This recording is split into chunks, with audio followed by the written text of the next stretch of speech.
Hi. So yes, I'm not playing the playlist today. I am playing a random spooky lo-fi playlist from YouTube. It's kind of cutesy actually. I might bookmark it for a future horror reading stream, maybe? That'd be fun.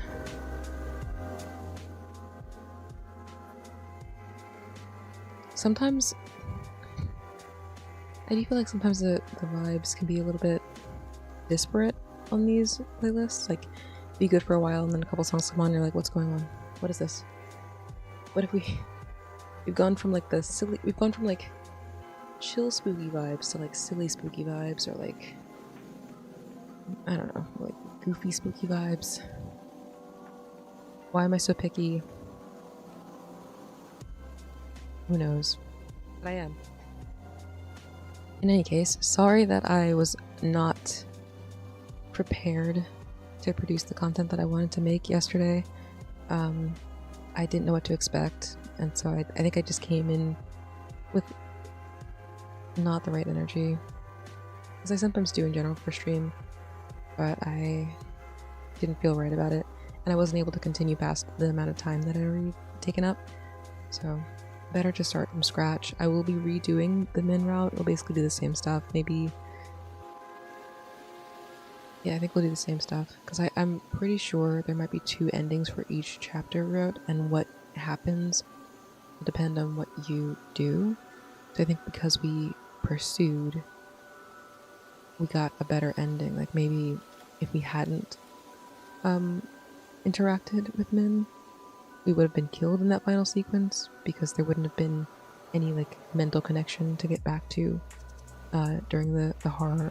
No spoilers, but the horror portion of it. But who knows?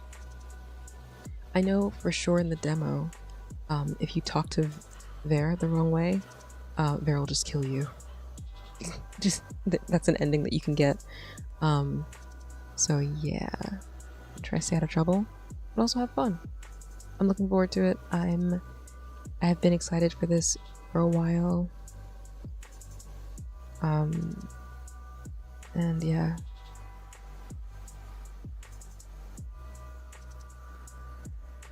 Because obviously no one's paying me to make content about these games, but I am excited about them and interested in them, and it feels bad to like, I don't know, I feel like I was just in a shitty mood and I just wasn't proud of the way my content was put together yesterday. So we're doing it again. Do over, restart, rain check. Let's go.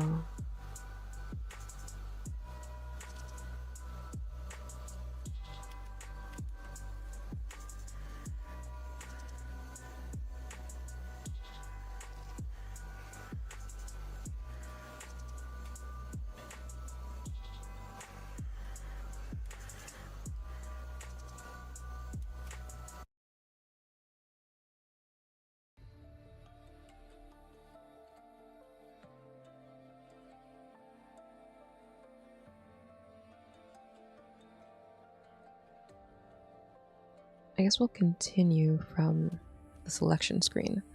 So I picked Unnamed, which is your character was like taken in by some clerics, and they were like, I guess, utilizing the elements of your cursed power to get power or something like that, and then you ran away. No, I don't specifically remember. Don't worry about it. But there's 3 different paths. I don't know what they basically. This path allows you to kind of detect supernatural energy. I don't know how it actually comes into play in the longer story, but that's what we chose. We'll find out, I guess. If I choose another one at some other time, maybe when the game actually comes out. We did Min already. I'm gonna do this one for the last part of the stream, since we did it already. It's already completed if you were here, if you've already seen it. Well, I guess you can't watch the VOD because I didn't publish the VOD. That's neither here nor there. Don't worry about it. Everything's fine. I think we'll start with Leander, then we'll go to Kuras. Then I guess Bear and Ais, and then Min.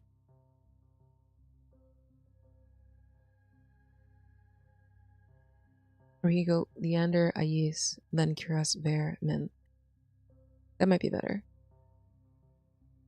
Like pair one of the like explicitly supernatural, probably has a lot going on routes with one of the more normal routes, you know, instead of like bunching these two together. Because I feel like I just have a feeling these two routes are going to be, they're not going to be crazy, but there's going to be stuff happening. Like these two characters have a lot specifically to do with some of the more dangerous elements of the city itself, and therefore might have specific things going on. I may also use this screen, like put myself up here to make sure I'm not covering any of the text, but I don't think I'm in the way. We'll see. Anyway, we're starting with Leander. So, the full game will react to your choices from the demo, but for this preview, we have created 2 basic character profiles. Opening my bottle of water.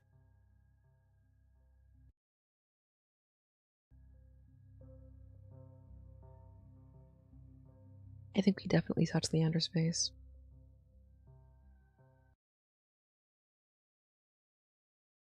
So maybe... So maybe us, because I chose that we confronted Min. I do wonder what that changes. Like, that probably changes more than the path we selected, one would assume. Anyway, we touched Leander's face, so... Another Leander. Yes.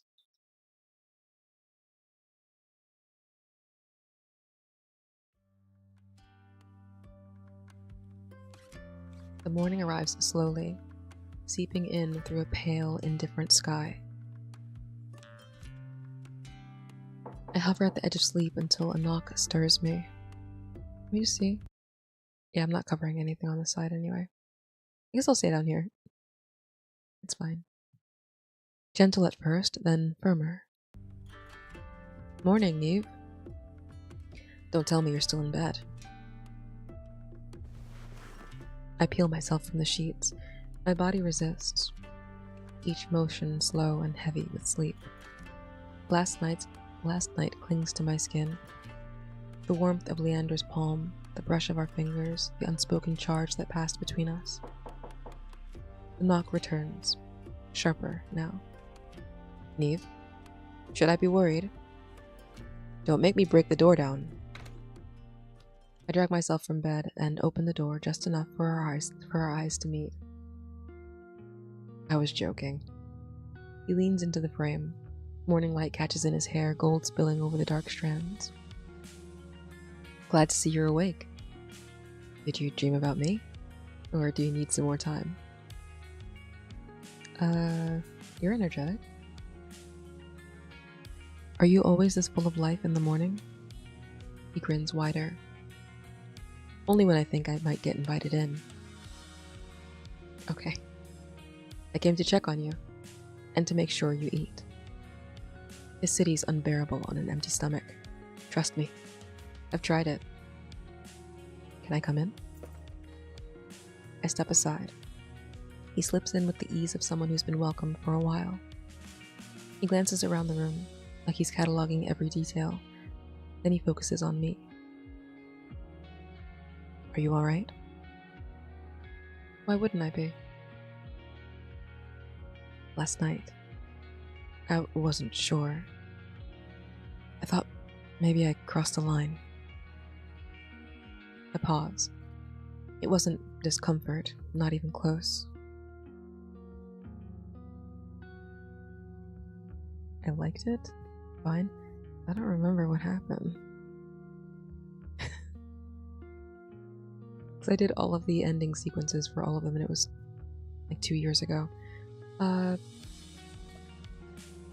I guess I've decided that we're engaging with love interests in each of these, so let's go for it. I liked it.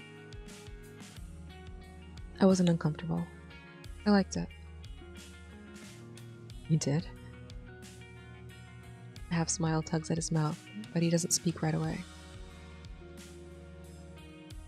Keep trying to figure you out, and then you say things like that. You're full of surprises. Is that a problem? Not at all. Actually, I'm thrilled. Good, because you still owe me information. Leander blinks, then laughs, and his hands lift in playful surrender. You don't let anything slide, do you? You said you had a lead on a cure. I tend to remember things like that. You're right. I'll tell you, but how about breakfast first? I know a place. Quiet, great food, coffee strong enough to wake the dead. We'll talk there. Promise. Are you stalling?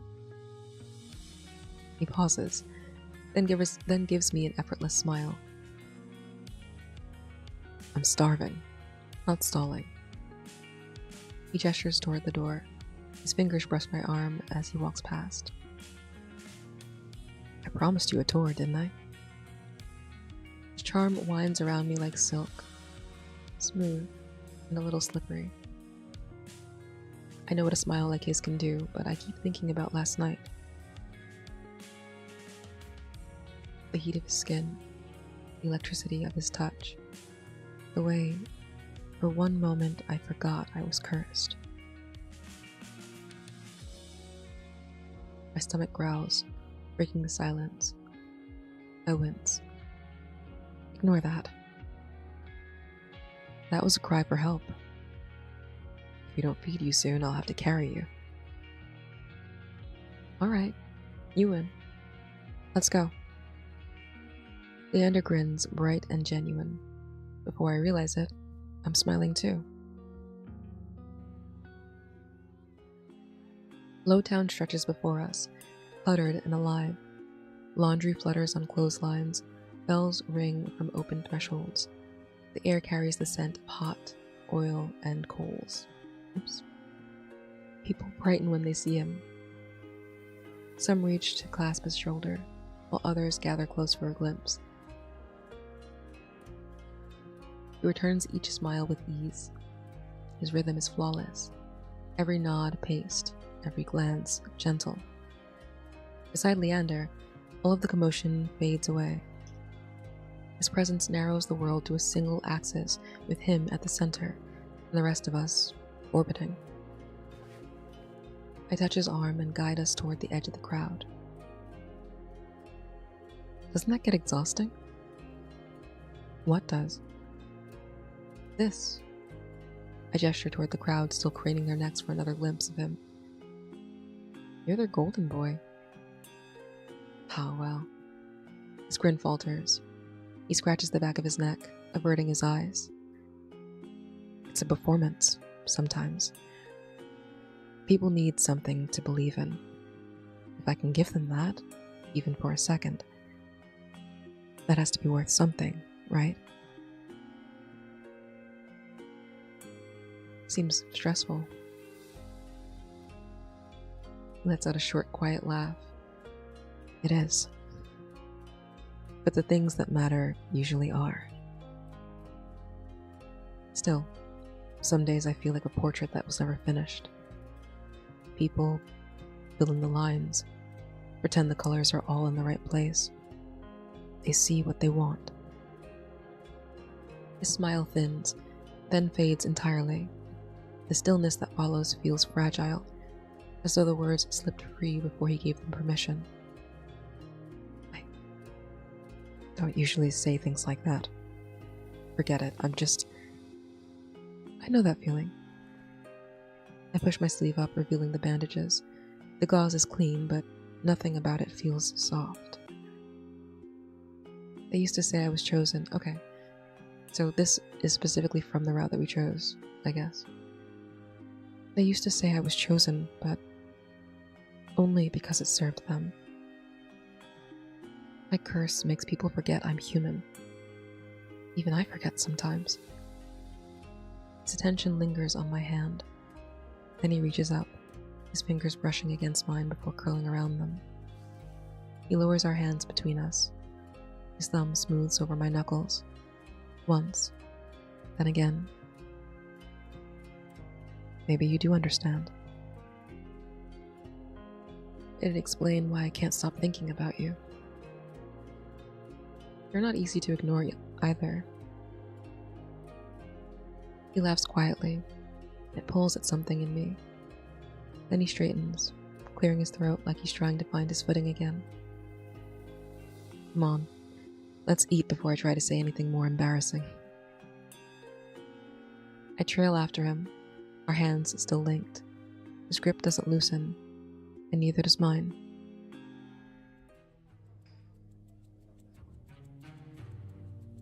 Quick sidebar, but the level of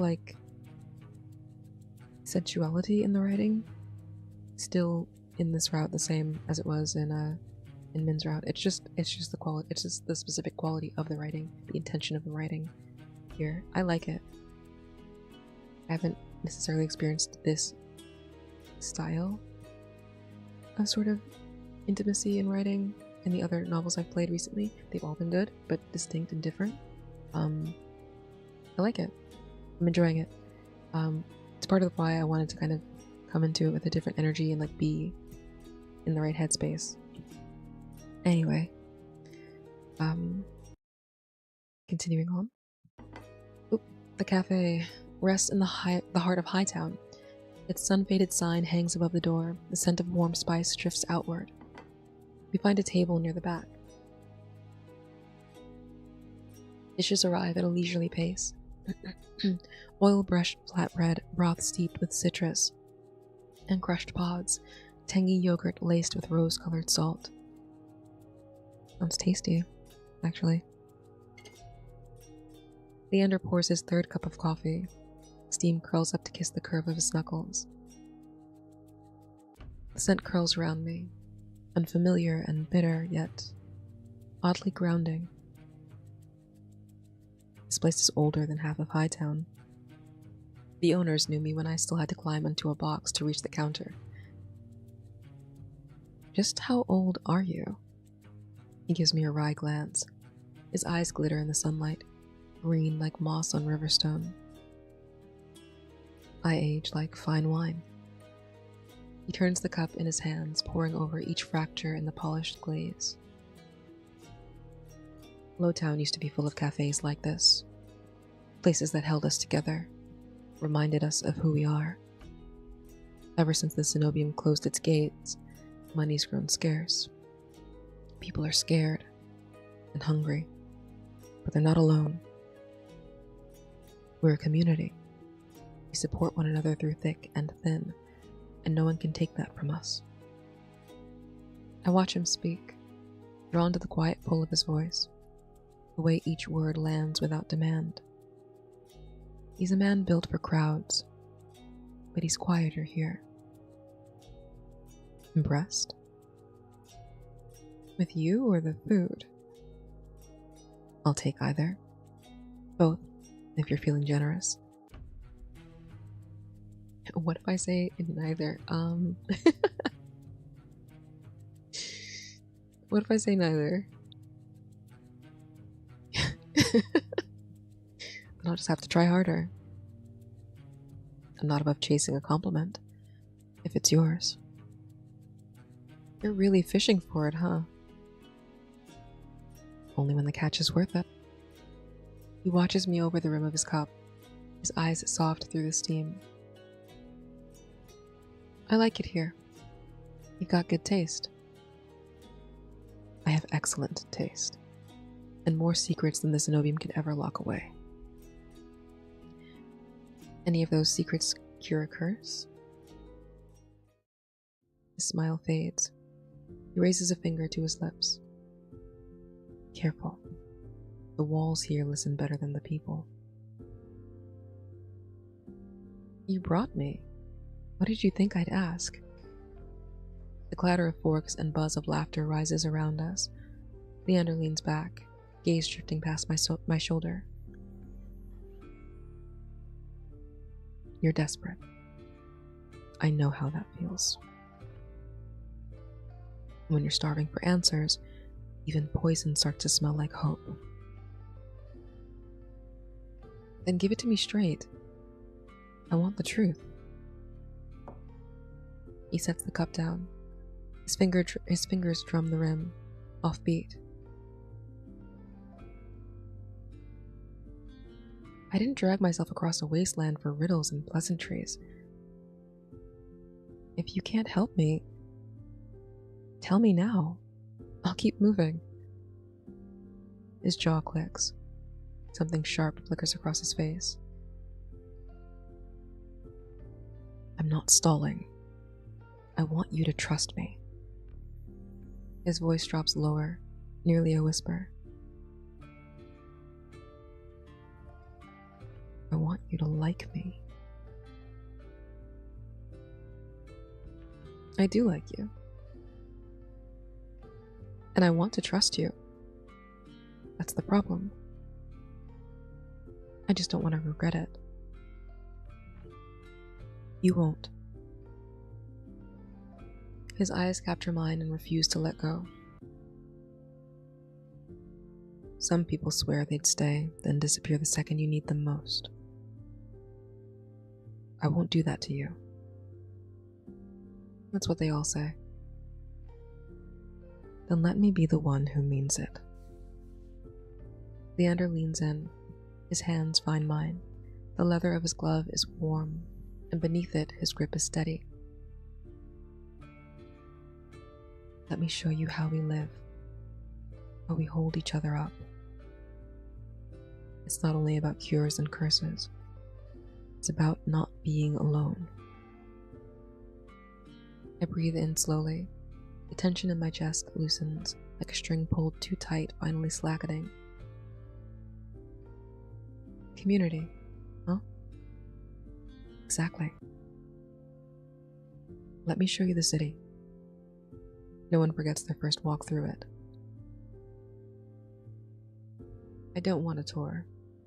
I want the feeling he's offering, that sense of belonging.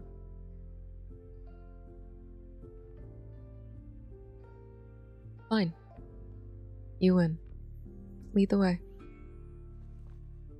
Leander rises in one fluid motion. He doesn't glance back to check if I'm following. He doesn't need to. Leander slides through markets and sunlit courtyards with practiced ease, pointing out crumbling wards, broken sigils, and murals dulled by time. Every corner holds a secret. Every shadow seems to remember him. It's overwhelming. Ahead of us, a narrow building slouches beneath layers of age. Adderstone is carved into the lintel in slanting letters. Leander stops in front of the door, smiling like he's unveiled a treasure. This is where the magic happens. It looks more like a pawn shop pretending to be something grander. The blinds are crooked. Graffiti splashes the walls like a dried easel. Bird's nest crowns the awning. Leander watches me eagerly. It's smaller than I thought.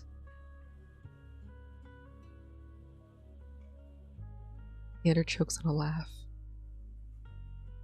You're hoping for something towering and insecure like the Zenobium spire? He nods toward the worn building. It's not flashy, but it does the job. So people come here when they need help? Among other things. When I was a kid, you couldn't walk the street without clutching your coin purse. If you stepped out of line or crossed the wrong name, your body would end up in the gutters before sunrise. He contemplates the alley, like he can still see the blood on the stones. We were starving. Soulless tore through homes. The Zenobium just sat pretty in their towers. They turned their backs on everything below Hightown, they left us to die. That's why you stepped up? Someone had to. The words leave him softly. We weren't soldiers, just a handful of kids with too much fear and no one to call for help. We protected who we could. But now, it's more than that. It's a family. I study the weather-worn facade. Though the wood is bent with age and the glass fogged by time, the walls still hold. That alone is reassuring. Must be nice to have something like that. He studies my face. Devotion is all it takes, Neve. It's not locked behind bloodlines or miracles. You only have to choose where to place your loyalty. A crash of glass cuts him off. Raised voices follow. Where's Leander? He said today was the day! What was that? Leander closes his eyes with the patience of a man who already knows the answer. I suppose we should find out. Leander presses his palm to the door. It groans on its hinges, loud enough to swallow our footsteps as we step inside. Below a sprawling mural, adders lift their heads from sharpening weapons and polishing armor. The young man kicks the shield aside and winces. Why is your titty out? Sorry. Waiting ain't enough. You're not ready. But I've earned it. I've done everything he asked. Leander enters, and the room quiets, not out of fear, but recognition. You're loud today. The kid tears forward. 2 adders catch him before he crashes into Leander. You promised it was time, Leander! Time for what? A dozen adders turn my way with knives half drawn. Oh. Uh-oh. I've seen you before. You're that outsider that was yelling about the Cenobium. Get lost on your way to them pearly gates, sweetheart? How many voices? They're not that many. I can't... Should I threaten them?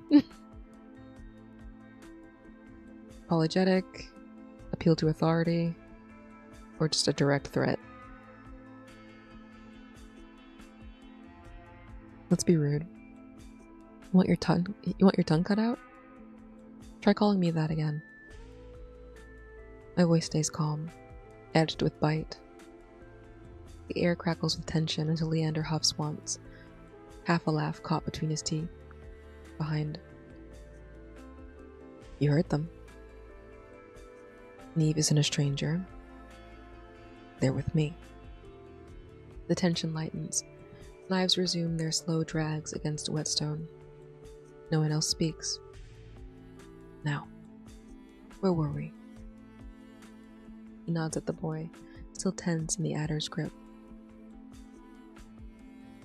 Neve, meet our newest hopeful. He wants the Adderstone mark. I guess those will be clickable in the final version, maybe? I don't know.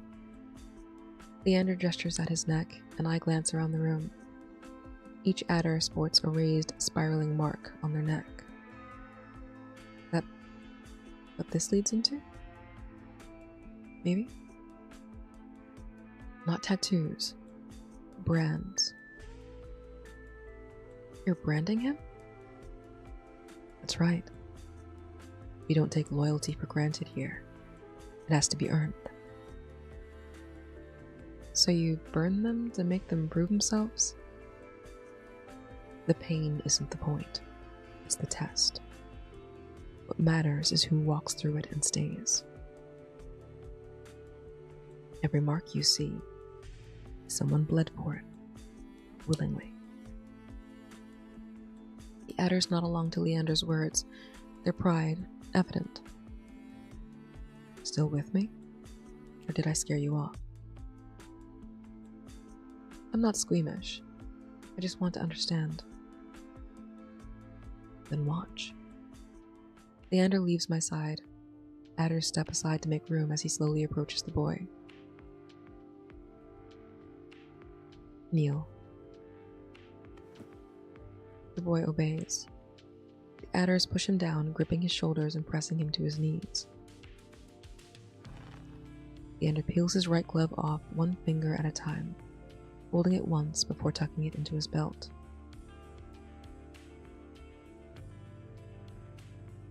With his hand? So I guess this is probably the spare CG, maybe? Nice art, as always. Hold on, we can view it in full. The air trembles nearly imperceptibly. The power! Right. Loyalty is a choice. Not a word, not a wish. A choice. You earn your place through the pain you're willing to bear, through the promises you're willing to keep. The brand means that you chose us, that you choose us again. Leander raises his hand. Light and heat ripple from his fingertips, like freshly stoked embers.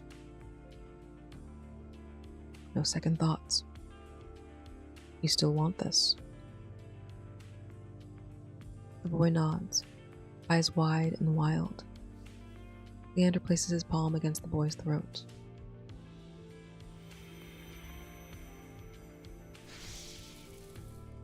Light erupts. Flesh sears. The boy's screams rip through the room. He writhes and kicks, heels scraping against stone, but the adders keep him pinned. The nauseating scent of blistering skin and metallic blood choke the air. It goes on too long. Far too long.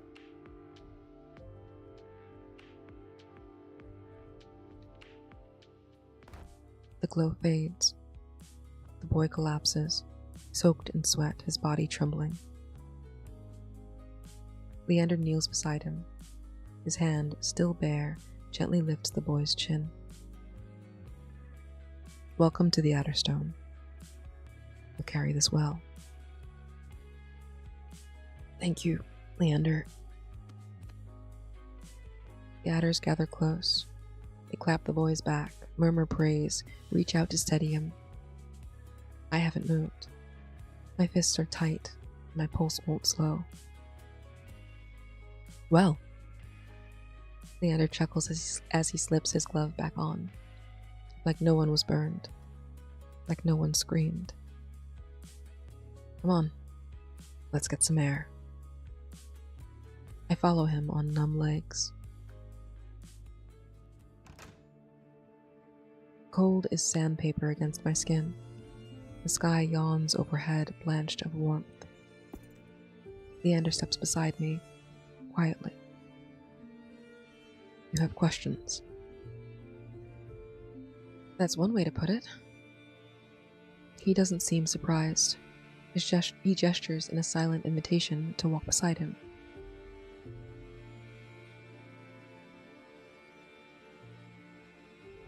The brands aren't for show. They're a promise. You remember what I said. Devotion. That's what it takes. Not words, not faith.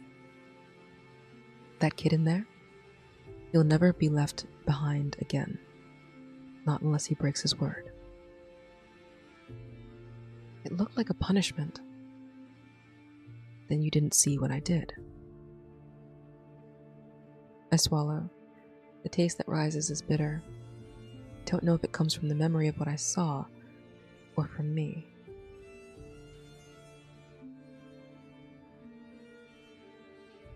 It feels excessive. I don't know. I mean, I guess these are both saying basically the same thing. It's not like I don't think this is a binary choice that changes anything. I understand, but pain is powerful. I get it. Where I'm from, matrimonial vows are sealed in blood. Right. A bond that draws no blood holds no weight. Without pain, it's only an ornament. That doesn't make it right. You don't have to hurt people to buy their loyalty. I can see why you'd think that, but nothing in Iridia is free, especially not loyalty.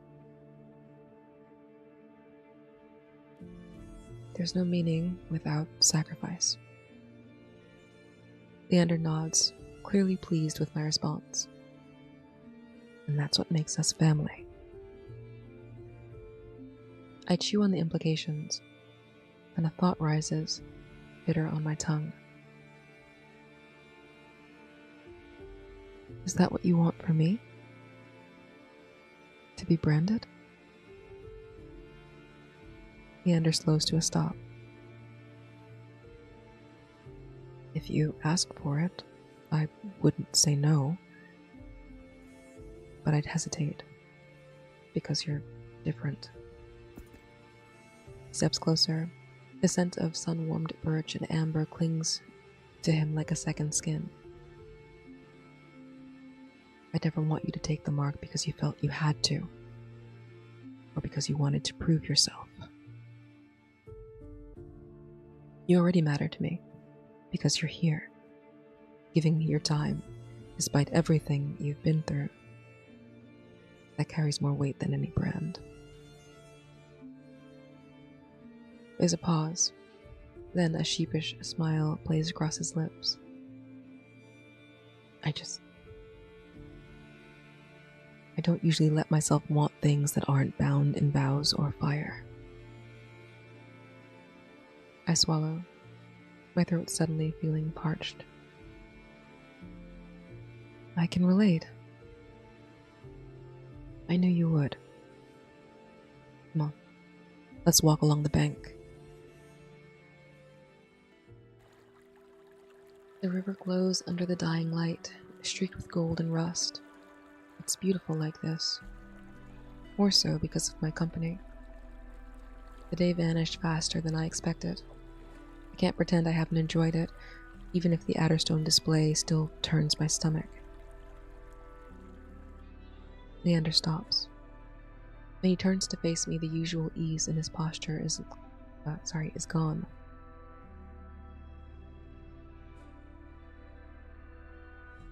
Neve, I need to tell you something. His voice wavers. That alone sets my nerves on edge. What is it? What is it? Leander scratches at his cheek. About what I said earlier. About having information that could help you. He hesitates. A knot tightens in my gut. Leander, I wanted to give you a chance to enjoy yourself, if only for a little while. So, I might have stretched things. Stretched? I don't have a lead. Not a real one. Not yet. But I wasn't lying when I said I wanted to help you. That hasn't changed. The words pierce my heart like ice. I freeze without meaning to, as if my body has been taught to brace for this kind of pain. Then why pretend? Because I wanted to give you something I could actually promise. Time. Rest. A moment to breathe. He reaches for my hand again. The motion is gentler this time, cautious, as if he's afraid it might be too much. You've been fighting so hard. I wanted to be the person who didn't ask more of you. But I should have told you. I'm sorry. His voice drops, all the brightness leached from it. Oh, look how sad he is. He doesn't shift. doesn't blink, just lets the words hang between us. You lied to me.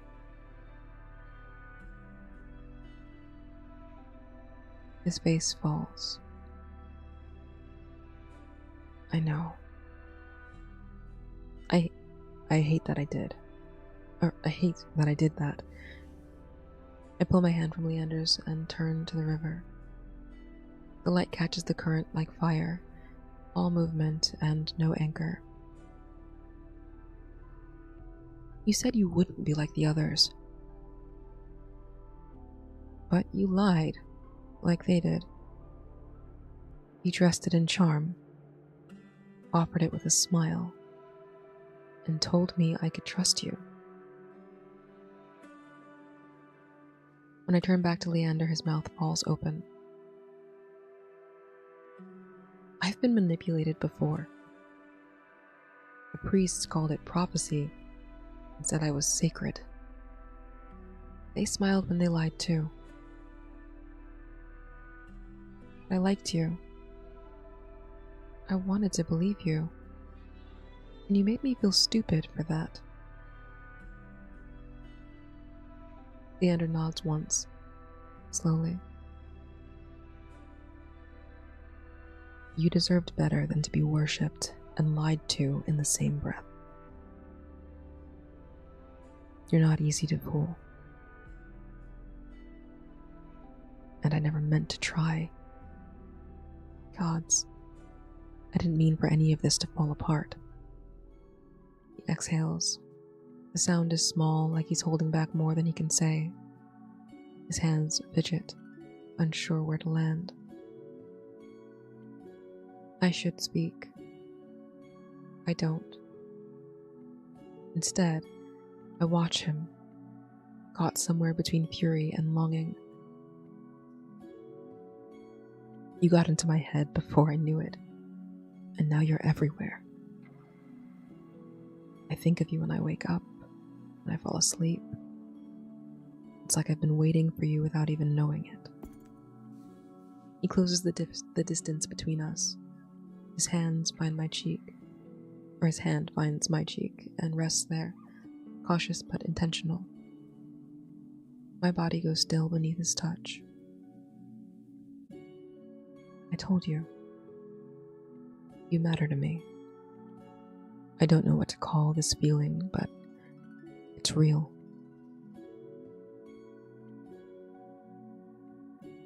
I've been surrounded most of my life and still felt alone. With you, it doesn't feel like that. You don't have to forgive me. But I meant what I said last night. I'm not going anywhere. Not unless you tell me to. I press my lips together. I hate the feeling of heat building behind my eyes. I hate that I want to believe him. Still, my fingers twitch forward, catching the edge of his coat. I want to be close. I want to be chosen. And Leander looks at me like I already am. Leander!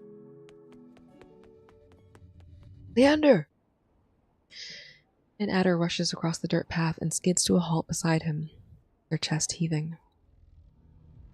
A soul is attacked. It took a child. The warmth leaves Leander in an instant, replaced by sharp intent. Where? Edge of the south quarter. It dragged him toward the old mill. I'll handle it. Keep watching the streets. If there's one, there may be more. Leander regards me with a grim expression. Sorry. We'll finish this later. I'll come with you. You don't need to. That's not the point. You value devotion. So do I. He exhales through his nose. The nod he gives me is small, but it settles between us like an oath. Stay close. Follow my lead. Got it.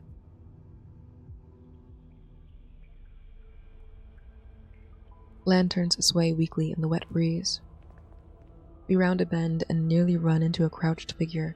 Pale eyes gleam in the light like broken glass. What are you doing here? You're late.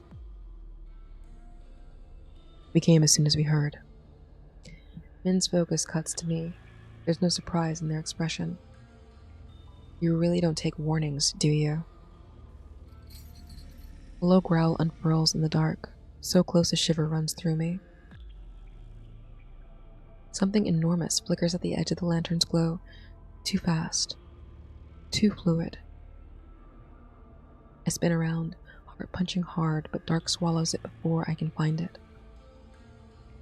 What the hell was that? A Saint Bear? Not for this.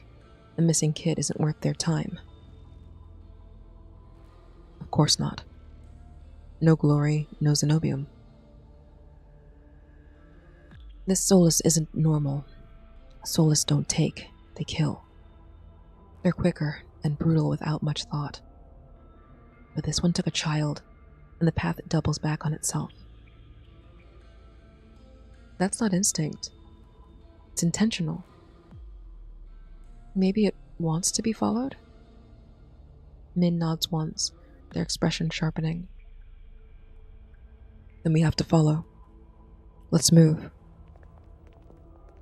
Min takes off after Leander, but I hesitate. My spine prickles with the frisson of unease.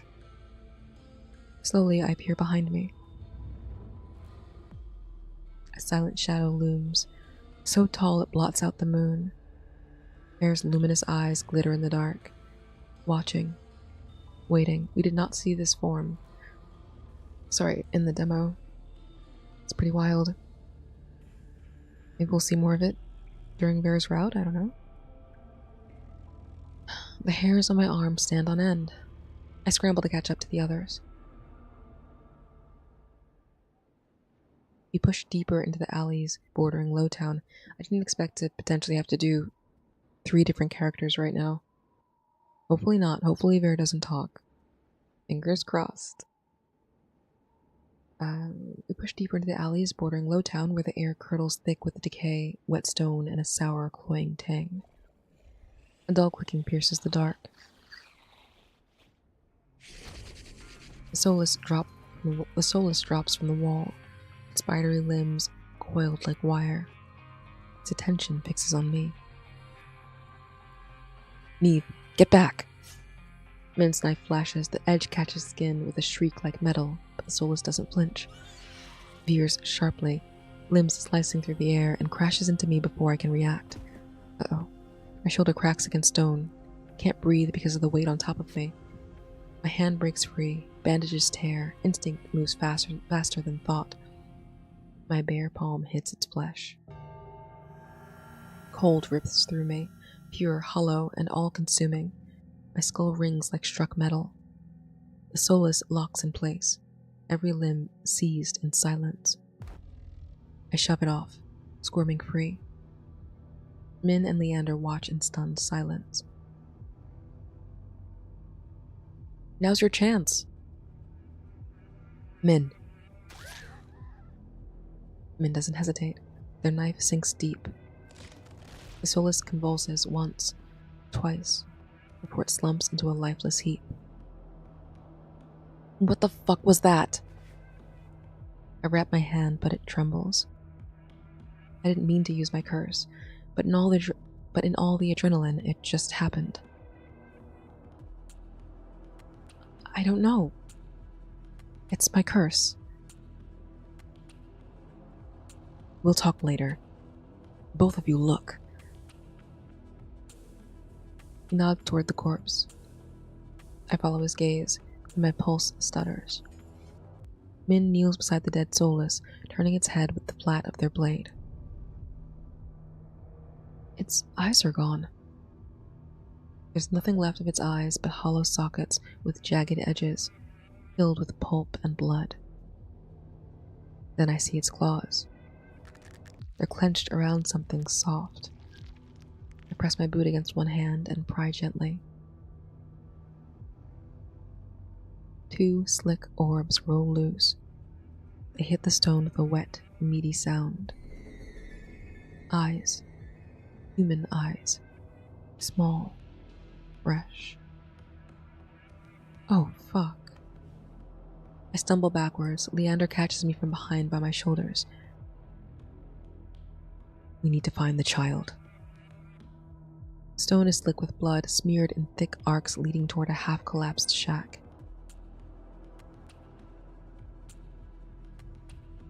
The stench hits me like a slap. Sweet rot. Damp wood. Moonlight bleeds through the cracks in thin shafts. A small boy lies crumpled in the corner. His body is twisted in on itself, and his clothes are stained with blood. When I see his face, my blood runs cold. His eyes are gone. Gouged clean. Raw sockets gape back at me, red and weeping. My stomach churns. Bile floods my throat.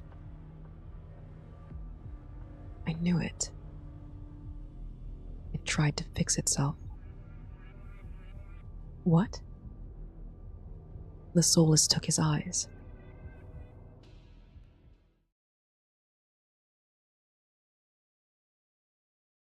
Oh my god.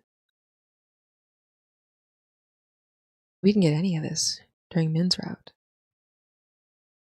Okay, so not funny, and I don't think it was hard to predict. Like I'm not saying I did anything special by figuring this out in the demo, but I'm not gonna say as I predicted because that's so pretentious, but as I theorized, Leander can't really he is magical, but I think his magic is like functional, and not necessarily like extraordinary, and therefore can't use it to fix us, and he doesn't really know what can cure us. But because I guess he's a well-aged, well-practiced mage, he's able to, like, on a moment-to-moment basis, while in contact with us, counter the effects of the curse. Like, he feels it, or he did during the demo. When he touches our hand, he feels it. You could tell, like, he reacts in a way that shows that he is feeling the effects of the curse, but he's able to counter it with his own magic. It's just not strong enough to cure us, and he doesn't know how to cure us. So I guess his route will be more of like a looking for a cure, while I guess kind of getting closer to each other and falling in love or whatever, and also like protecting the city. He's like, he's like Batman. Basically, he's a magical Batman of Iridia. That seems to be what's going on there. No shade to Batman, and no shade to magical Batman. But that's an interesting route. I'm interested in what that means, and also what Min's involved. Like, knowing what we know about Min's situation, what is their role in the city overall? I feel like maybe they are a magical being, right? Oh, spoilers. So maybe I can't imagine that they escaped from the Cenobium, like that they were actually held by the Cenobium and escaped, because if that were the case, then they'd still be like constantly on the run. I can't imagine that they would be like, oh, let's go in not really a disguise into the Cenobium to try to steal some shit, if they were on the run from the Cenobium in any capacity. Maybe the Cenobium doesn't know that they're magical. I don't like.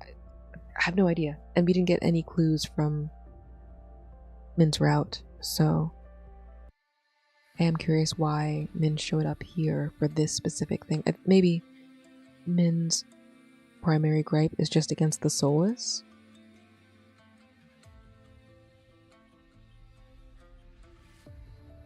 And they're here as part of a larger quest to end the Soulless threat overall. Who knows? Who knows? There's like a bunch of different supernatural creatures in the game. Vare also being one of them. So Vare is supernatural, Min is supernatural, we have magic, Kiris is a doctor, and then Ais is like a kind of like a cult leader, kind of reigns over like a magical region, a magical artifact that can heal people but also functionally like indoctrinates them. So I don't know.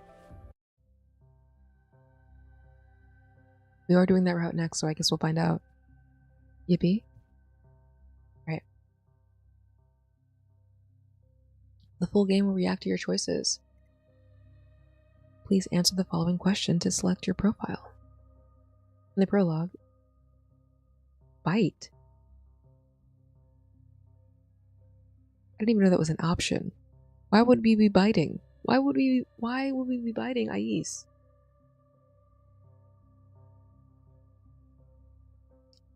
I'm trying to... I completely missed that option. I don't even think I got the option to bite Ais. What? Let's explore this later. No. I did not bite him. What do you mean? Did you bite Ais? Bruh.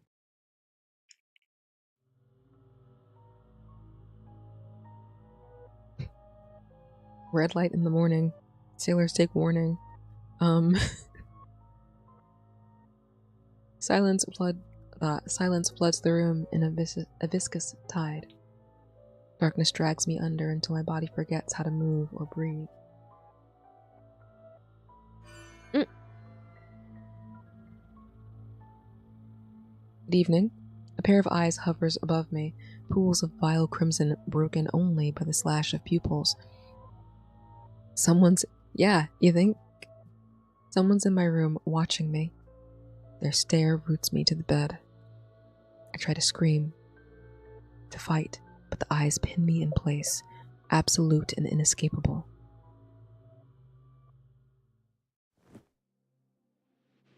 But never mind. It's red light at night. Sailor's delight? I don't even know if that's correct. Anyway, I jolt awake. I'm clammy with sweat and out of breath as if I've surfaced from deep water. I fumble for the curtain with trembling hands. So is this like the horror route? Is this like the...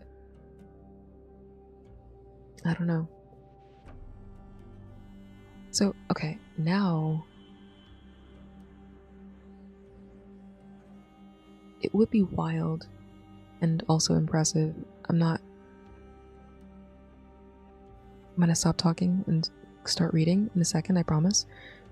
But what if they go so hard as to they're gonna have different routes, completely distinct routes, although you may run into the other characters during the routes. But what if each route is functionally like a different type of visual novel romance? Like what if Ais's route is a horror visual novel romance? Leander's is like not police procedural, but like hero of the town. I don't know what genre that would be, but like it's kind of giving more like romance novel, kind of like big strong hero with the pecs. He's, got a dark side, but he's a good guy. kind of thing. Mint is more of like the,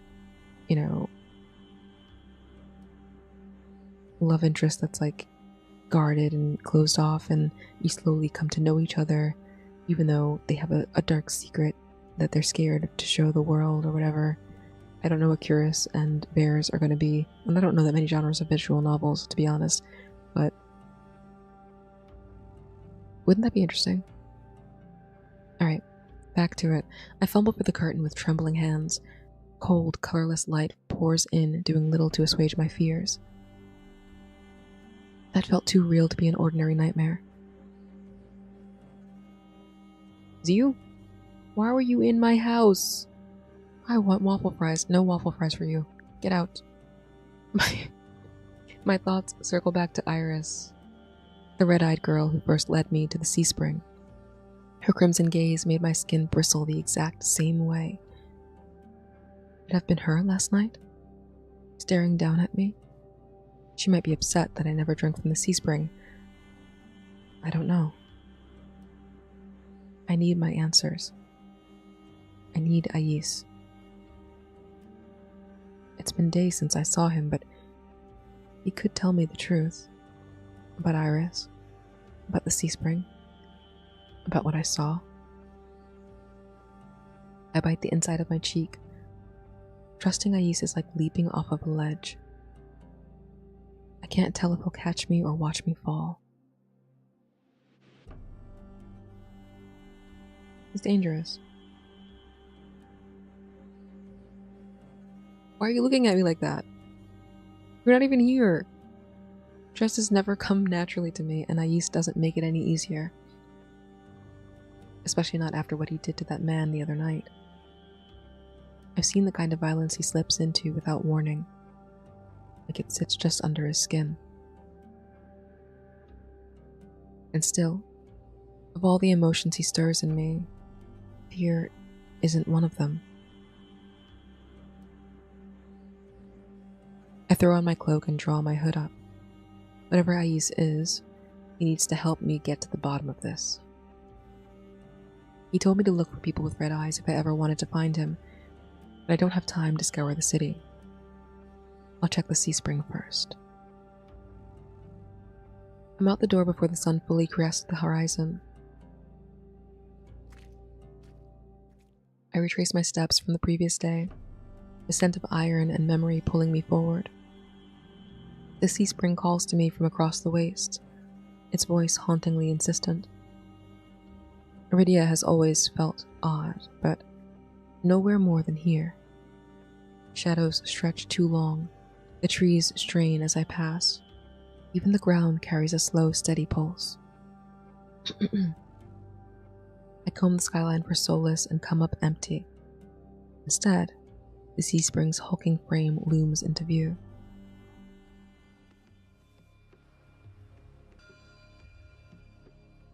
Just one moment here, hold on.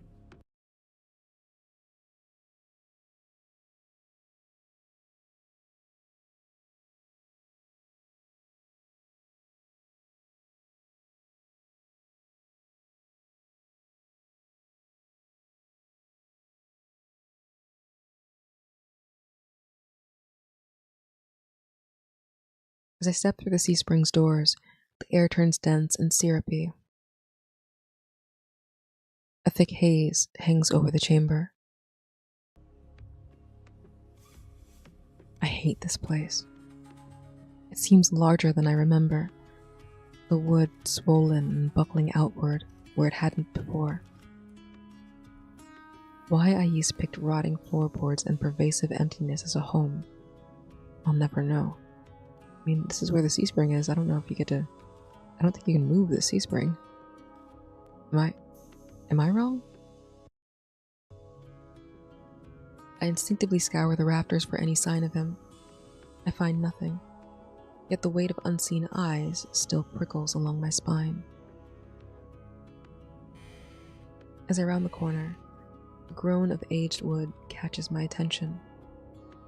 Footsteps. Ais? No response. I press a hand to the wall for balance, cautiously tracking the sound into an open room. Heat settles over me the moment I step inside. The air holds his scent, deep and bittersweet, like incense left to smolder. Nice room. I'll say that. Where's this light coming from? A bed lies unmade, a storm of pillows and sheets at the center of the room.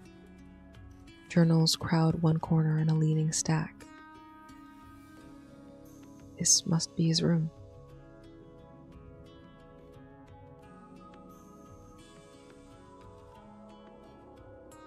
I heard footsteps. I'm sure of it. But he isn't here. I edge toward the journals with measured steps. Oh, really? We're going straight to breaches of privacy now. Okay, they them. Okay, if you insist. No one's around, but I've come too far to leave without answers. Curiosity goads me on, and I reach for...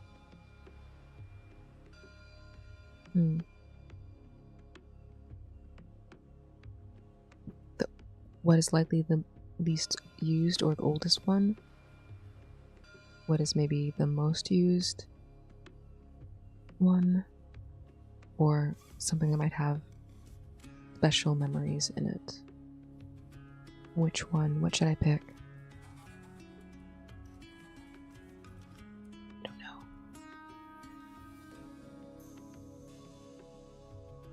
I'm gonna save. It might not, it might make a difference. It actually might make a difference.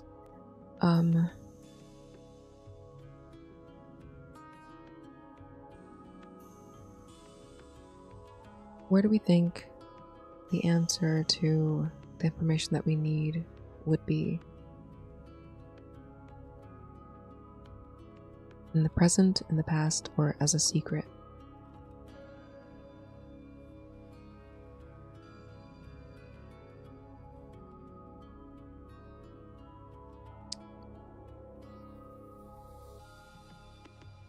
Thinking one of these. Maybe as a secret, like as something important that would be in like a special... Like, I don't even know if the things that I made up as to why these are different are accurate. But it's logical. It's not like a nonsensical assumption, right?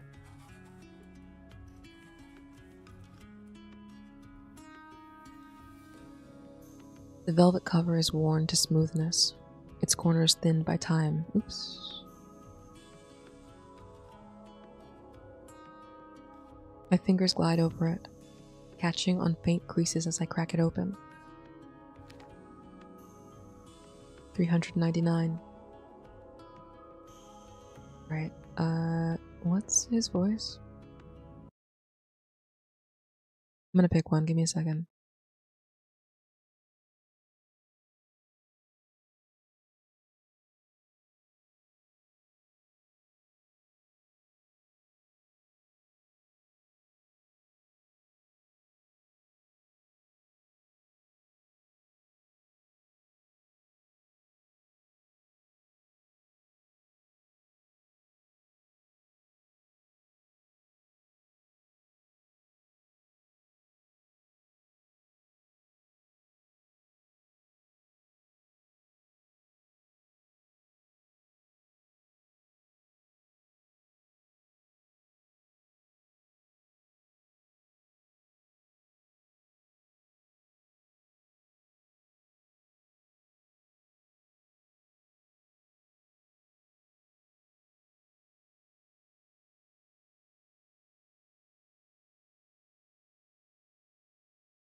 I don't know if I'm gonna be able to keep this up, but I think I made one that I like for this character. We'll see.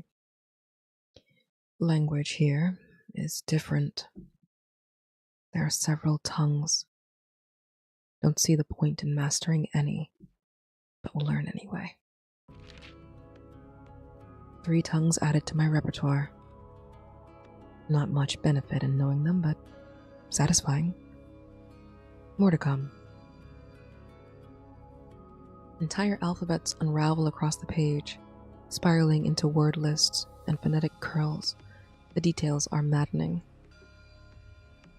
I smile despite myself. Ais, the secret linguist. Who'd have guessed? I should make him teach me.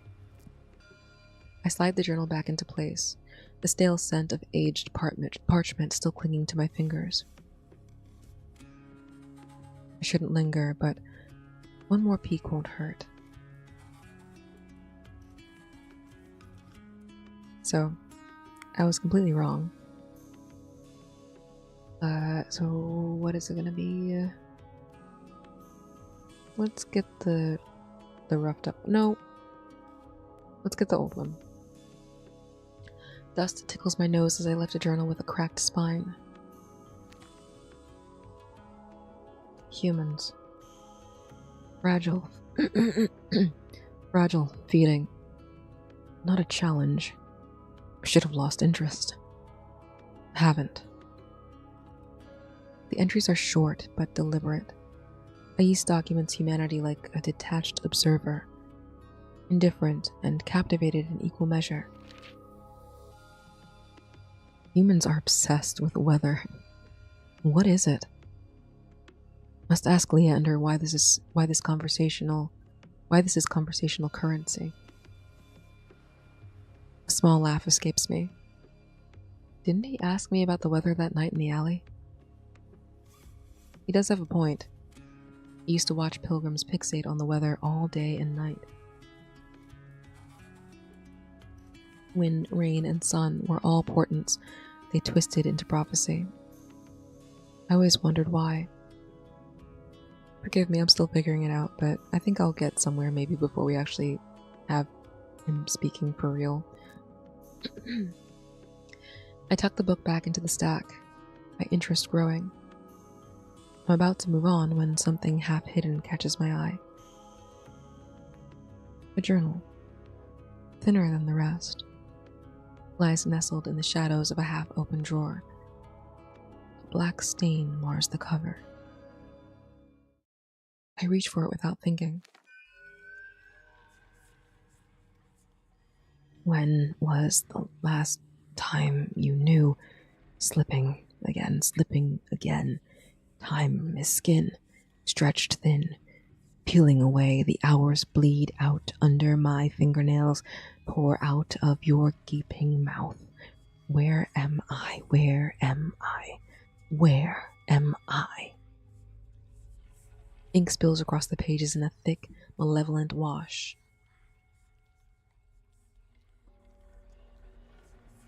Keep reading.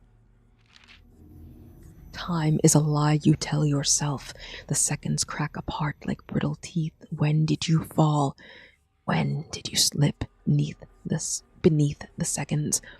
Your blood is pulp. You are a vessel. You are a doorway. Remember, you are not prey. You devour, you consume. Cold fingers inside your skull, stealing your name. When you sleep, it wears you. When you breathe, it slips further in, taking root, taking you home. You forget.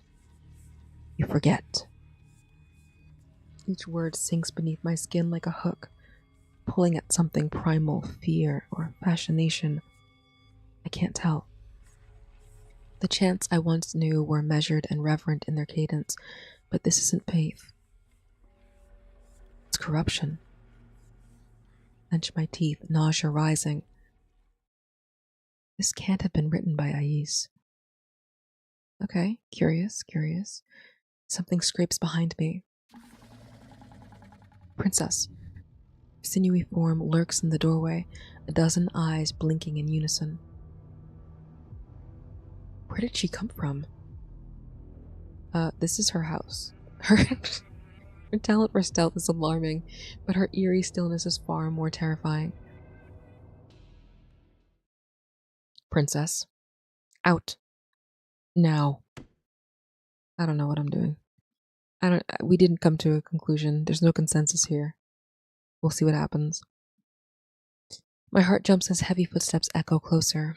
I slam the journal shut and shove it into the drawer. Ais enters.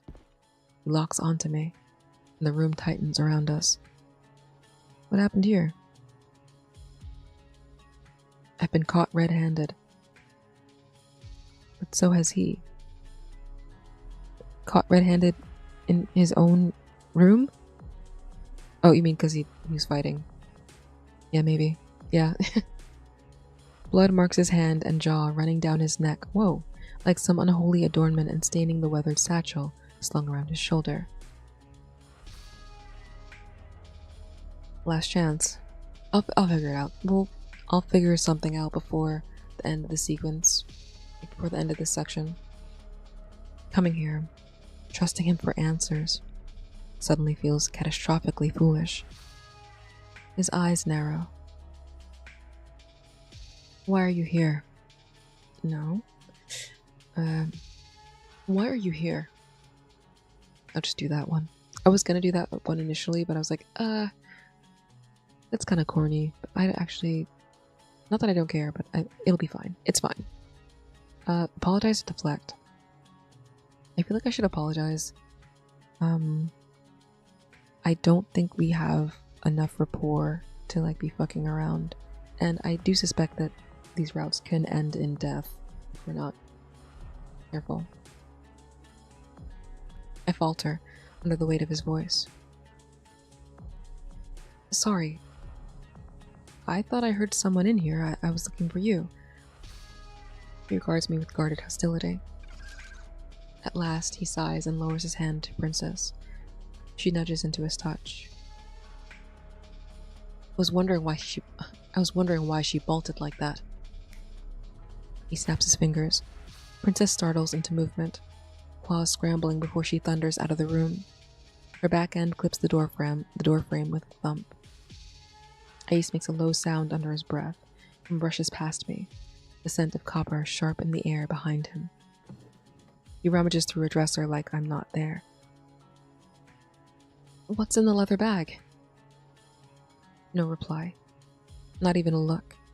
The silence needles, but I remind myself that Ais is far from a friend. I don't know what scares me more. The nightmare burned into my memory, or the fact that I'm reaching for comfort at all, let alone from a monster like him. Aren't you gonna ask me why I'm here? He drags a bloodied rag over his hands. Assuming you want something. Say it. The words land like a slap. Coming here was definitely a mistake. He glances at me from the side. I like when you're frustrated. Seems like I also forgot how irritating he can be. And yet, some stubborn part of me relaxes at the sight of that familiar smirk. You're lucky I haven't lost my patience. Likewise. His voice hums low, teasing as ever. Like all of the cues here are telling me that I'm not doing the right kind of voice, which, you know, I can switch it up later. But for now, he hooks a finger in the edge of my hood and tugs it down over my eyes as he slips past. Hey, what was that for? Whatever you came for, Sparrow. It'll have to wait. You're leaving? Again? Got an errand.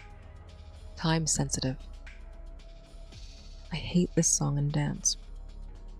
I'm learning this is normal for him. He says just enough, gives just enough, then disappears. When will you be back?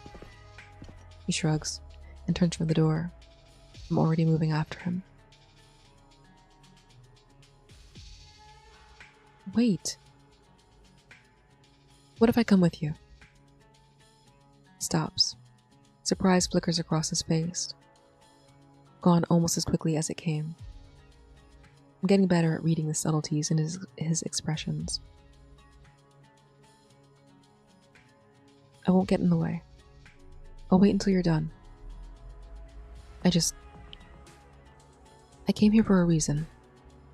There's something I need to understand, and I think you're the only one who can help me. He lingers on the thought, long enough to give me hope. Only me, huh? He pivots and closes the distance between us. My body tenses on instinct. Sounds fun, but maybe next time. You'll be fine without me. Be a good little sparrow and don't pick any fights. Well, he lifts his hand towards my face with casual familiarity. I flinch. It happens before I can stop it. My shoulders jerk back. His fingers stop, hovering just shy of my cheek. Heat crawls up my throat. Why did I? Sorry. I didn't mean to. I draw my sleeves down out of habit, remembering the harsh corrections that followed whenever I broke form in front of worshippers. What's interesting is that this clearly has lines specific to unnamed. Min's route didn't. Maybe I missed them, but I feel like Min's route didn't have anything specific to the path that we chose. But this one and Leander's definitely, clearly do. Maybe I missed it. Maybe I wasn't paying enough attention. My bad. If so, we'll have an opportunity to see it. He studies me through half-lidded eyes. Then he drops his hand, gaze skimming aside. So also, I won't make this more than a minute of speech here, but the diary with the broken text in it, I wonder if... So maybe, he also has red eyes, so maybe he's also someone who indulged in the sea spring. And there's just like, he's maybe the oldest current inductee, which makes him the de facto leader of the group. And he had like that period of like having to overcome the sea spring's like mind control, essentially, to become autonomous enough to take on this role. Theory. I have no idea. But that could be it, right? I mean, those are his journals, presumably. I don't know. Right. A second passes, then another. He exhales through his nose and rubs the back of his neck, ruffling his hair until it sticks up awkwardly. Fine. You can come. Relief surges bright and reckless in my chest. Really? Only this once. Don't make me regret it. He shifts the bag on his shoulder, his tone lighter as he turns away. So, think you can behave yourself? Define behave. He chuckles under his breath and shakes his head. He turns to leave. Emboldened, I quickly reach out and catch the edge of his sleeve.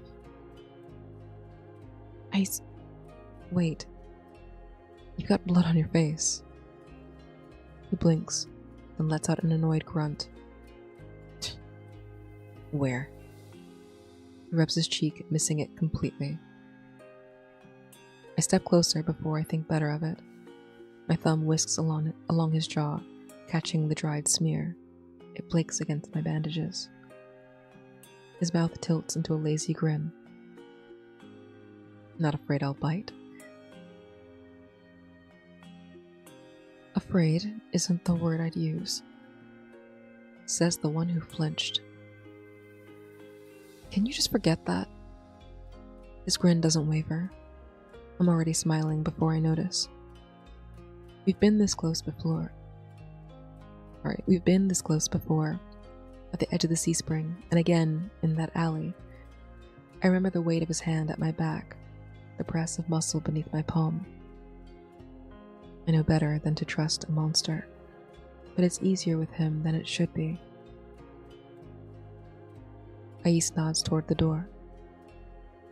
Don't fall behind. Water breathe.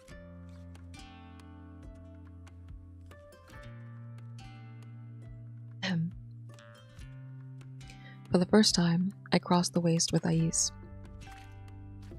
We travel without speaking, the muck sloshing beneath our boots. His focus seems elsewhere. Mine is on him. The hush of power around him is hard to ignore, though it carries none of the sea spring's discord. Ais is distinct. He offers only gravity, crushing in its depth and patient in its pull. I rub my nose absent-mindedly, buying myself a second before I speak. Your gang's still taking a walk. Thanks, by the way. Thanks for what? Thanks for what?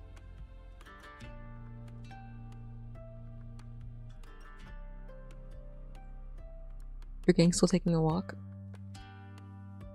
I guess we could say thanks, but I don't know what we're saying thank you for.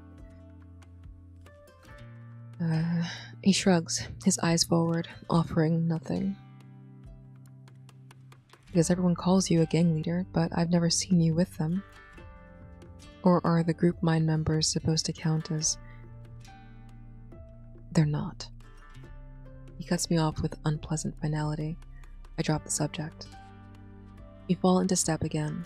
I chew my lower lip, unsure of how to navigate this. Hey.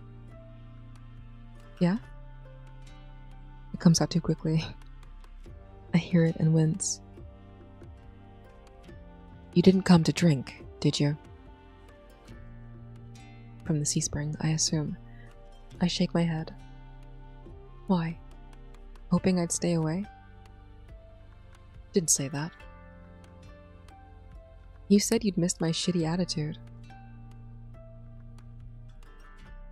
Sounds like you can't stop thinking about that night. Sounds like you don't want me to forget. A husky laugh slips out of him. Definitely a shitty attitude. That scrapes the edge of that scrapes the edge off the tension. Just enough. We lapse into silence once more, but this time it's easier. Since arriving in Iridia, I have only known this kind of quiet with Ais. So, where are we going, exactly? He shrugs, predictably.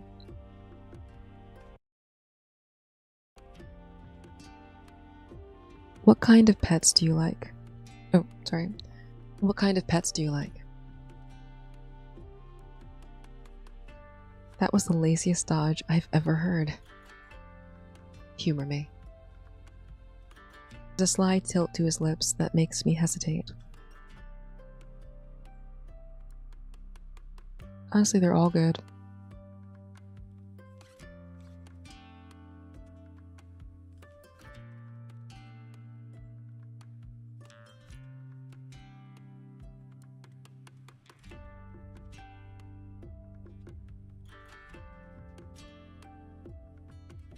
Rabbits. Soft. Quiet. Hard to come by these days. What, you just eat them? Fair enough. People keep those as pets? Yes. Why does that surprise you? Thought they were livestock. Huh. I examine him, my suspicion prickling. He looks too pleased for this to be nothing. Why do I feel like you're scheming? He doesn't answer, just quickens his pace, leaving me to keep up.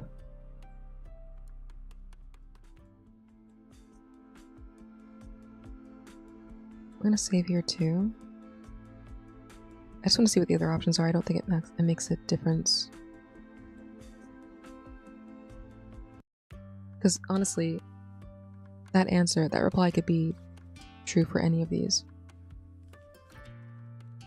Cats. They keep to themselves. Low maintenance. You like being ignored? Clearly, I'm used to it. I examine him, my suspicion prickling. Oh, I didn't even have to do that. I could just do this, right? Dogs. They're loyal.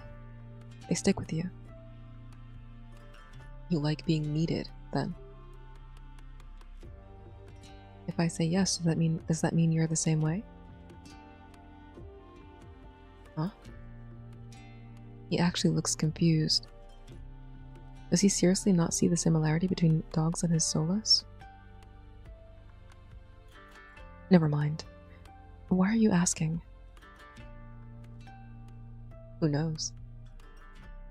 Okay. That's the longest answer. Whatever.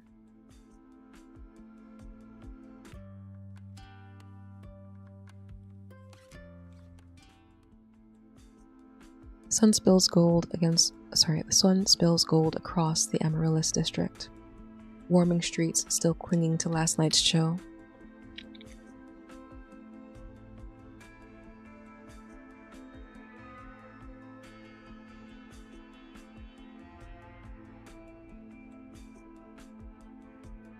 Ais's stride is long and effortless.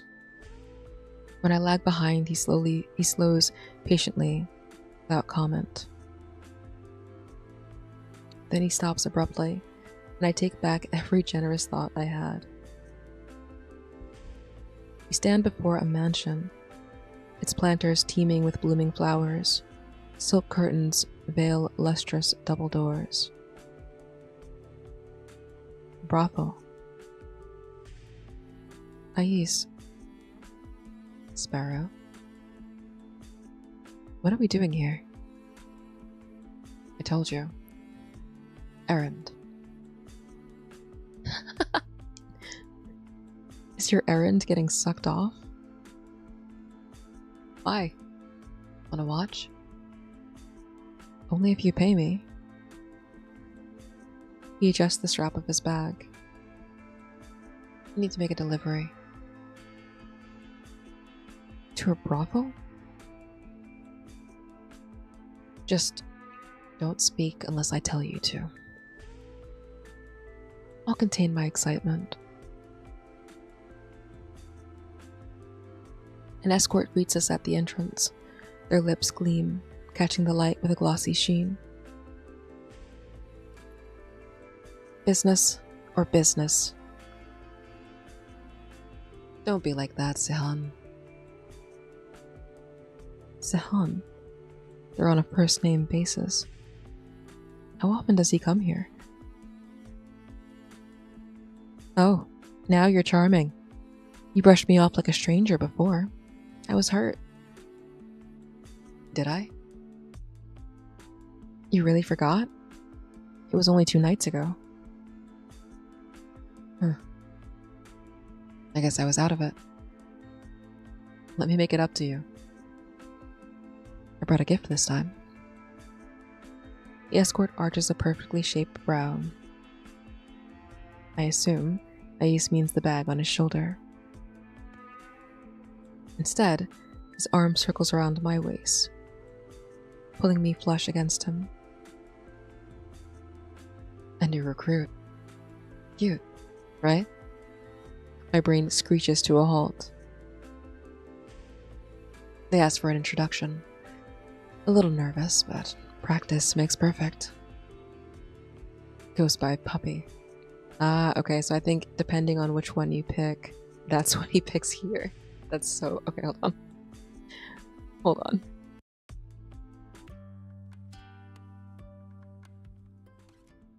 Just a moment. That was, though, the longest sequence, like, of speech, though. That's actually hilarious. Hold on, let's see. Let's confirm.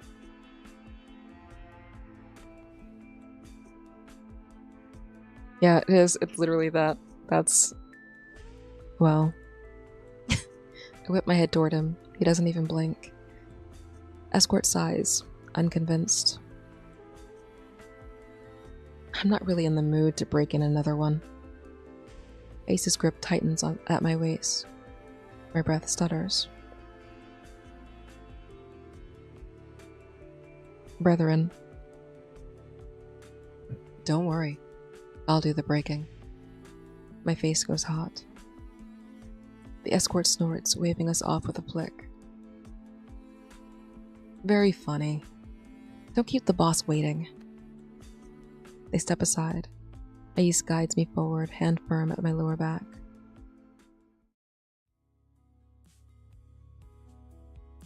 The brothel opens before us in a wash of glittering surfaces, the air saturated with floral scents and sweet perfume. Ace's arm settles around my waist. His voice brushes low against my ear. Stay close. Head down.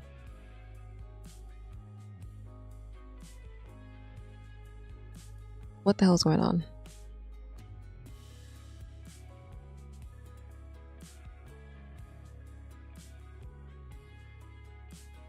I mean, I guess we don't want to make trouble. Once again, there's no quick saves. Only real saves. We'll keep that one.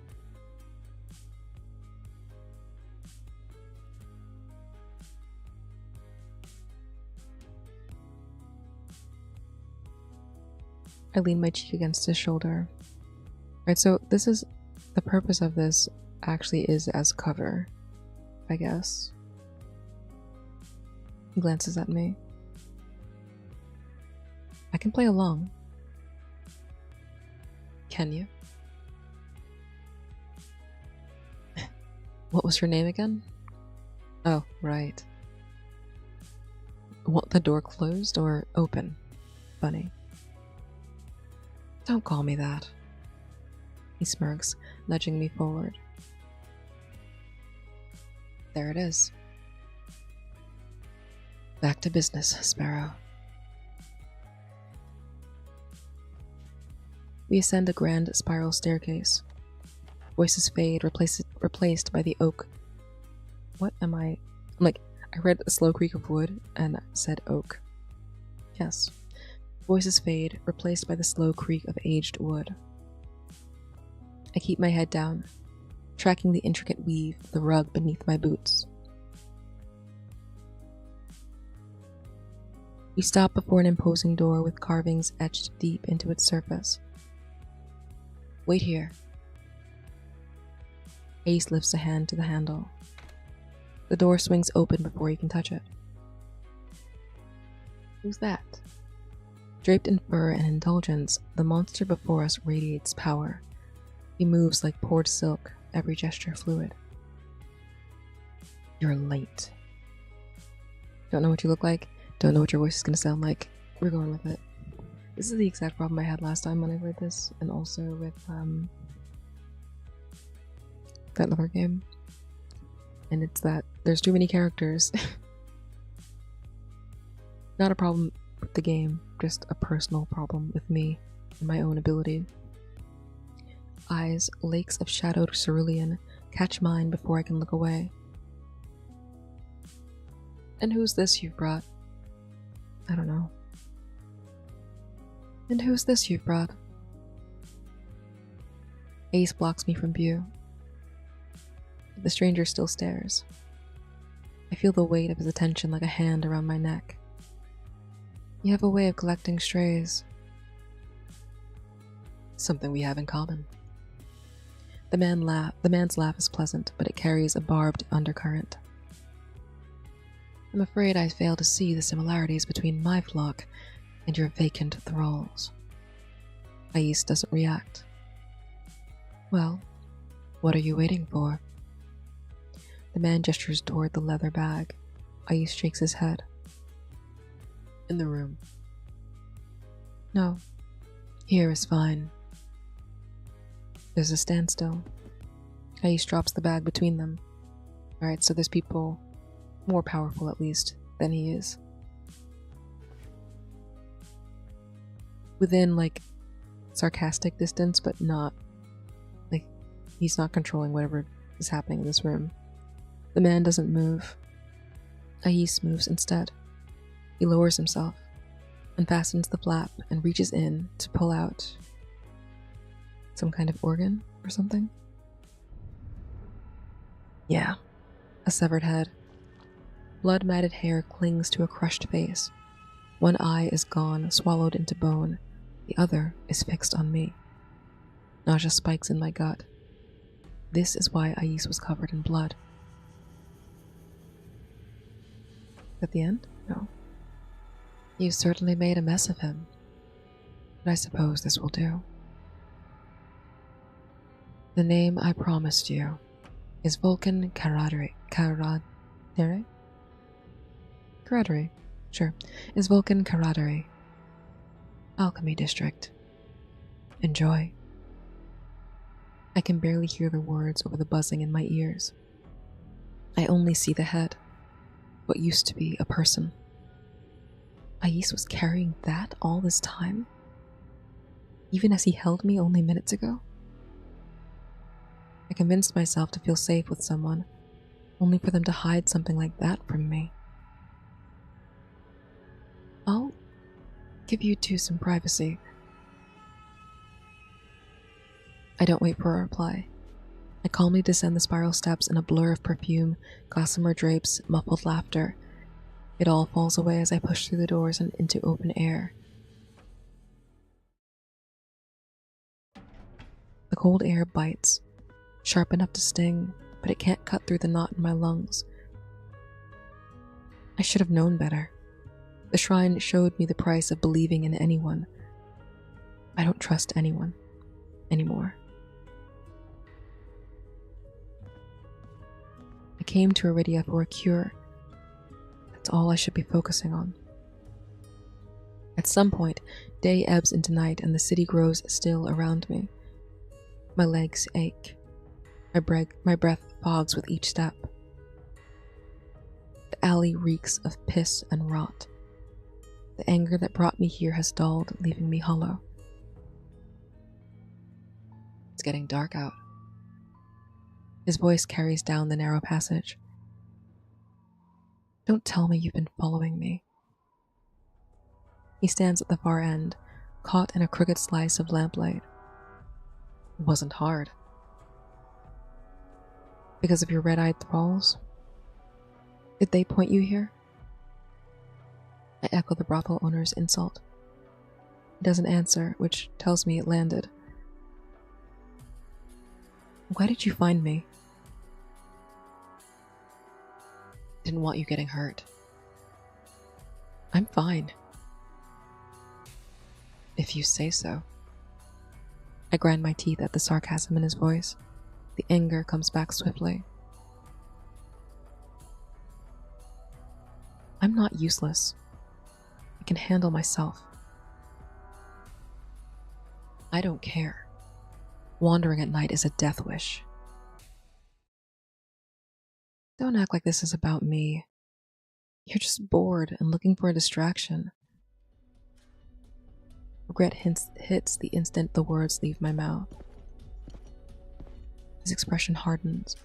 He steps closer, boots clinking on the cobblestone. Is that what you think? A bark of laughter leaves me, covering my nerves. I know your type. Charms first, truth later, smiling to hide the skeletons in the closet. And I bought it. I walked beside you like I wasn't begging to be proven wrong. I retreat another step. Ais matches it evenly. A severed fucking head, Ais? What was the plan? You couldn't tell me? Or were you waiting for the look on my face when it finally sank in? You're wrong. No, I'm not. But it's my fault. I don't know what got into me. My voice breaks, the anger fractures, spilling into something raw and painful. Just this once, I thought I could trust someone. I don't know why I thought it could be you. My back slams into cold stone. Dead end. He closes the distance. His arms brace the wall on either side of me, trapping me in place. His eyes burn into mine. Would you have stayed? What? If I'd shown you.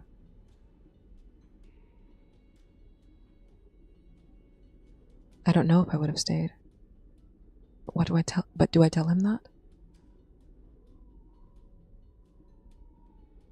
Dodge, I guess.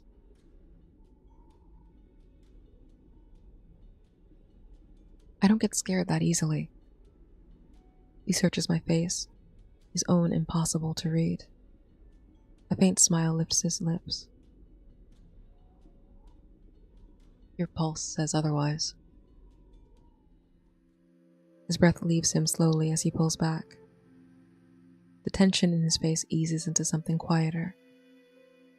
For the first time, he doesn't seem to have an answer. I didn't want to drag you into it. Into what? Business. I squint at him, waiting. He lasts a second, maybe two, before giving in. Familiar name? With Elian, a brothel owner. We struck a trade, a head, for the name of someone I'm after. Telling you wasn't safe. But then you... He shakes his head, letting it drop. Point is, I couldn't turn you away. You wouldn't come back if I did. His voice comes out more measured than usual.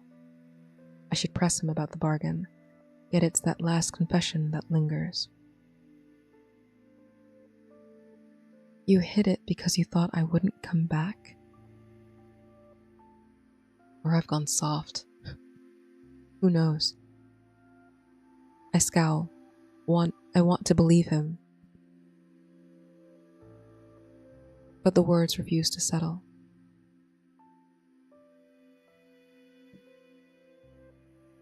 Then why? The other night you said you didn't want to give me a bad impression. Why do you care about me? He blinks, caught off guard. Why wouldn't I? You don't know me. His lips flatten, and at first I think he'll deflect. But he exhales, averting his eyes. I've picked up a few things, Sparrow. Like that mouth on you. Always quick to argue, even when the timing is terrible. Some would call it rude. I think it suits you. My cheeks grow warm. I'm not... I like that look too. And you want to tear me apart, but bite it back.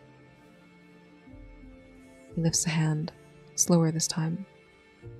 When I don't pull away, his knuckles skim my cheek. So gentle, it aches. When I catch you staring, you're easy to read. Easier to rile up. Or easier to rile up. That's why I like you. Happy? I like you. Those three words ricochet through my skull, echoing again and again. My vision blurs. Why am I acting like this? I want to disappear. I don't understand why it hits this hard, why the kindness of a few careless words hurts more than the secrecy. I clench my jaw to kill the sob in my throat. The walls I built were never meant to withstand tenderness.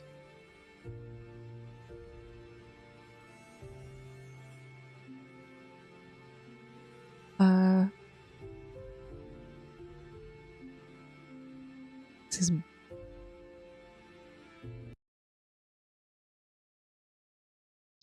I'm gonna say... Well, I said we're pursuing. I don't know how to get good endings or bad endings or what the good or bad endings are, but we'll lean into it for the sake of... for the plot. For the plot. I hold his hand against my face, turning into his palm. His skin is blissfully hot against the cold. Even the metal of his rings feels grounding. You're still a bastard. So I'm told. Are you going to apologize or should I bite your hand? Lets out a rough laugh, fangs catching the light. Biting sounds more fun.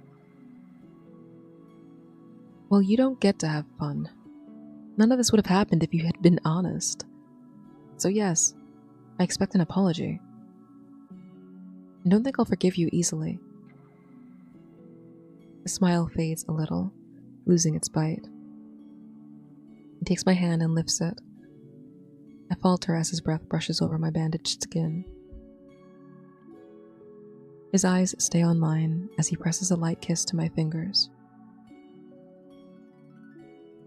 I'm sorry, little sparrow.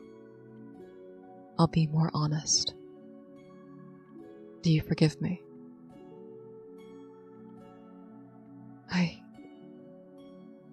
The words don't come. I manage a small nod. Yeah. Yay. He eases back to give me space.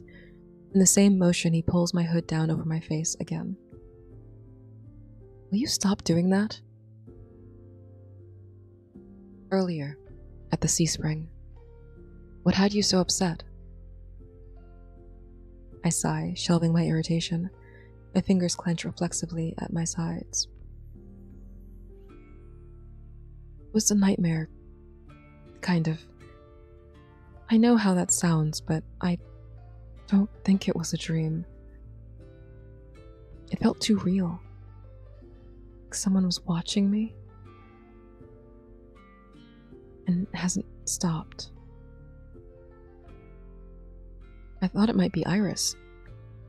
You know her, right? The girl with the hole in her neck? His head tilts, tension sharpening. Why Iris? I lower my head, picking at the edge of my sleeve.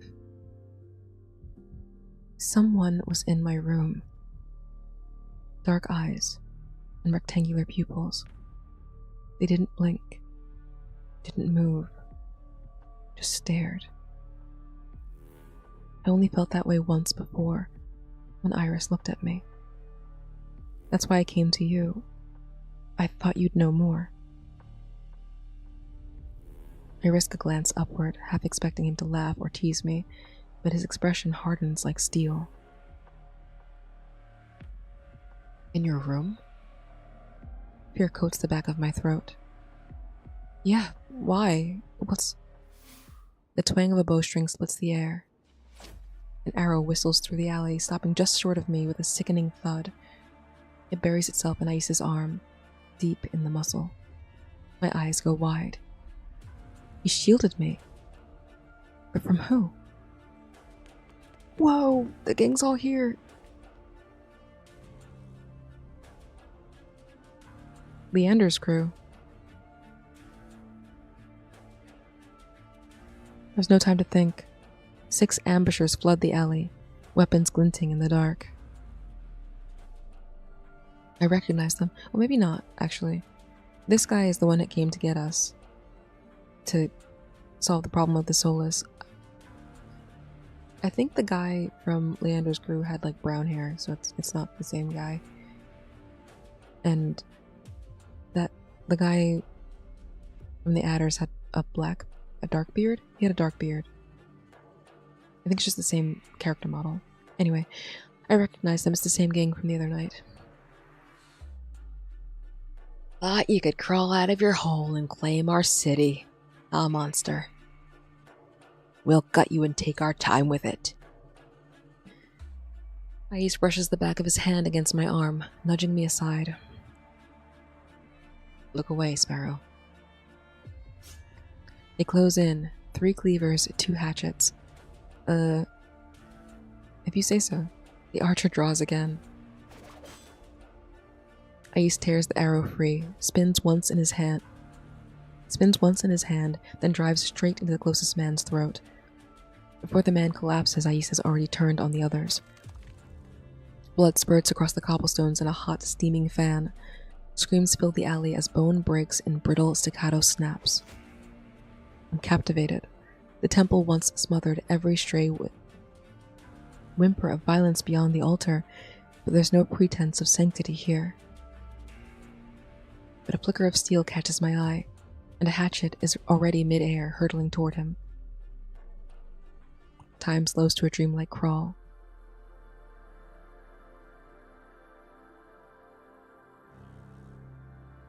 Not tentacles. Enormous tentacles unfurl like black petals, blooming from the tattoo on Ais's right arm. Curious. The hatchet lodges into the meat of one tentacle, then clatters uselessly to the ground. The heli? Work in progress, indeed. Ais turns toward the man who threw it. His arm extends.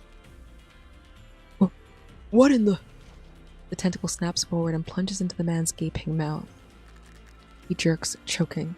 The tentacle writhes, burrowing deeper before bursting out of his eye with a wet pop. The body convulses, then stills. The survivors scatter. For a moment, I almost follow.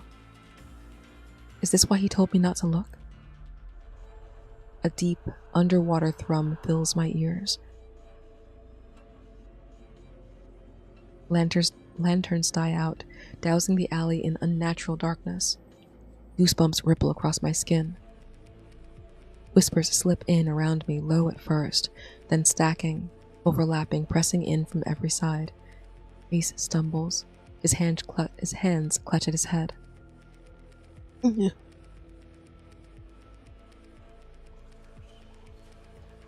Spooky mode? The murmuring curdles into something I can't follow.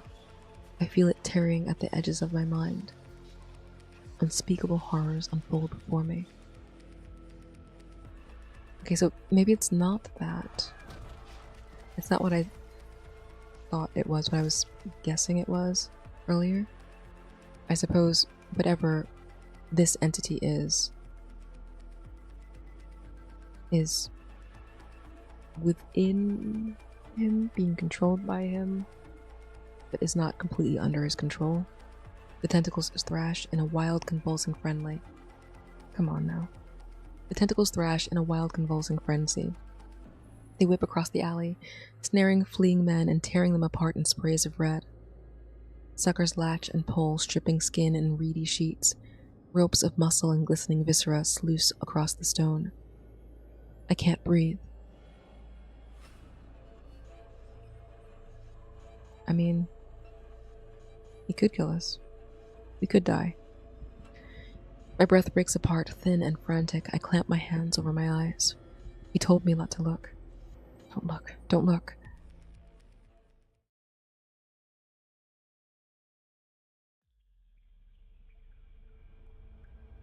The stink of brine and bile clings to everything. It seeps into my clothes, my skin, my tongue. I slowly raise my head. The alley is drenched in blood, lacquered red beneath the swollen moon. Ais stands in the center of the carnage. He's motionless, head canted slightly.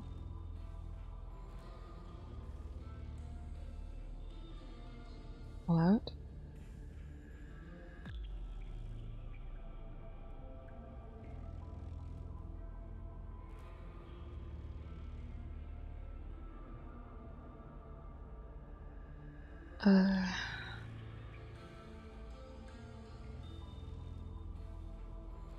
Ais? Name falls from my lips, barely a whisper. Ooh. Hello? His head swivels toward me. In the instant our eyes meet, I'm assaulted by the nauseating, sinking feeling of despair. Uh-oh, I didn't quick save. His pupils slit sideways, red irises surrounded by endless black. They're not his eyes, but the ones from my nightmare. Something watches me through him. This isn't Ais.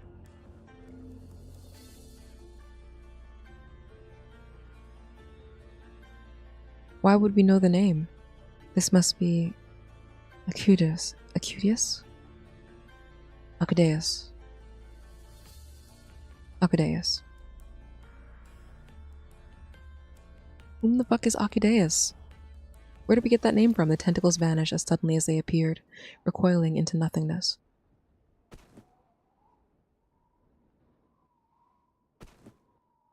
Ais collapses, his knees slamming against the gore-slick stone. Each breath tears loose, ragged and uneven. My body lurches forward before my mind can catch it. Ais. Don't. His snarl slices through me, cold and vicious, but underneath it, something has cracked. What the hell was that?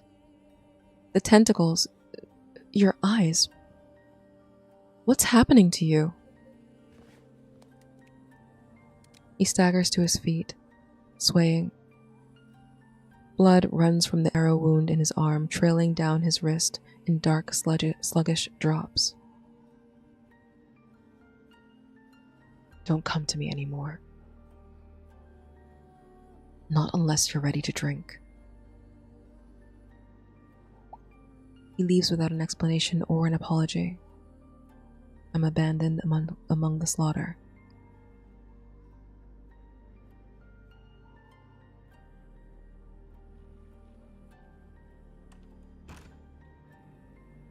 Okay, so yes, maybe.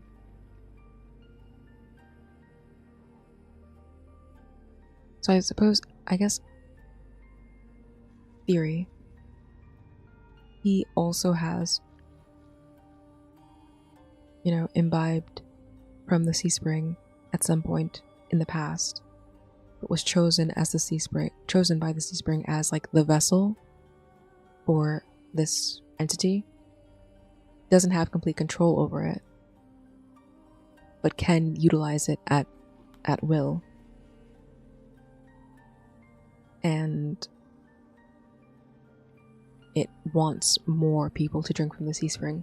Me interacting with him without having drunk from the sea spring puts me in danger from that entity.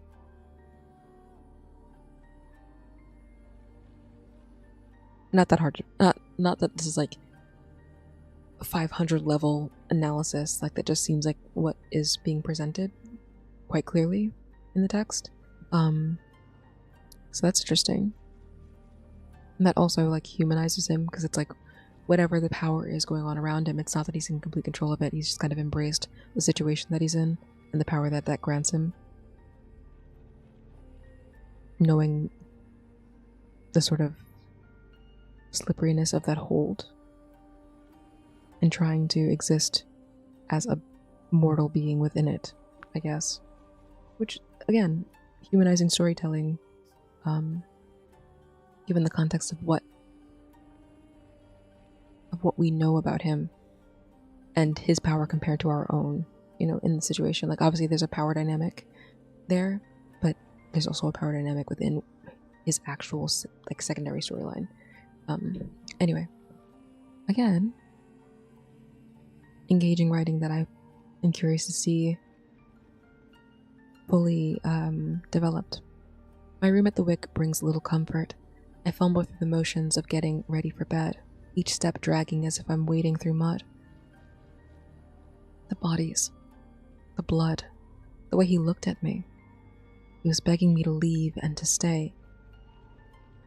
I can't shake it. I know now without doubt that what I saw last night was no dream, and Iris was never the one in my room.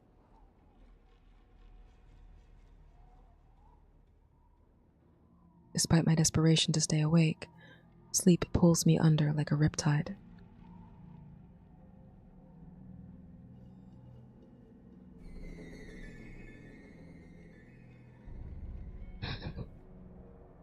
Spooky ass, what the fuck? And once again, it watches me.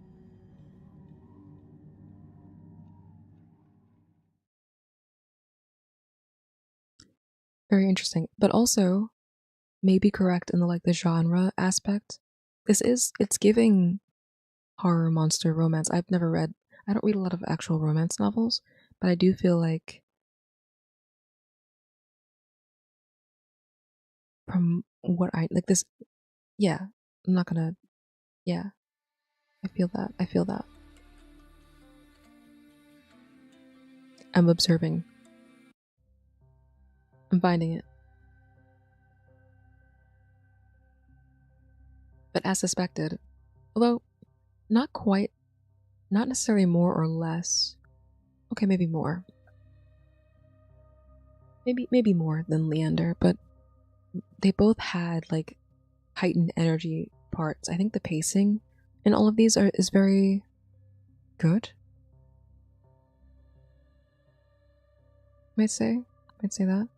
So Kuras, Bear, and Min,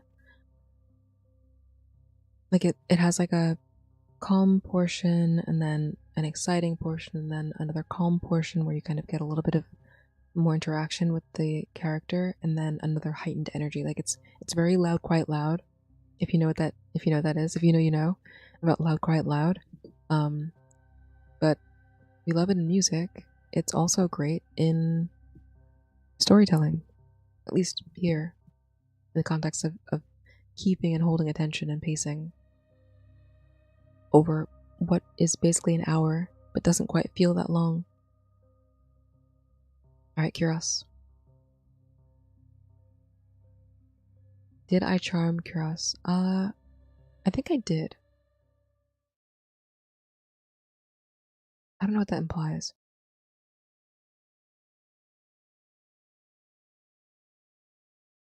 I'm gonna say yes.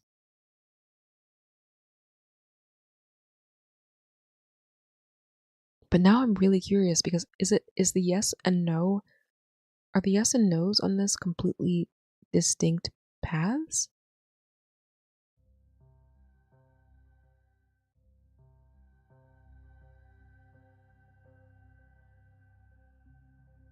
Maybe it's just the sorts of options that you get within the path. Like I can't imagine they made 2 complete paths for each of the 5 and 5 love interests in this game, just for the chapter 1 demo. But maybe they did. We're only going to be exploring whatever I choose first, unless I go back in on my own time, which I may, and find that it is completely separate. In which case, I'd love to explore it, and why not do it on stream? I leave the Wick early the next morning, marching through Lowtown's dingy streets. Actually, I'm gonna take a 5-minute break to drink some water, like stretch my jaw, and open a window. I'll be right back. I will return. I should have done that before. I should do that before each section, just like 2 to 3 minutes, 3 to 5 minutes, so I can just like reset. But I'm gonna do that now. I'll be right back. Thank you for your patience.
It's finally hot outside, or hot enough outside that it's fucking boiling in my room.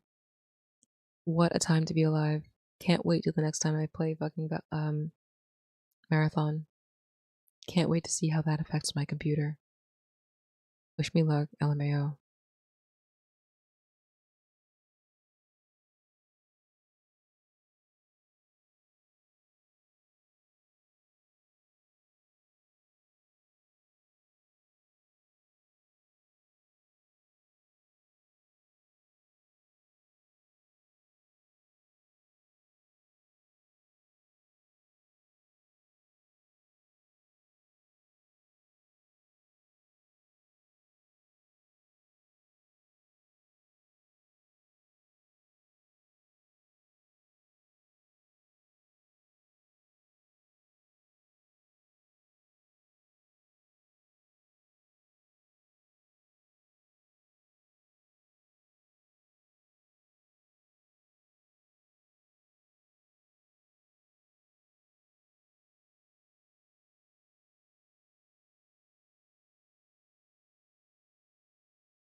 Okay.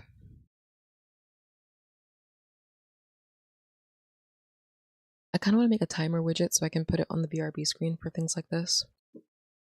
But it's just one more thing that, like, I'll have to turn on or off, and then it'll be annoying, cause some kind of problem inevitably.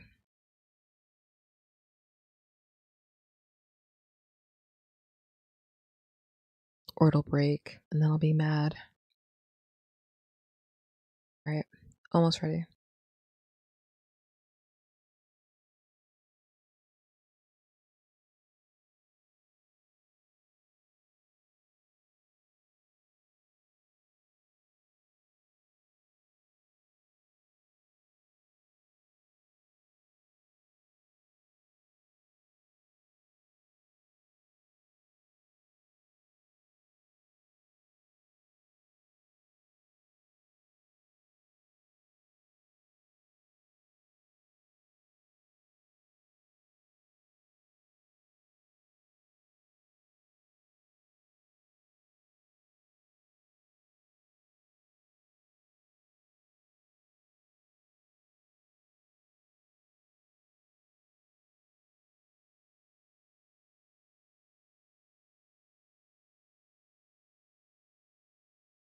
All right.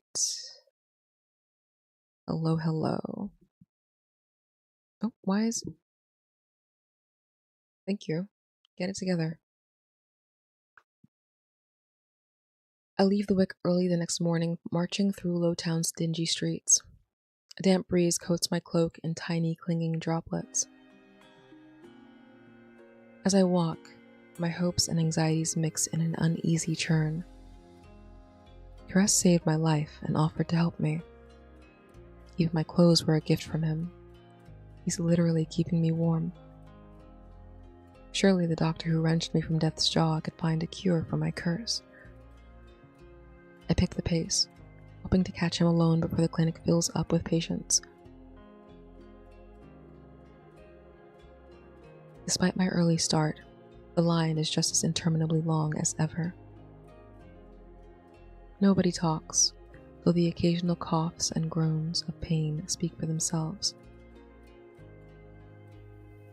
It would take hours to get through the queue. With a small twinge of guilt, I slip down the alley toward the clinic's back door. Sure enough, nobody else is there. I realize why when I spot a large rusty padlock on the rear entrance. Just as I reach to inspect it, the door bursts wide open. It's Leander, with a package in one hand and a sunny smile. His brows furrow when he sees me. This man is the mayor of Iridia, clearly. Neve, feeling all right?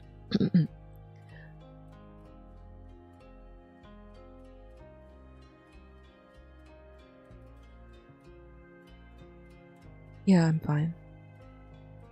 Leander raises an eyebrow, clearly unconvinced. I point at the back door, which Leander left ajar. Rusty padlock hangs uselessly off the handle.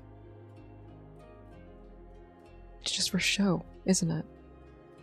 He gives an easy laugh and nods. I told Curus he shouldn't just leave his doors open. Even offered to set some wards, but he stuck a useless lock on the outside and called it good. I frown as I mull over Leander's breezy explanation. Theft was a constant problem at the shrine. Everything valuable stayed under lock and key. Medicine, food, and me. I suddenly remember Curus last night, strolling down the shadowy riverbank while others cowered inside, unafraid of horrors in the dark, and apparently just as indifferent toward mundane threats to his clinic. Well, I won't keep you. Go on. Curus won't be mad at me for intruding? Leander's answering laugh is more like a cough. I mean, he was intruding too. I wouldn't worry about it, Neve. I mean, you remembered your name. I've known Curus since I was a kid. Which means I guess they're around, well, is he even older than Leander? What? When they were both... Okay. He doesn't bother with names unless you stick out. In my experience, sticking out is usually a bad thing. There's only one way to find out. He cheerfully waves me toward the back door and disappears down the alley. This is preferable to an hours-long wait, so I step inside.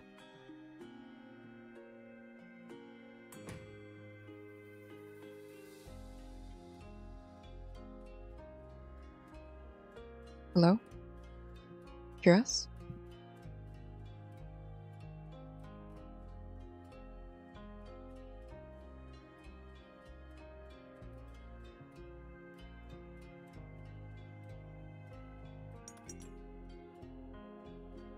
No answer, though I hear the gentle clinking of glassware. I turn toward the sound. Harsh orange light glints from the other side of a narrow door left slightly open. My nose twitches. There it is again, the sulfuric smell from when I first woke in the clinic. I approach, reach for the handle, and gently push.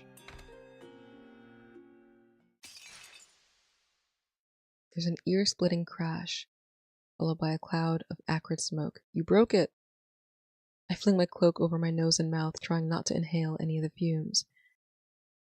Once the smoke clears, I find myself face to face with Curus. A flask lies smashed at his feet, its contents burning into the worn floor tiles.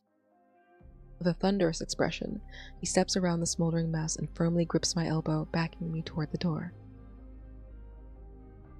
Neve. I shiver in his grasp as he towers over me. That cold, imperious glare paralyzes me, like an insect trapped under glass. So sorry. I trail off. One look at his face tells me that he won't accept any feeble excuses. The seconds tick by as we stare at each other, each more agonizing than the last. In the future, please do not wander around my clinic. As you can see, I use volatile reagents. I wait with bated breath for him to kick me out, but his face gradually softens. Wait for me in the clinic. Chastened, I step out of the room. I can hear Chris moving around, presumably cleaning up the mess. I lean against the wall and fold my arms, determined not to get into any more trouble. Chris rejoins me after a few minutes. His earlier irritation is gone, replaced with a touch of amusement. I can guess what happened. You arrived shortly after Leander left. Leander never bothers waiting at the front, and neither did you. It's a statement, not a question. There's no point in pretending otherwise.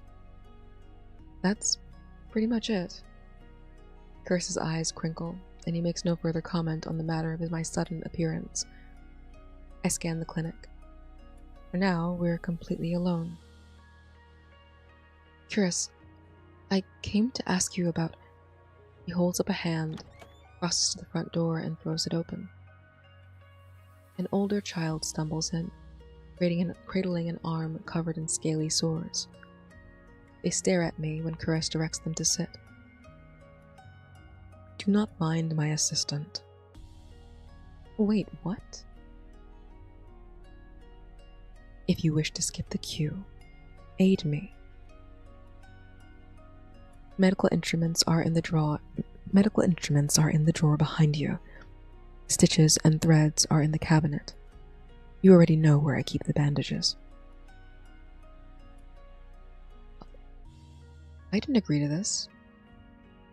Let's be a little pushy, I guess.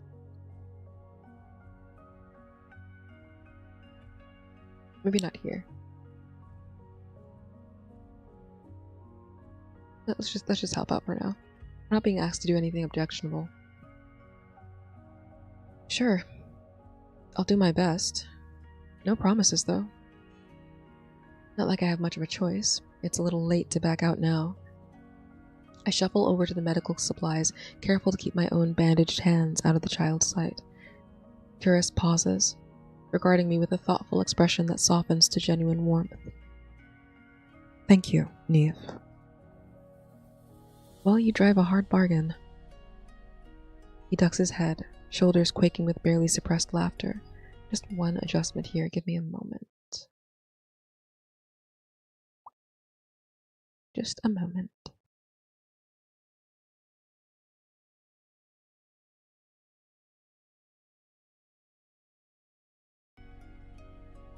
Regardless, I am grateful for your assistance. I will not ask anything onerous of you, though you should harden your heart. Pain, deprivation, and frailty are constant companions to humanity. Don't worry about me. I'll be fine. Is that so? I gaze down at my bandaged hands, then back up at him. I've seen more than my fair share of terrible things. I don't mention that I'm the cause of most of them. I believe you. Precious few people have ever said that to me. I'm unable to hold his piercing gaze and equally unable to answer.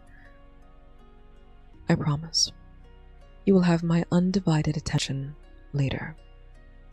Warmth rises in my cheeks. Is he teasing me, or is he being serious? Before I can ask, Curious returns to his young patient. Sit up straight. Sit up straight and extend your arm. Neve, please bring me one of the vials beside the sink. Curious, I hold one of the vials up to the light. Silvery liquid quakes in my hand, as though the contents would come alive if I remove the cork.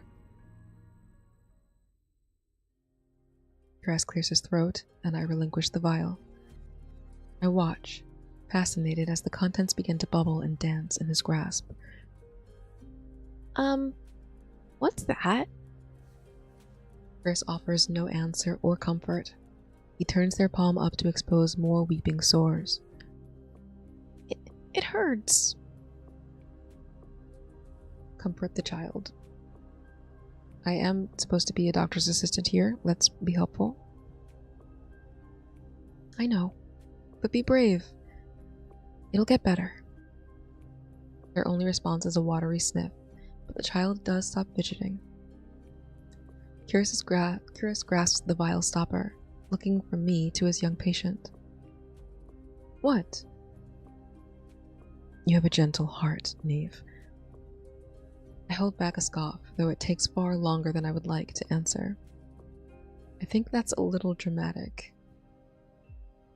We can agree to disagree. A trickle of silver flows from the vial when Curious opens it. The color brightens on contact with the child's skin, flowing over each open wound. Inflamed skin closes before my very eyes. The bleeding stops, and a healthy flush returns to the child's arm. Caress barely used a few drops. He seals the vial and steps back, satisfied.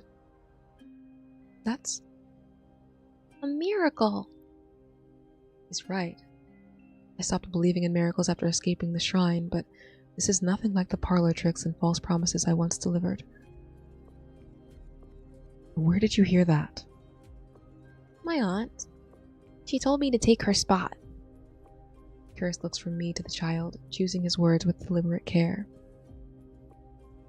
This disease can recur, so you must return next week. Do you understand? He doesn't wait for an answer before ushering the child out the door. I can't tear my eyes from the miraculous glittering vial in Curtis's hand. Could it heal more than just injury and disease? Could it mean an end to my curse? Probably not that. But some other things, maybe. Our eyes meet. He answers my unspoken question with a shake of his head as a new patient stumbles in. The distinct odor of metal and quenching oil clings to her clothes.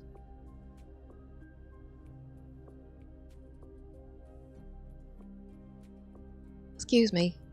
No, I'm not going to do that. Excuse me? Sorry, doctor. I know you're sick of seeing my face. She cradles her arm, covered in a rough cloth sling, crudely bandaged fingers peeking out of one end. Neve, I need forceps and scissors. He points to a tray of gleaming tools in every shape and size. The reflective glare hurts my eyes. Never seen any of these utensils before, and my confusion only sharpens as the seconds of silence stretch on.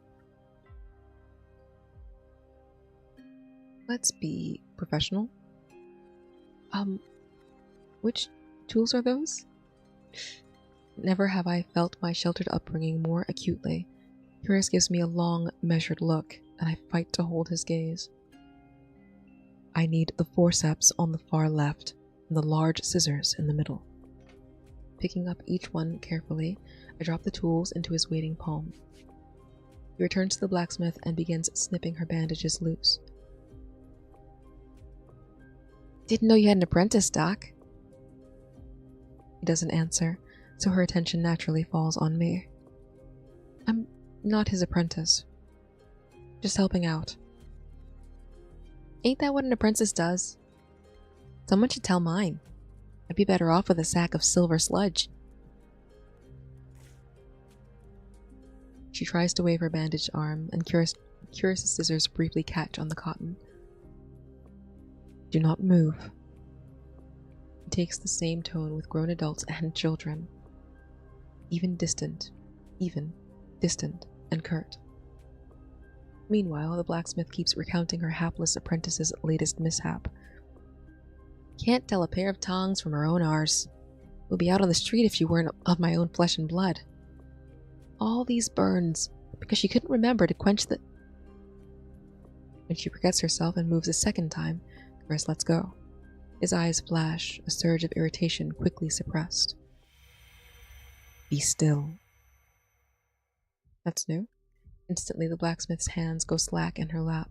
The cloak slips and the torrent of chatter ceases, replaced by yawning silence.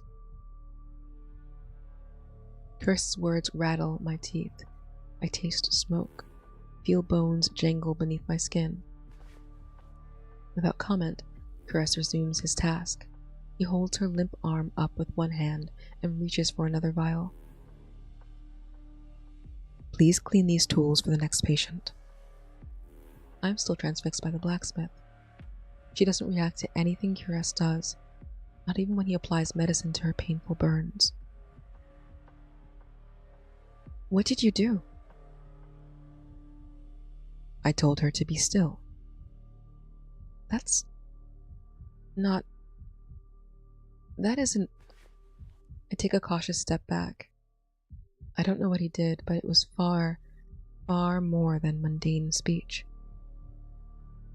I tasted power in every syllable, subtle but inexorable power.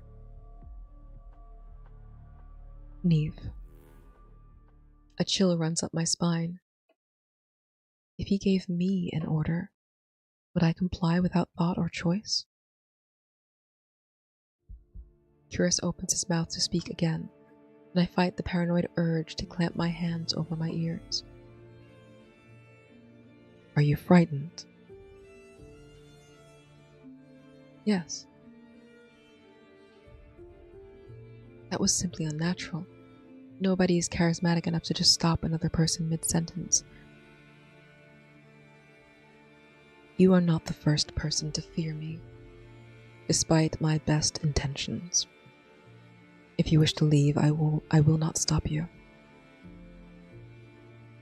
I look out the window at the long, miserable line of waiting patients and slowly shake my head. No. I'll stay. Why? Where else would I go for help? The cenobium? The sea spring? I stop myself from saying more, hoping he won't press me on this. I can't walk away, not after seeing the miracle of Chris's healing skill, not without knowing if he could save me a second time. As you wish. He quickly finishes dressing the blacksmith's wounds, then passes a hand over her eyes. Like a candle flickering back to life, she blinks up at him.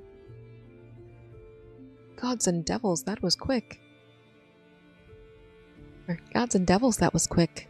And she hops off the cot and bounds out the door, apparently no worse for the wear. The patients file through in a hectic blur.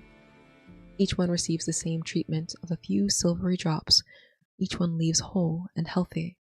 Okay, curious. Maybe it is like a cure-all. I struggle with a dense tangle of suture thread, mind running amok with questions. How does that strange panacea work? Is it only effective on recent maladies? Would I need to drink it? Would there be any pain? Based on his other patients, that seems unlikely, but none of them were cursed. Neve. Huh? I lift my head to find him watching me with concern. It is well after noon. Have you eaten today? My rumbling stomach answers for me. Honestly, the imminent possibility of a cure drove all other needs from my mind. Follow me. He strides out of the clinic, briefly holding the door open for me. Though the morning chill has burned off, the low-hanging clouds persist. The queue outside is as long as ever, but nobody enters. A few patients wave at Curas, who only spares a passing glance. I'm wondering how to broach the subject of my curse when Curas slows his pace. What would you like to eat? The casual question catches me by surprise. All morning he's been nothing but business. Surprise me.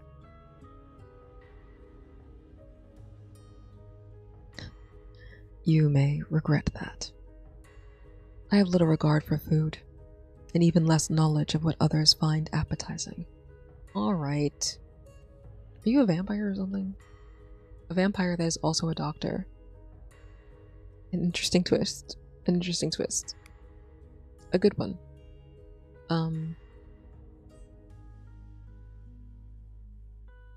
Sweet, savory.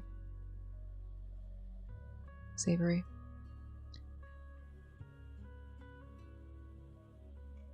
What? Is he mad about it?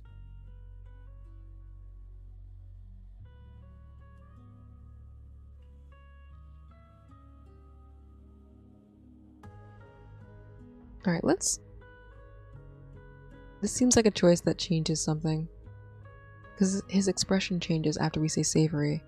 And he talks about not eating when you press surprise me. I guess we'll see what happens. There might be more...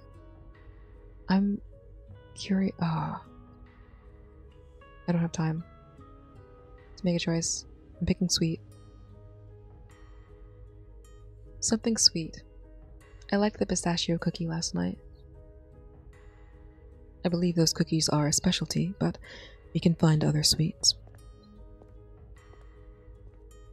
To my relief, we don't end up at the vendor of many-eyed fish.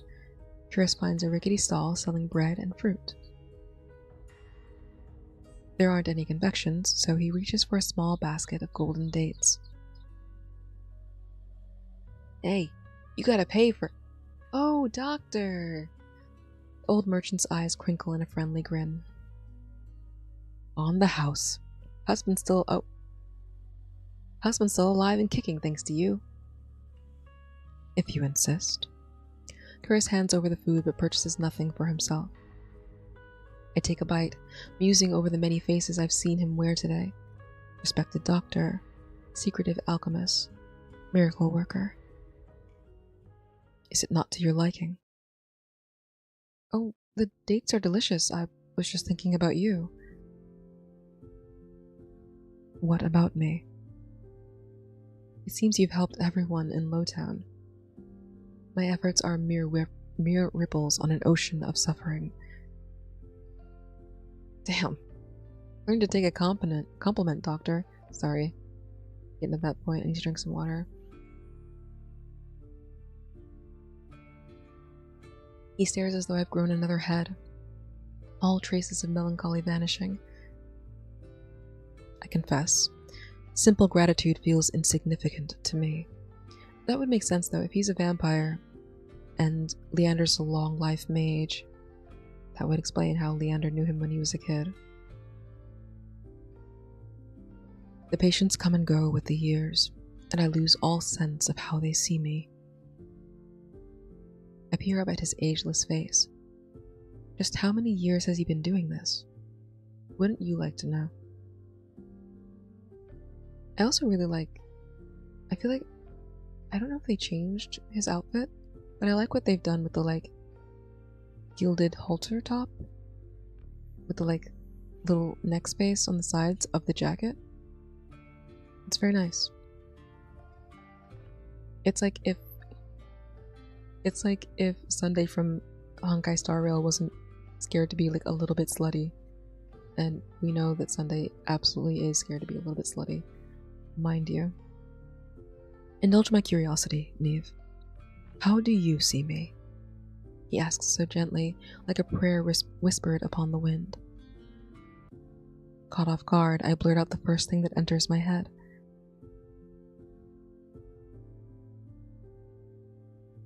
Honestly, I think I would say lonely. He does seem detached. Lonely. Don't look at me like that. He stares back with no reply. I press my fingers against my mouth, faintly horrified at saying something so forward. But the feeble apology dies in my throat when he gives me a fragile smile. This is well, I guess it's not that. This is, I guess, the equivalent of Chris having a blushy face. Perceptive and honest. I should request your assistance more often. I'd like to help you too. After all, I'm much the same. The surprise that flickers in his eyes is but a momentary lapse, quickly fading. We should return to the clinic before I reveal any more inadequacies. I probably won't get a better chance to talk to him, especially once more patients arrive. Can I have a word when we're back? Alone? I get the distinct feeling that he knows exactly what I'm going to ask. The walk back to the clinic passes in a silent daze. Any hunger I felt is gone, replaced by giddy, churning apprehension.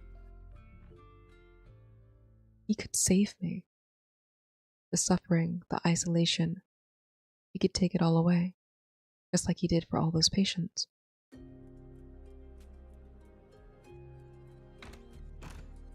I hop on the cot the moment we're inside, waiting for him to produce that miraculous panacea. Your hands, please. What? I hide my hands in my cloak, hugging myself tight. Why? You treat your hands as though they are alien to you. They must be the reason you sought my help. and I cannot help without examining them. What about your medicine? You're not gonna use it on me? Why, without looking? Without, checking first? When I don't move, Caress takes a step forward. It would do nothing for you. Each word swims within my ears like thick syrup. Piecing together their meaning feels impossible. Nothing. How do you know? Experience. Curious, that's not a real answer. Try as I might, I can't keep the desperation from my voice. Please, just try. If you insist. Remove some of your bandages. Slowly, each movement stiff and reluctant, I pull one hand out of the cloak and unwind some of the white cotton. I'm more cautious than I was with Leander, only exposing a sliver of my palm. Chris picks up a vial and uncorks it with one smooth motion. A single silver droplet quakes above my exposed skin. There's a brief burning sensation when the liquid hits my palm, followed by nothing. I'm not sure what I expected to feel. But there's no miracle. No healthy skin peeking through the mottled mess. Only my hand, as resolutely cursed as it was before. I'm sorry, Neve. My usual methods have no effect on your affliction. He's trying to let me down gently, but it only sharpens the bitter sting of disappointment, because I know what comes next. You can't examine me. Touching my hands will curse you. After that, you won't be able to help anybody at all. Versus chuckle jolts me out of my self-pity.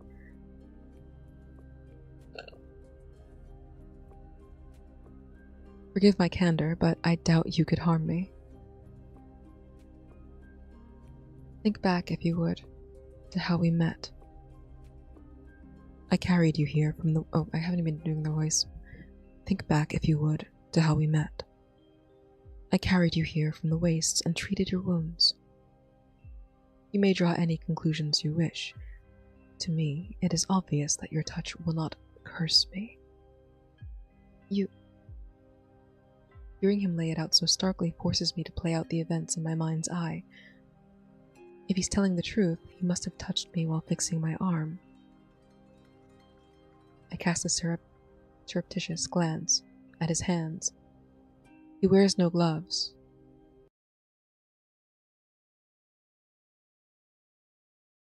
And I haven't seen any around the clinic. How? I have no answer. The last time you were here, I was preoccupied with saving your life. Your hands were a curious afterthought, but now they must become my focus. The second time in as many days, I finish unraveling my bandages. I try to calm my pounding heart to no avail. He's a doctor. He's doing this to help me. I certainly don't crave his touch. I try not to imagine how his hands might feel.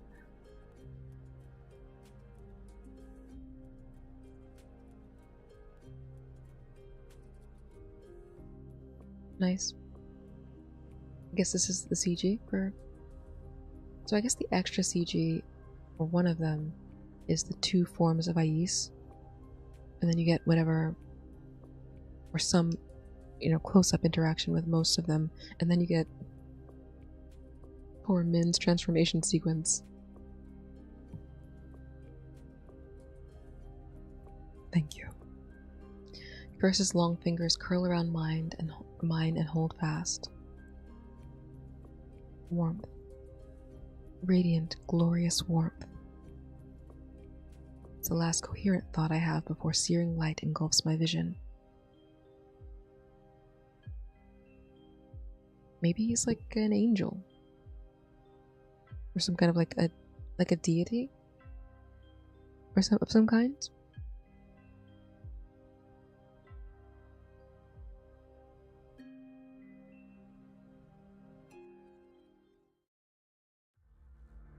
Yep. Okay. Alright. That's the answer. I was like, is it vampire, long life, a vampire that heals people? That's interesting. No, he's an angel. A spark ignites at the point where our hands meet, and Kura's skin gives way to unquenchable flame.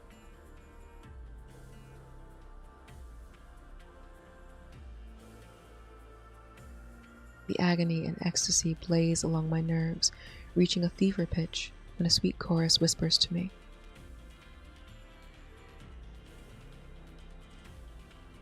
I am seen. I am known. My weaknesses and vices, my sins and pathetic struggles, all stripped bare before that unblinking gaze. The visage that stares back cannot be human. Yet he seems as startled as I am when a scream tears free from my throat. Yo, why are you yelling? Are you scared? Chris lets go, and the vision vanishes as suddenly as it came. I shiver and gasp, the afterimage seared in my mind. This is interesting.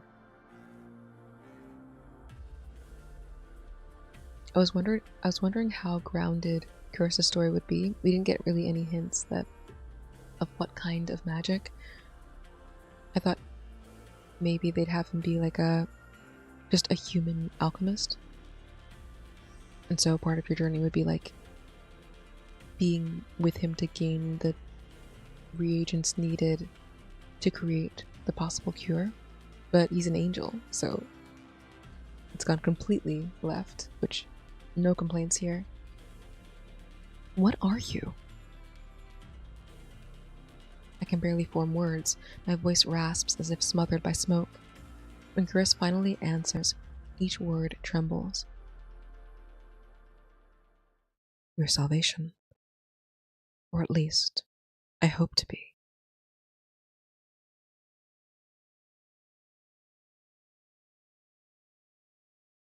I slowly open my watering eyes. Chris steps back, putting several feet between himself and me. So, are the vials of silvery stuff like his blood or something? Wouldn't that be interesting?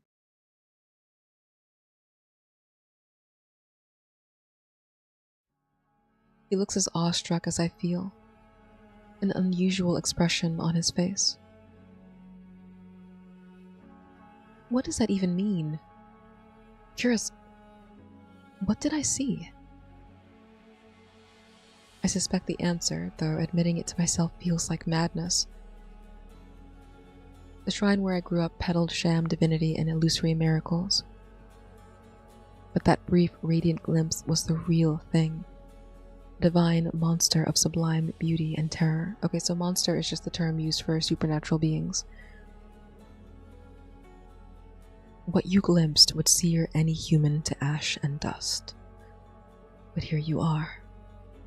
Alive and unscathed. Extraordinary.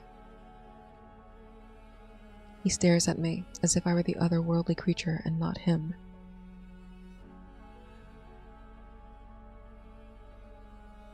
No one in this world has seen my true face without... He doesn't have to elaborate. I felt that fire firsthand. Neve, you are singular. He reaches toward me, transfixed by my exposed hand. I'm used to others recoiling in horror at such a sight, but the awe and longing in Kurisa's eyes is new and dizzying.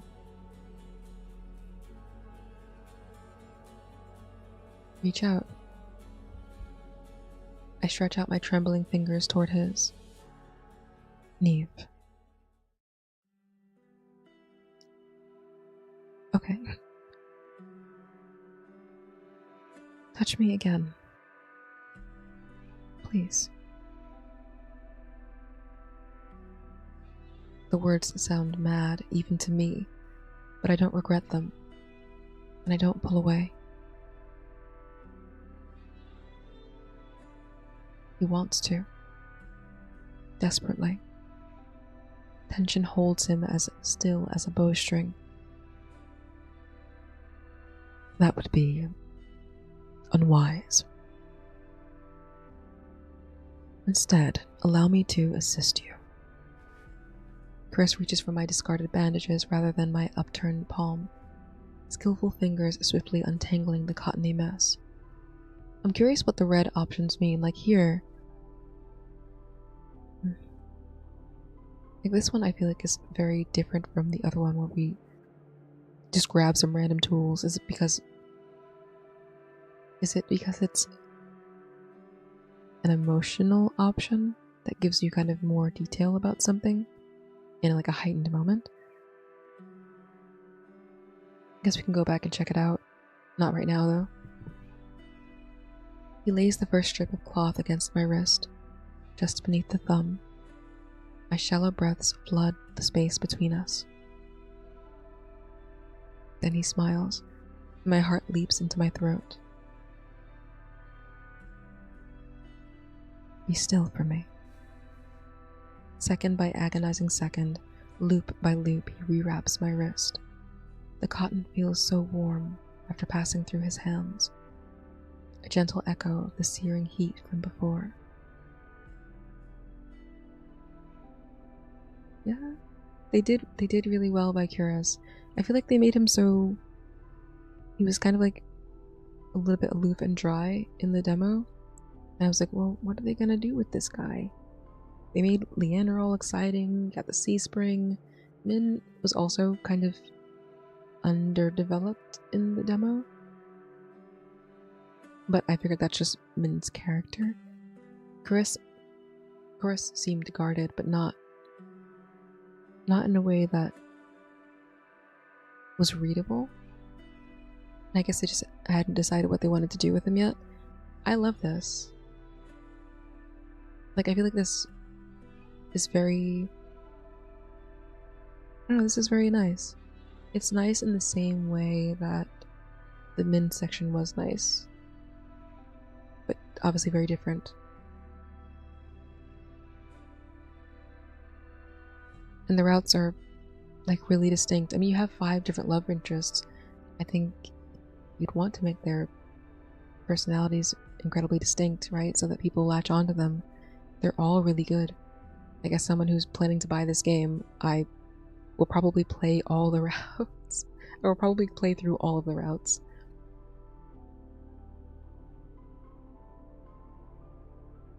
And that's a testament to Red Spring Studios. He pauses at my palm, lips twitching in another knowing smile. Part your fingers. I hesitate. How is he going to wrap my fingers without accidentally touching me? A light tug on the bandages brings my attention back to his eyes, still watching me in wonder. I gingerly extend my fingers. Even that slight motion sends a shiver down my arm. Has no one wrapped your hands for you? Not that I can remember. The shrine's priest must have bandaged me as a very young child, but clumsily wrapping my own hands is one of my earliest memories. Think about it. No sane person would risk being cursed just for this. What does that make you? Or what does that make me? An angel, right? That's what you are. Anyway, that's not what I meant. No. All the while he continues to work. Bandages wind up my thumb and back down, symmetrical with my other hand. He effortlessly replicates patterns I've developed over the years. The deliberate hypnotic motion chases all else from my mind. Also, I've said this before, but the audio loops are really nice. They're like nearly seamless, I feel like. In a way, like, obviously most loops are seamless, but these are seamless in like a very almost trance-like ambient way. That's very effective. A neat knot at my wrist completes his work. I flex my hand, luxuriating in the traces of his warmth. Thank you. It's all I can manage, but it brings a gleaming smile to Chris's face. I should thank you for the gift of your trust. I clasp my bandaged hands together, heart thudding against my ribs. If your usual methods don't work on my curse,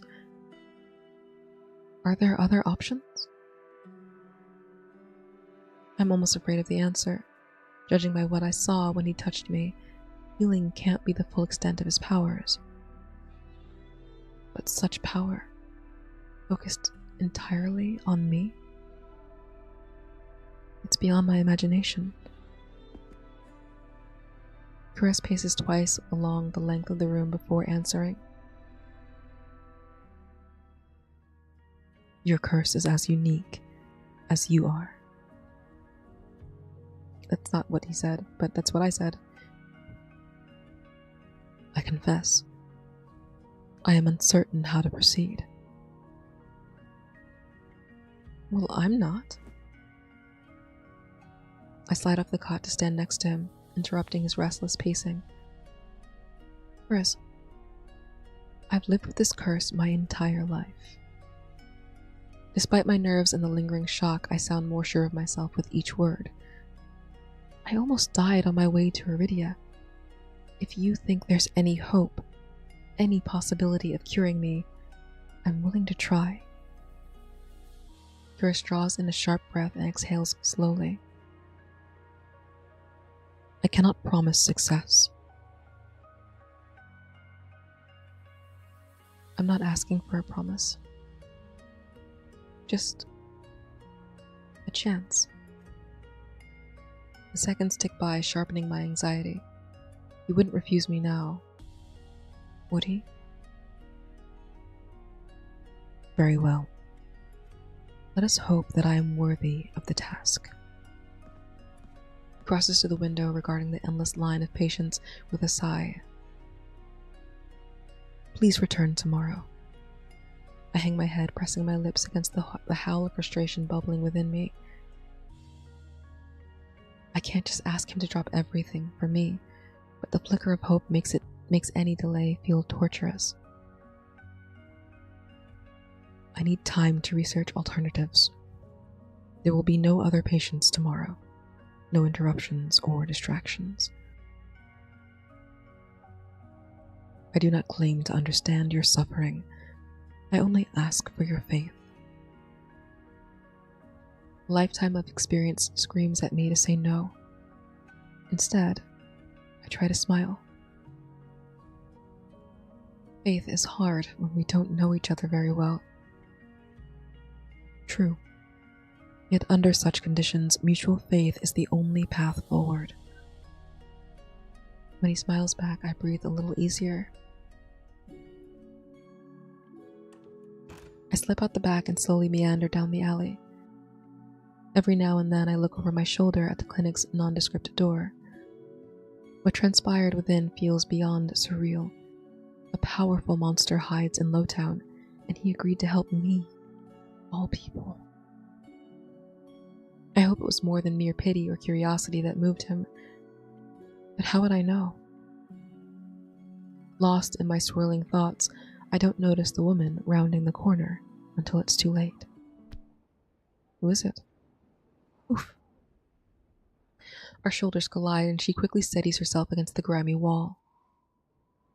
Watch where you're going. White Cloak. It's the same cleric who tailed us the night before. I attempt to turn and hide my face, but recognition dawns on her when she takes a closer look. She's from the Cenobium. Ah, I thought you looked familiar. Though her smile is surprisingly warm, I maintain a wary distance and keep my mouth shut. Excuse me? You must be new around here. Iridia is a marvel, isn't it? I sigh, tired of being reminded of my obvious outsider status. It's fine. Still getting my bearings. try to keep my tone calm and even. Antagonizing a cleric seems unwise, especially when I know so little about her. I know the feeling.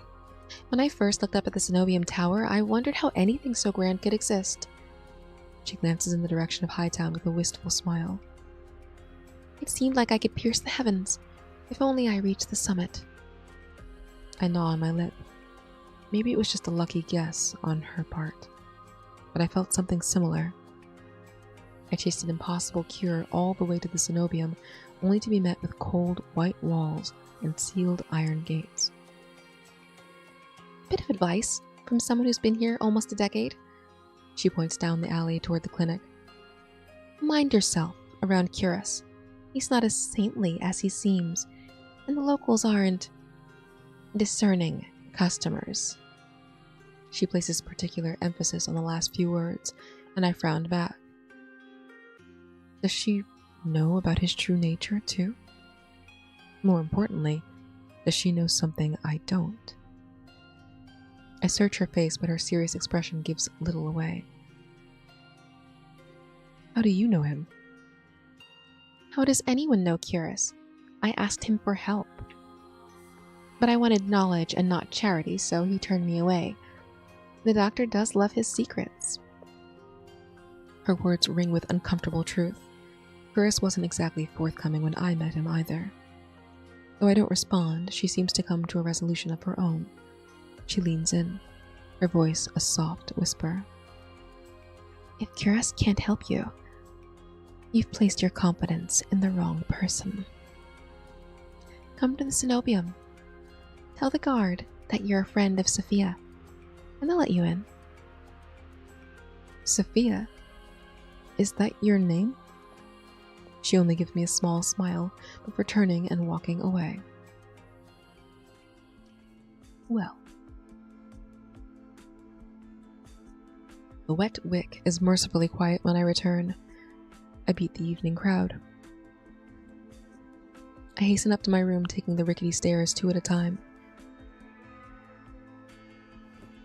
I slump into the dusty chair, closing my eyes. Unbidden, the vision from the clinic erupts from my memory.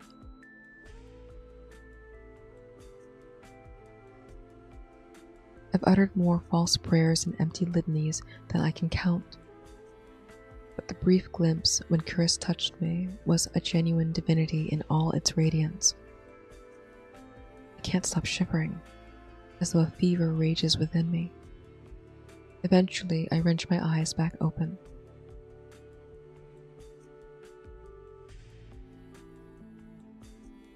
I do wonder, so maybe... I don't know if they're saying that Curus is bad necessarily. It might be that the price of his healing is a similar, like it's not like dependency, but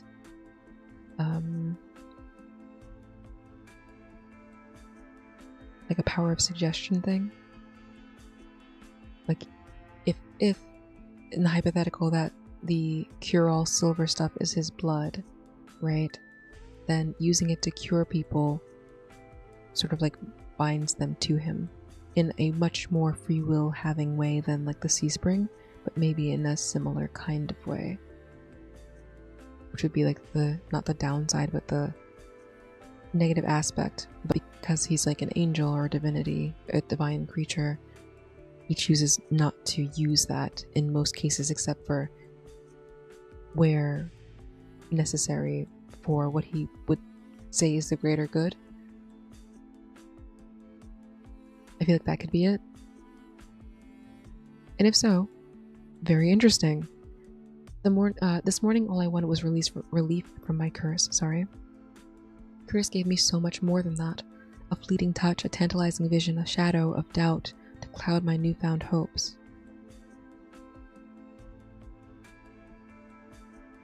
And all the while, he told me so little of himself or his desires. I turn over beneath the threadbare blanket. Any answers, good or ill, must wait for tomorrow.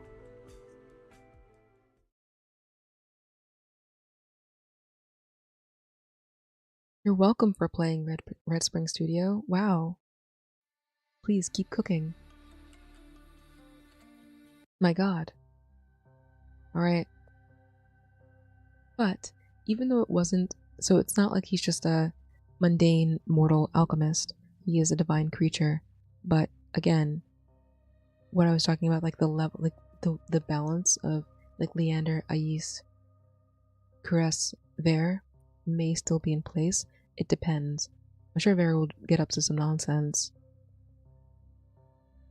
But I'm curious how it will work out because he's under lock and key by the Cenobium. Like, how are we getting in there? How are we even interacting? Did I amuse Ver? I did. I did. I did.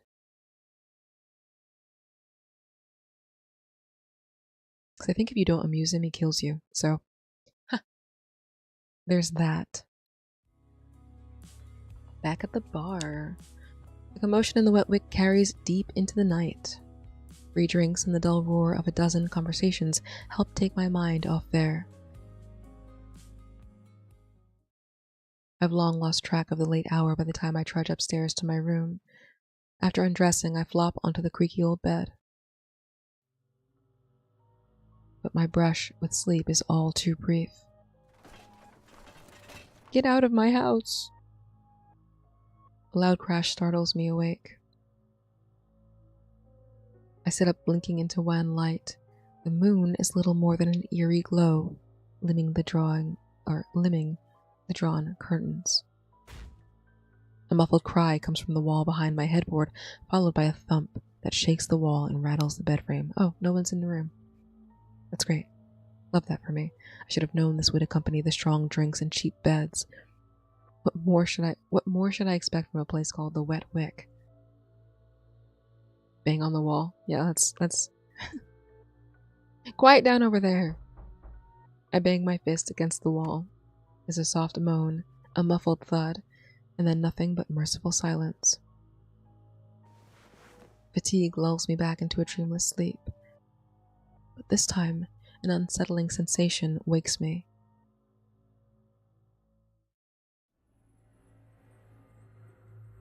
My eyes fly open. The room, once suffused with weak moonlight, is now cloaked in impenetrable darkness. I sit up at the first whisper of movement. Nails click on the wood as the very dark itself stirs. Inky tendrils spread across the walls, smothering the windows. A shadow falls over me, as indistinct as whirls of curling smoke. The foot of the bed dips, wood groaning under the strain of immense weight.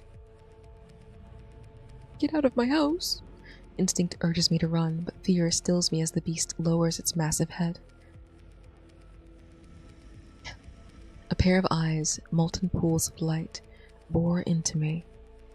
A maw yawns open with a rumbling growl and a flash of jagged teeth. It lunges. I squeeze my eyes shut, anticipating the agony of fangs tearing into my throat, but the bite never comes.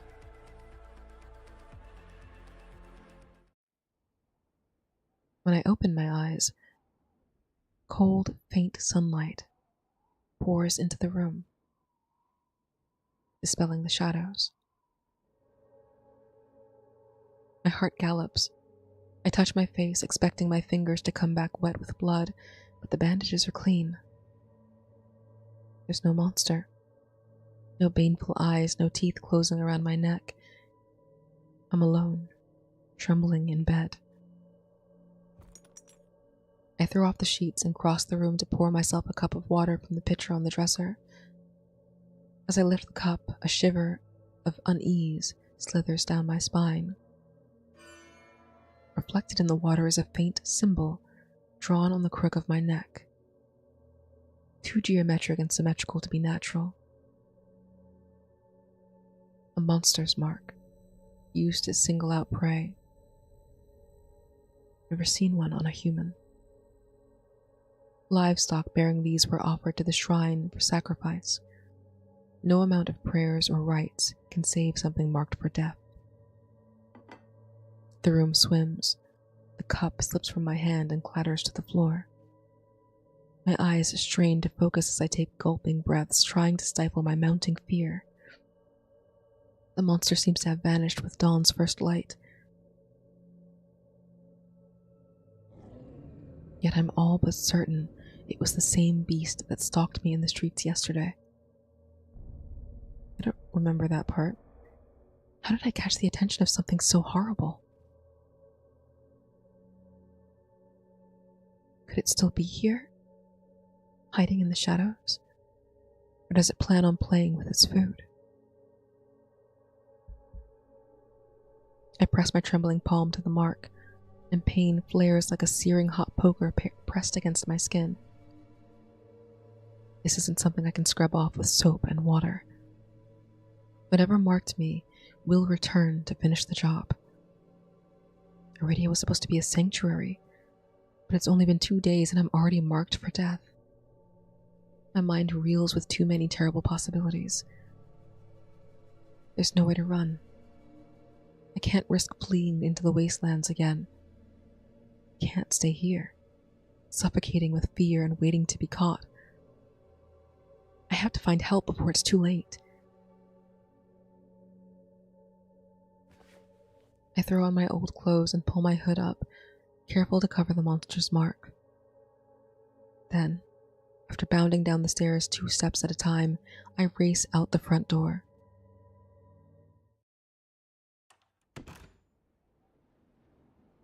The door swings open and bounces off a solid object with a resounding thwack. Oop. Sorry, my bad, girly pop. Gah! A flurry of papers take flight. The cleric from yesterday scrambles to catch as many fluttering pamphlets as she can. I reach for a few fanning across the dew-laden stairs. So I wonder if it's probably not Sophia, but it could be. Identical posters, each depicting rows of human and monster faces rendered in smudged ink. Though the paper is soggy, I can make out missing and something about a reward. Sorry about that. Thank you, citizen. Cleric looks from her papers to me and blanches. Oh, it's you. There's dear friend. I nearly mistook you for a heretic. She chuckles, but when I smile in return, her eyes widen. You are... got something? There, on your neck. Shit, I didn't notice my hood slipping back when I dove for the papers.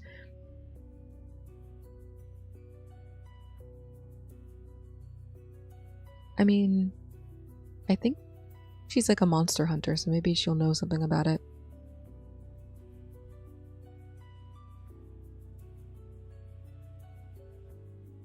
There's no use in hiding what she's already seen. A monster snuck into my room last night. I thought it had killed me, but it left its mark and vanished. Wait. You're telling me a monster attacked you here? At the Wet Wick of all places? And then just up and left? When I nod, she glances at the pile of papers in her hands and sighs. All right, citizen. First things first. We should get you somewhere secure. You'll be safer in Cenobium custody. And I'll, need to take your testimony. I instinctively take a step back. Am I being arrested? No, but I'd rather not question you here. You'll be protected under our supervision.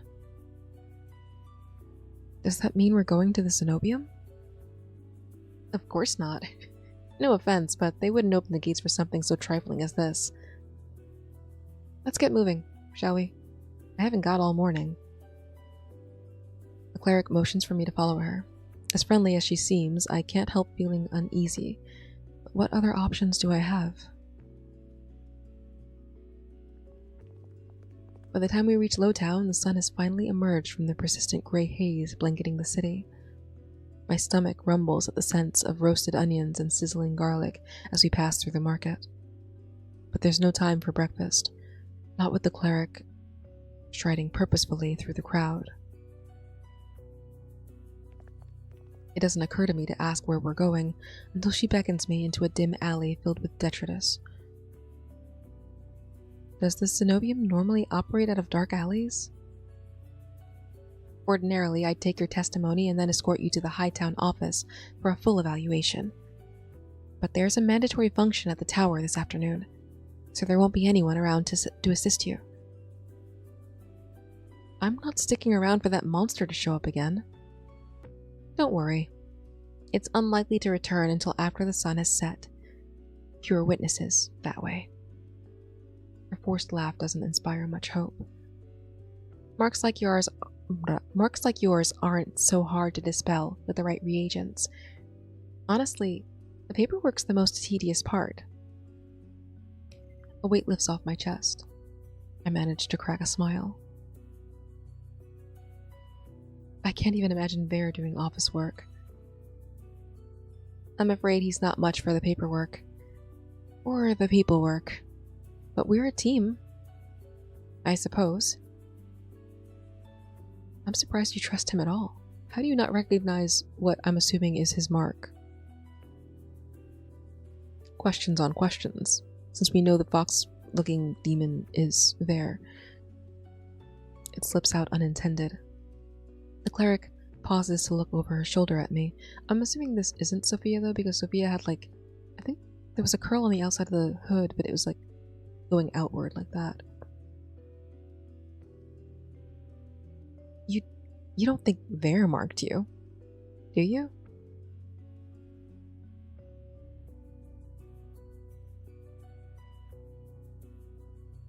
It's definitely him.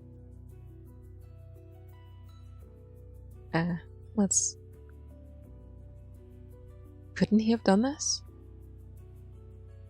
He is a monster, and a powerful one at that, but he's not exactly subtle. If he wanted to hunt you, you'd know it. And that's not the only wrinkle.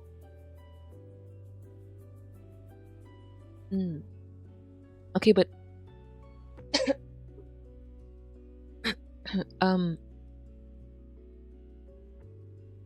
Did he fucking astral project or something? Maybe there's others there in the space. There's the only monster in Iridia with a magically enforced curfew. He's always secured after midnight. I make sure of that.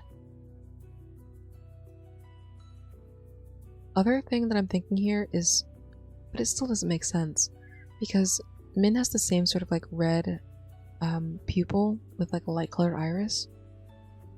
So maybe Min was supposed to be a cleric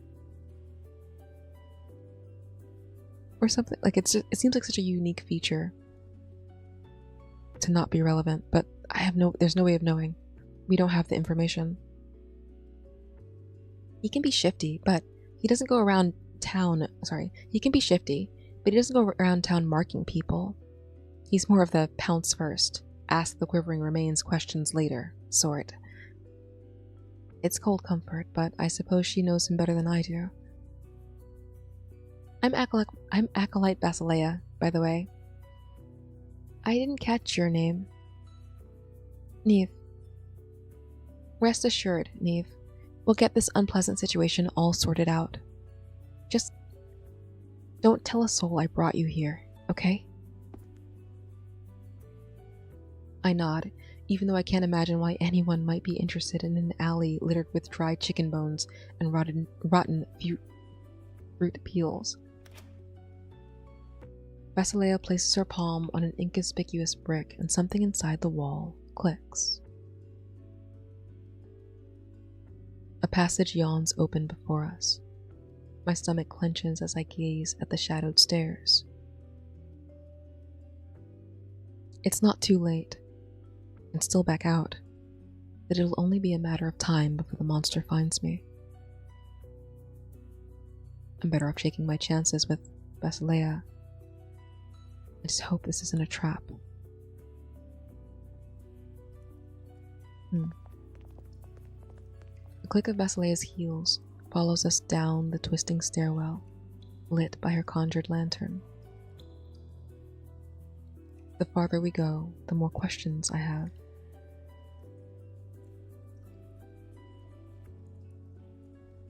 I mean, I'm assuming I'm allowed in here. Maybe I should find out where we're going. Where exactly are you taking me?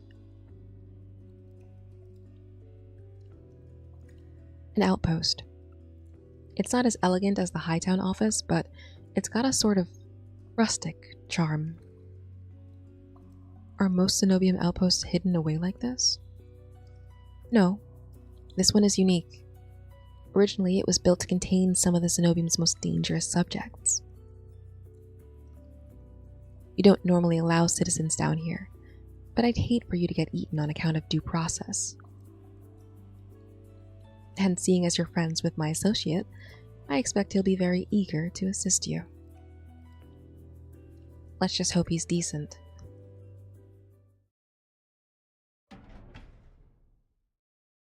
She pushes open a door and we step into a chilly, cramped chamber.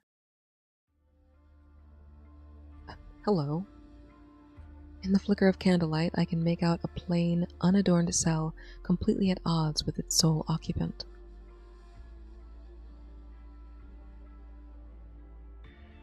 Taking a nap? There sits perched on the edge of a window, cut into the stone wall, illuminated by a slant of warm sunlight. He looks lost in thought. Let's get the full picture. Wow. Wait, will it actually go back if I do this? Yeah, well, hold on. Boop. CG, for people who care about the CGs.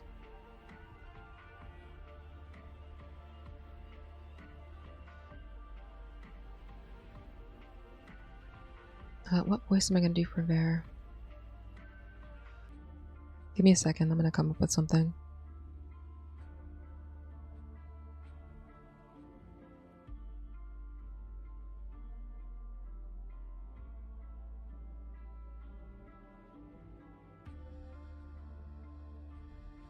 Okay, I think I have something I like.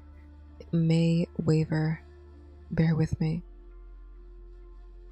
You're late. There better be a good reason. Bear looks up, and his words die as our eyes meet. Surprise flashes across his face, quickly masked by a smirk. Oh, it's you. If I'd known I'd be receiving visitors, I'd have tidied up. What a generous host. Aren't you a generous host? I would offer you tea, but as you can see, my hands are tied. His smile doesn't reach his eyes, and it's not hard to guess why. Despite the personal touches, an antique desk buried in book stacks, papers, and stubby melted candles, there's no denying what this is. Prison. When Ver rises, a long chain uncoils behind him. One end is padlocked to the floor, with the other affixed to his collar. Even without the bars, he's trapped.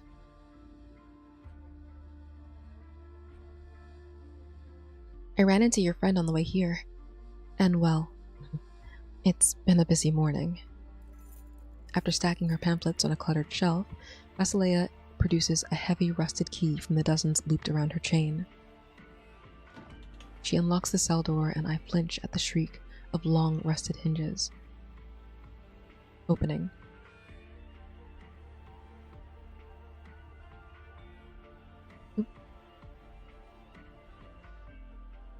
Impending dread warms its way beneath my skin.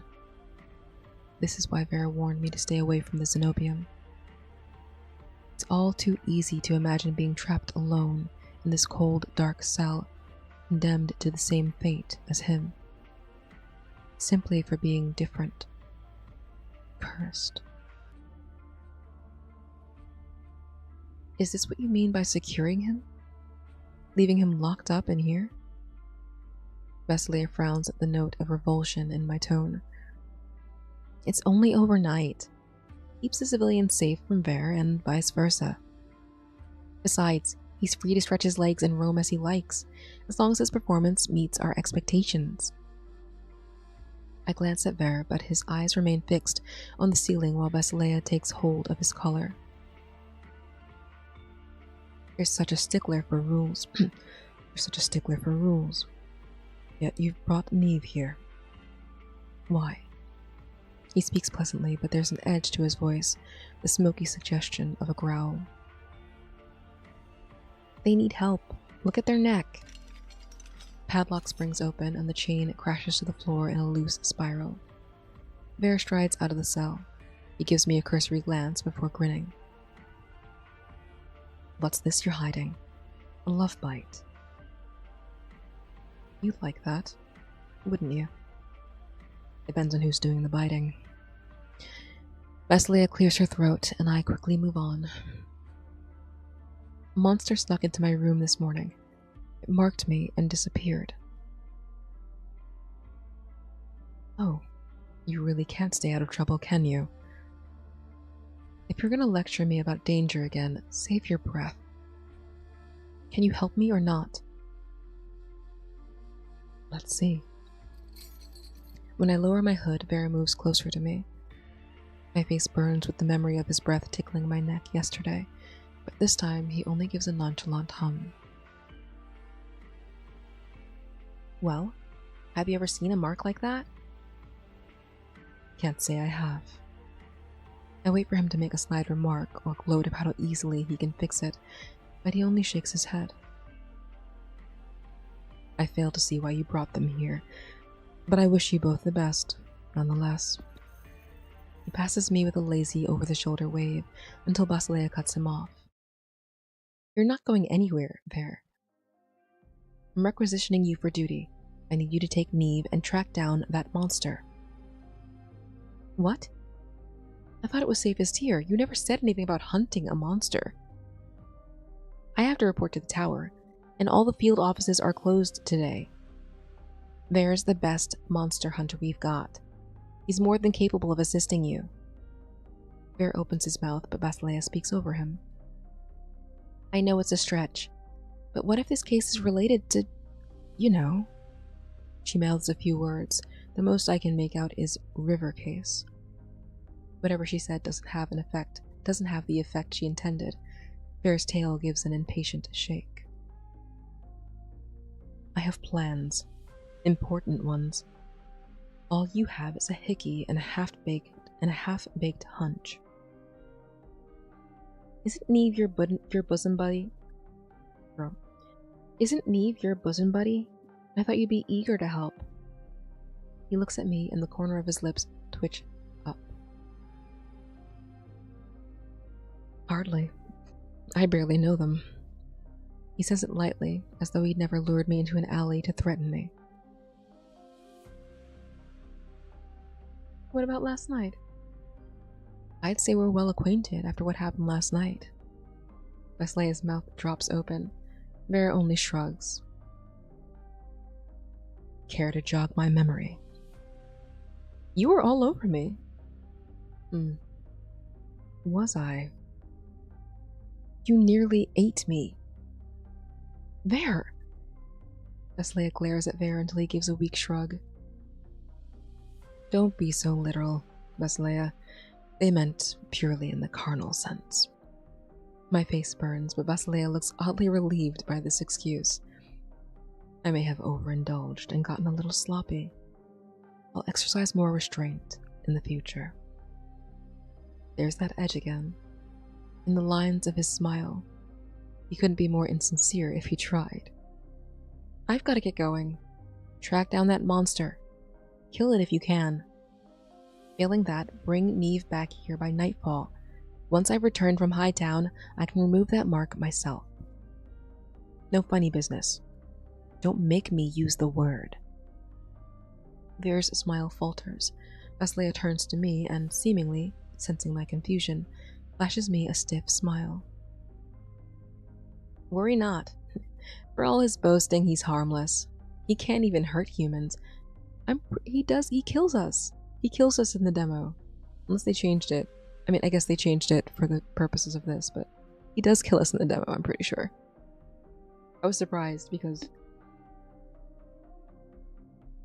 I think I taunted him the wrong way, and then he killed us. And then I was like, well, what happens if he doesn't kill us? Is that the only option? And then if you taunt him the right way, he just like kind of gets in your face, and then he's like, but we'll meet again. Anyway, I guess we weren't on the books, so if he had killed us then, nobody would have known. I don't know. Worry not, for all his boasting, he's harmless. He can't even hurt humans. Just, don't, whoa. Don't let him drink, or get into any fights, or show you his hole. What? The Basileia is already out the door. I'm left with Ver, who tries and fails to stifle a yawn. What hole?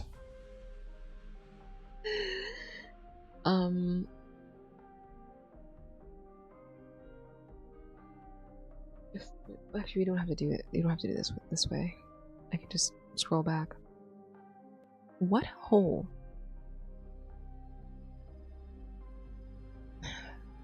I need tea. Let's go.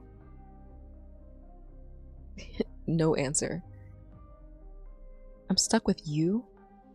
I couldn't have asked for worse company.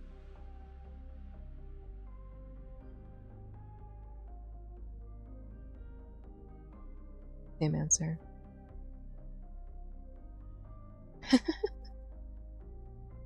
Flattery will only get you so far. I need tea. Let's go. Before I can protest, he starts up the stairs. My throat feels tight with simmering annoyance, but I take a steadying breath. We'll find the monster, and Basileia will remove my mark. Then I'll put all of this behind me and focus on finding a cure.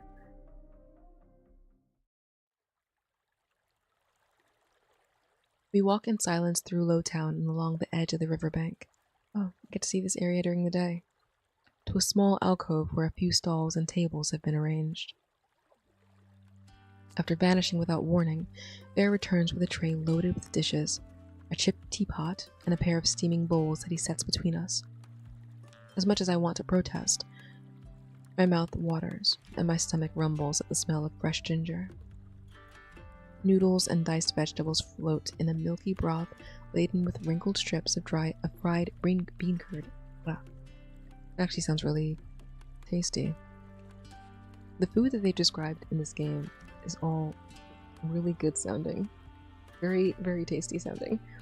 The first sip fills me with a sweet warmth, soothing my frayed nerves. It's not until I've finished wolfing down my soup that I remember my company and feel a wave of embarrassment. But when I look up, I find Bear gazing over the riverbank with his chin in one hand, his own soup long picked clean of oxtail and pushed to the side. That was delicious. Everyone raves about the food in Hightown, but this shop is a hidden gem. I've been coming here for generations. It's nostalgic, in a way. Thank you for the meal. How much do I owe you? My treat. After all, I almost ate you last night, didn't I? I make a face and his eyes flicker my way with a soft smile. Relax, Neve. It's far too early to get so worked up. Easy for you to say.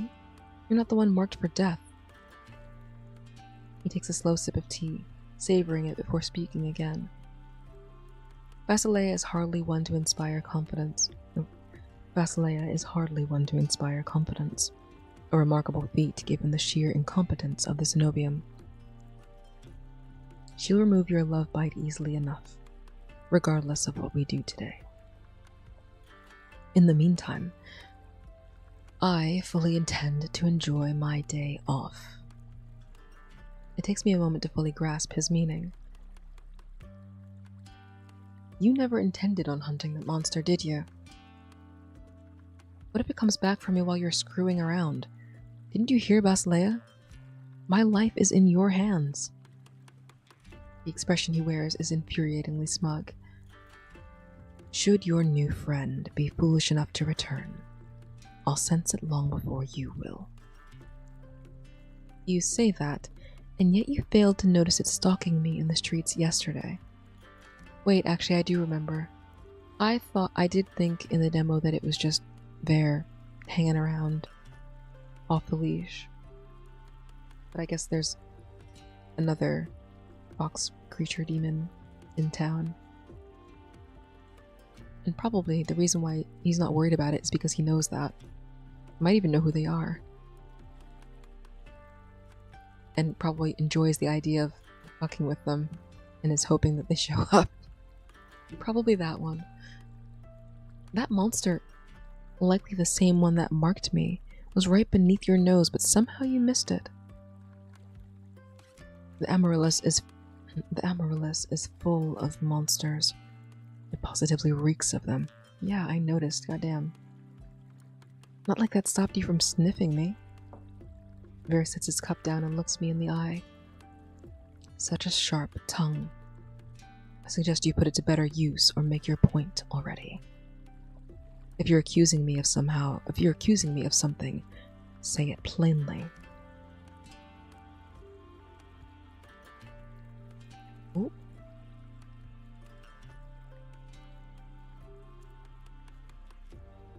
You're the one that marked me, aren't you? You certainly threatened me enough. For all I know, you snuck into my room last night. He has the nerve to smile at that. Accusing the fox of slipping into the henhouse. How cliché. Did you already forget how I'm locked away each and every night? It's hard to forget the jingle of Basilea's heavy keyring. I wonder what Vera might have done to merit so many locks. It would be hilarious if Vera just likes the cushy gig of like not having to be like out hunting in general with the other monsters and can actually get out whenever he wants. This would not surprise me. This seems likely. It seems likely. Anything's possible.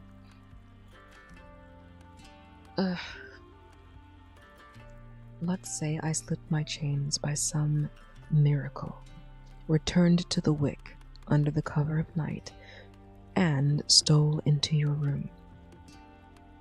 Do you really think I'd stop after merely marking you? My mouth opens, but I don't know how to respond, not with Vera looking me up and down with the coy suggestion of a smirk. And here, I thought the prospect of spending an entire day with me would cheer you up. It seems I'll have to resort to more drastic measures. Vera nudges a small plate of peeled mandarin slices toward me. Cut fruit? How charming. It feels like a bribe, but I can't remember the last time I tasted fresh fruit. When I reach for a slice, his tail gives a lazy sway. The cook always insists I need more fruit for my coat. She'll scold me if I don't eat it all. The orange is tart and refreshing. Vera fills both our cups while I finish the last slice. How about we play a game? I'll allow you to ask me anything you wish. I'm feeling generous. I could even be persuaded to answer one of your overly personal questions, so long as it's not work-related or dull. Make your choice. A single question, perhaps even a demand. I'll do as you wish, no matter what. You'll do anything? Of course. What better way to build trust? Think of it as an opportunity to get to know each other. After all, your life is in my hands, isn't it? At that, I straighten up. Now, what will it be? Choose quickly, before I change my mind.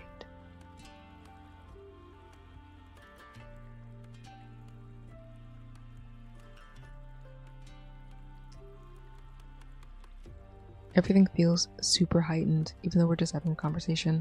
And that's a credit to the writing. We love it over here. Like, all the routes are so good, and they're so distinct. Like, it's... And they are all romance tropes. Like, you have the, like, questionably divine being. You have the...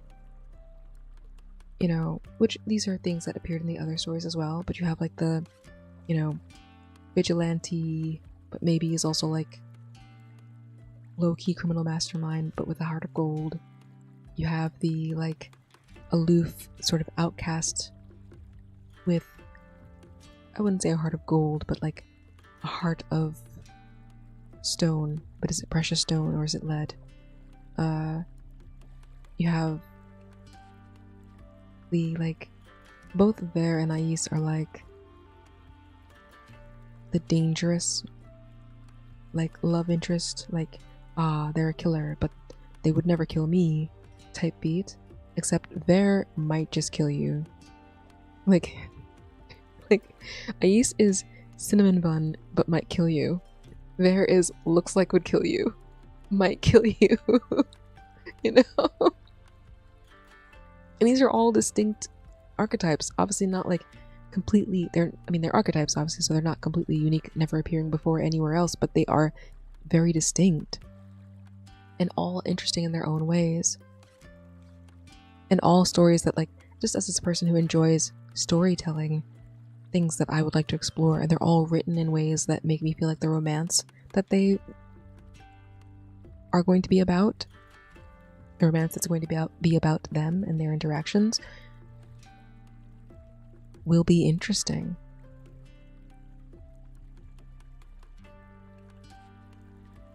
I'm like this. I was impressed yesterday, which is why I wanted to spend more time on it. And I'm even more impressed. I continue to be impressed today. Sorry for taking another 30 minutes to fucking glaze the game, but that's how I am. I am a glazer. I do be glazing. And I try to play stuff that I really think I'm gonna like, and I try to stick with stuff that things that have given me hope. This one definitely did. I was really looking forward to it. I continue to be looking forward to it. Gosh, it's so nice to have something nice.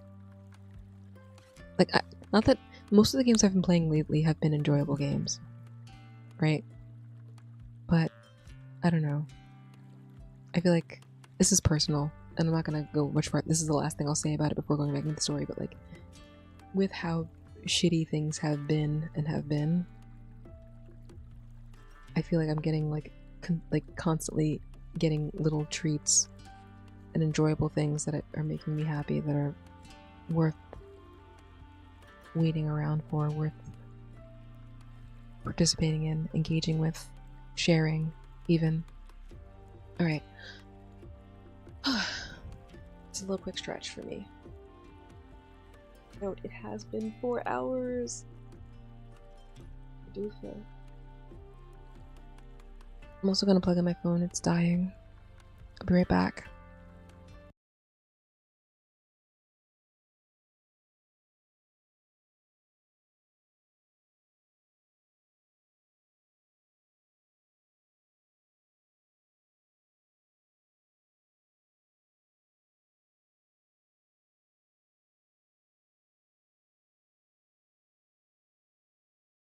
I don't know what I did. Actually, I think I do know what I did. I haven't been exercising as regularly, mostly just because I haven't had the time, but also I haven't had the energy. And I did like a little mini leg day yesterday, but it doesn't make sense because only one of my thighs is sore, but it's like the top part of my thigh. I don't remember what that muscle's name is. But like just one of my thighs, the top of my thighs is sore. I didn't do anything in particular to it. I wasn't doing anything crazy, but I think it's just warm up soreness. It should go away in the next day or so. I'll take a Tylenol later. Or I guess it acetaminophen or ibuprofen for muscle aches? I don't take painkillers very often. I always forget which one it is. Moving on. I want you to do something. He bows his head in mock supplication. Also, very saucy, whereas Ice is like earnest. Like he's... The difference between them, I wouldn't say earnest, is more forthcoming with what he actually feels about whatever's going on.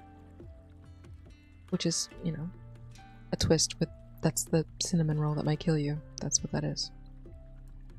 And he might not be a cinnamon roll. He could be a bad, super bad dude. It's just, that's what the writing is for the chapter 1. Oop. As I slap the mic again. Gotta do it at least once. My bad.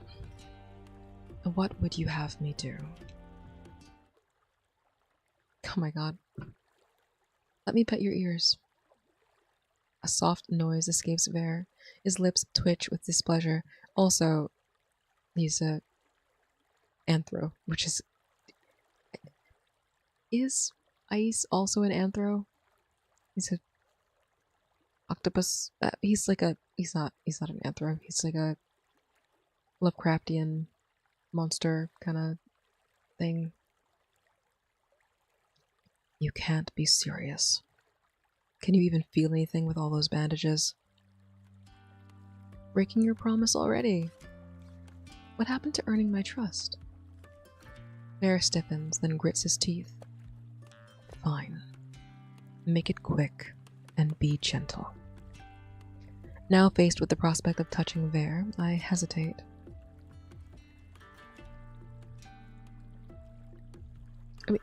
Well... He watches me, his expression unreadable, as I lean over the table to stretch out my hand. His ear flicks when my fingers brush it. Even through the bandages, I can tell that his fur is fine and silken, like soft brush velvet. Though he remains stubbornly silent, I don't miss the way Vare shivers when my thumb grazes the shell of his ear.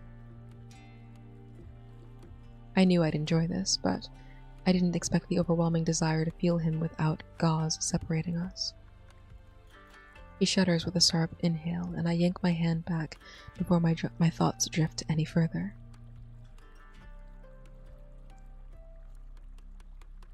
Finished so soon.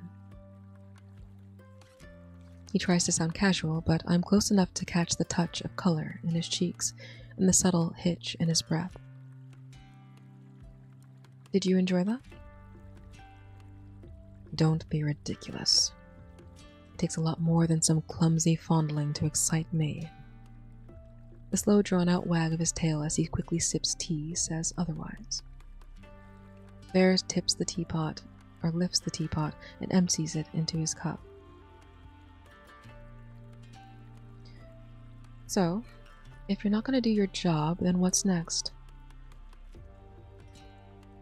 Didn't I mention I already had plans? I think I messed up the voice somewhere in here. See if I can get it back. Let me guess. You've planned a long, productive day of duping broke tourists and stealing their keys. I forgot about that, actually. He's like, yes, in fact, that's what I plan to do. It's my favorite thing. Vare lets out a short breath, then smiles wide enough to show his fangs. How charming. You're fucking with me. I thought you liked playing games. You have no idea. Let's go. He drains the rest of his tea before rising. Only after I begin to follow do I realize that I might actually be looking forward to spending the day with him.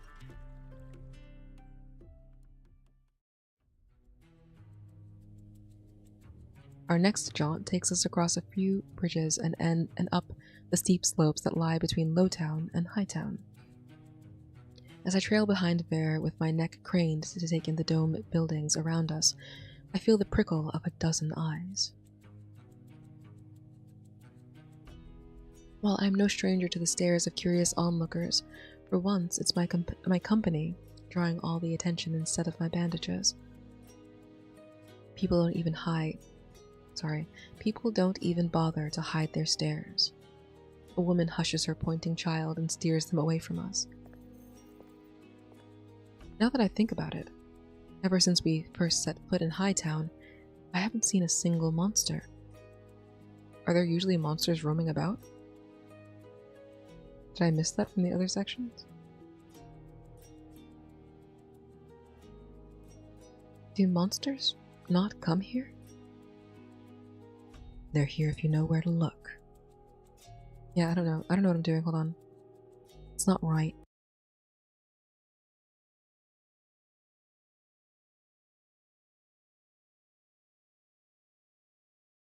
Alright, I think I figured it out. Maybe not. We'll see. Vera winks at me before dashing across the street, darting around an oncoming horse cart. There! By the time I catch up, he's standing in front of a nondescript shop. There's no sign, and it's impossible to make out the interior from the stained glass windows. Wait here. I'll only be a moment. The door clicks shut, and for the first time since this morning, I'm alone again. Panic washes over me. The streets are too quiet, shadows too dark. I keep expecting to see them stretch long to hear the rumble of a growl as hot breath tingles the back of my neck. Instead, a bell chimes and the door opens. There emerges with a thin wax paper bag in hand. He looks at me and frowns. Did something happen? You look ruffled. I'm fine. What's that? He reaches into the bag and retrieves a golden brown cookie stamped with a star-shaped pattern and powdered generously with fine sugar. Is this a bakery? Not just any bakery. This shop makes the best cookies in Iridia. Ordinarily, they sell out within seconds of opening, but I pulled a few strings. This is the last one left. He looks at me expectantly with the cookie held out. I am not going to eat your magic sigil cookie. Actually, I am. Why? Because we're pursuing. That's the point of the chapters. We're going with the flow. We're playing along. Wish me luck. Hopefully we don't die. I am nervous. I don't know what's gonna happen. Which I guess is the point. That is what Brainrot is about. It's like anything could happen. I take the cookie, pausing to savor the scent of caramelized sugar and roasted pistachios before taking a bite. Soft and chewy with the faintest hint of molasses and diced dates. Pistachio caramel and date cookie. Again, that sounds delicious. That sounds really fucking good. And molasses. Oh, sorry. Molasses made from dates. That sounds fucking delicious. Powdered sugar on top. It is good. Don't look at me like that. See, this makes me feel like I made a mistake. Because why are you looking at me? Why are you looking at me like that when you just gave me something to eat?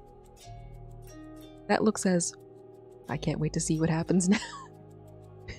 Can't wait to see when she realizes. Alright, anyway. It's good. It's fun writing. It's entertaining. Everything is cohesive with what the characters are. It's... Before I can finish my thought, Bear reaches out to brush powdered sugar from the corner of my mouth with his thumb. They're messy, but I just can't get enough of them. His eyes never leave mine as he licks the pad of his thumb. The back of my neck grows hot. If you're trying to distract me, thanks, but this doesn't change anything. Still unsettled, aren't you? Rest assured, should your visitor be foolish enough to return, I'll happily repay them for marking you before I could. Oh, brother. I can be rather territorial. There pulls another cookie out of the bag and pops it into his mouth. I thought you said they only had one left. did I? With that, he turns on his heel and heads down the street.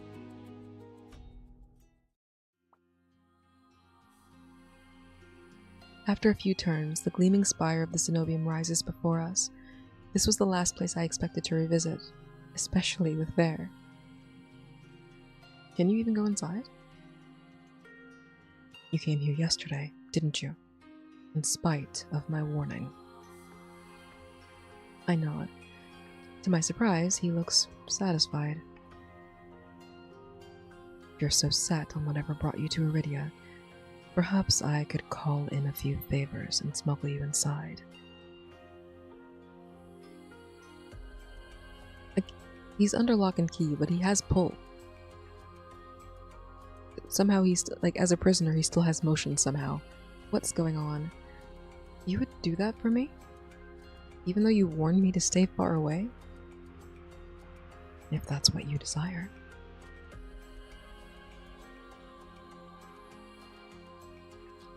I don't know anymore.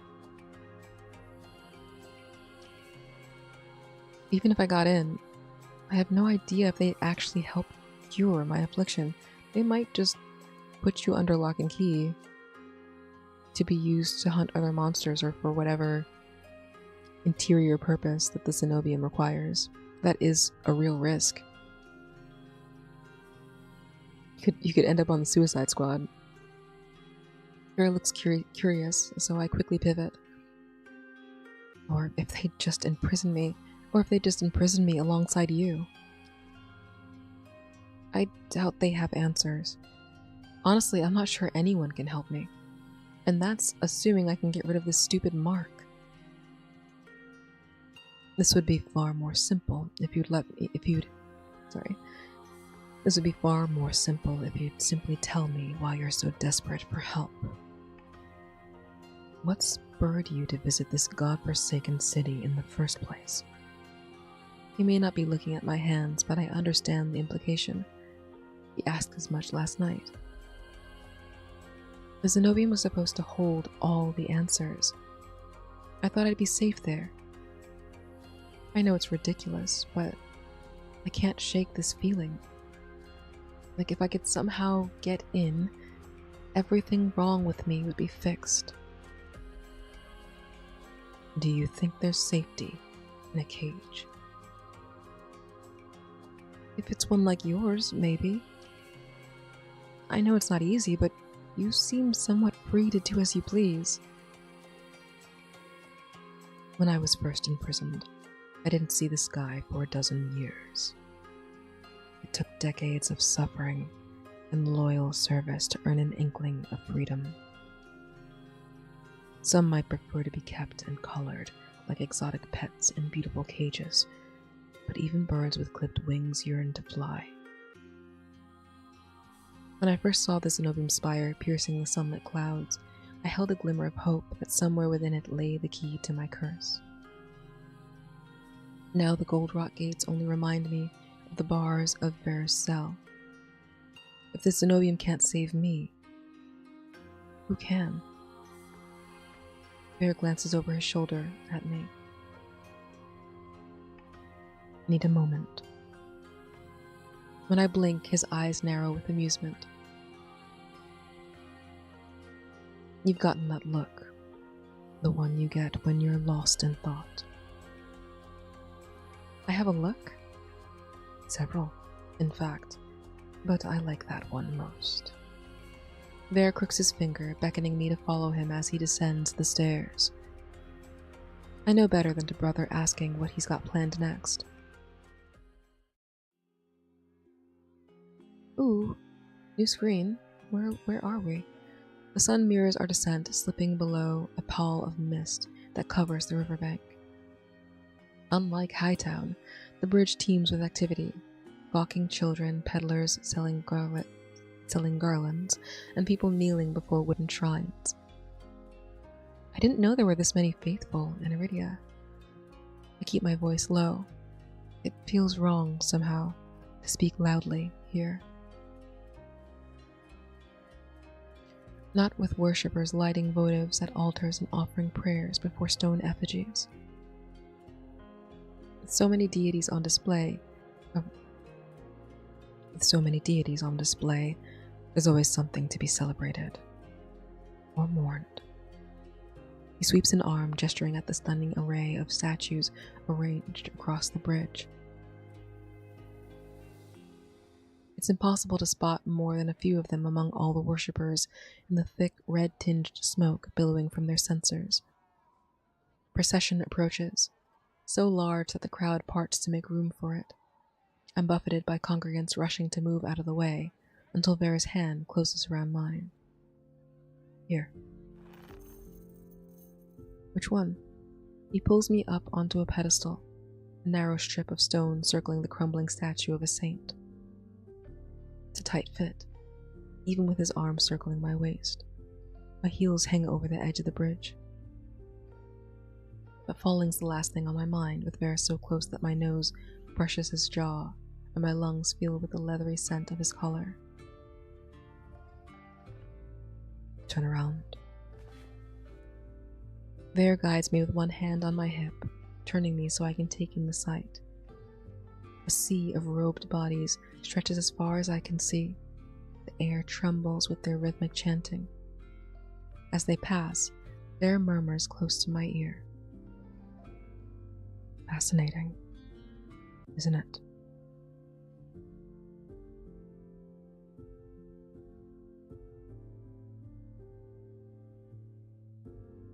Okay, so maybe the red ones are answers based on our specific past.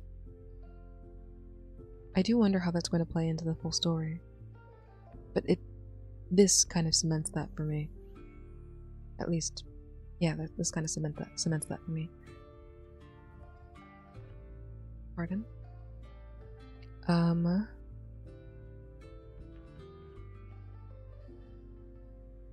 It feels nostalgic. The vestments are different and the rites aren't the same, but no matter where I go, the world is full of people desperate for answers. His laugh is a pleasant rumble against my back. I thought you might enjoy the spectacle of Saints Crossing. Faith has long been pushed to the outskirts here, a persistent itch the Cenobium has never been able to scratch. They come here in droves, in search of the answers and protection the Cenobium denies them. His words stir memories of the traveler from the caravan, how he ranted about his goddess as his hands closed tightly around my throat. Ah, right, okay. You were kept by the clerics, and then a passing traveler comes and attacks you, and then you run away? Maybe kills the clerics and also attacks you, and you run away? Don't worry about it. Religion won't save anyone from fogfall or solace. Neither will the Cenobium. For all their magic, old tomes, and ill-gotten knowledge, the Cenobium is held back by the mortality of its ministry. They seem to be doing well enough. Brady is still standing. For now. But they can't hide behind their gates forever. As the last stragglers move past, Vera eases me back onto the bridge. He hops down beside me. We pass several statues, some smoothed with time and touch, others choked in moss and long abandoned. Near the end of the bridge, a group of urchins scramble by, shouting and laughing, their arms overflowing with pears and apples. They've left an upturned bowl behind, beside the plinth of a statue draped in so many fresh garlands, it takes me a moment to recognize it. This one's popular. A cousin of yours? Vera follows my gaze to the stone effigy of a wolf sitting before us, and makes a dissatisfied noise. You can't possibly think I resemble that boring old wolf. No one ever paid it any attention until recently.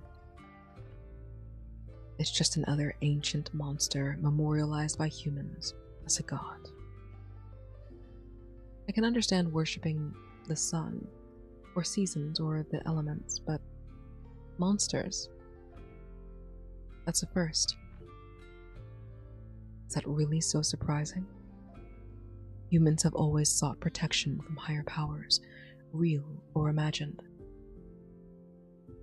I look from Bear to the stone-carved wolf with its smooth, serene expression. This wasn't an old friend of yours, was it? His tail flicks angrily. Wait, so is he a wolf? I thought he was a fox. Just because they're red. My bad. I didn't mean to assume. Please. I'm not that ancient. Say your prayers if you wish. We're leaving. He sets off. I follow only after placing the offering bowl upright. Night blankets Lowtown and darkens my own mood. As lamps flicker to life above the streets, Basleia's words return to me. The monster might have hidden during the day, but what now?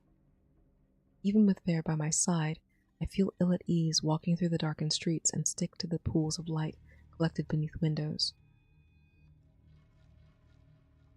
We're late. Basleia was expecting us at dusk.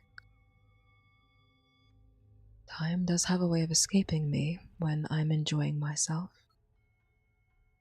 My heart squeezes in my chest.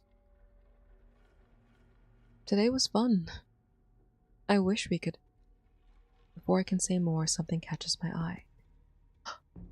A sinuous dark shape silently leaps from a rooftop and slips into the alley in the space of a breath.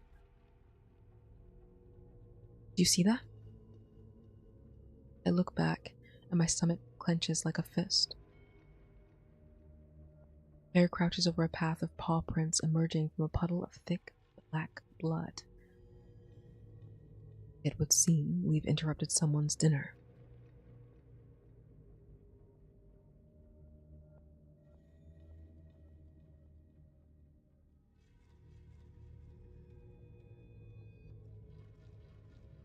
That could be the monster that attacked me.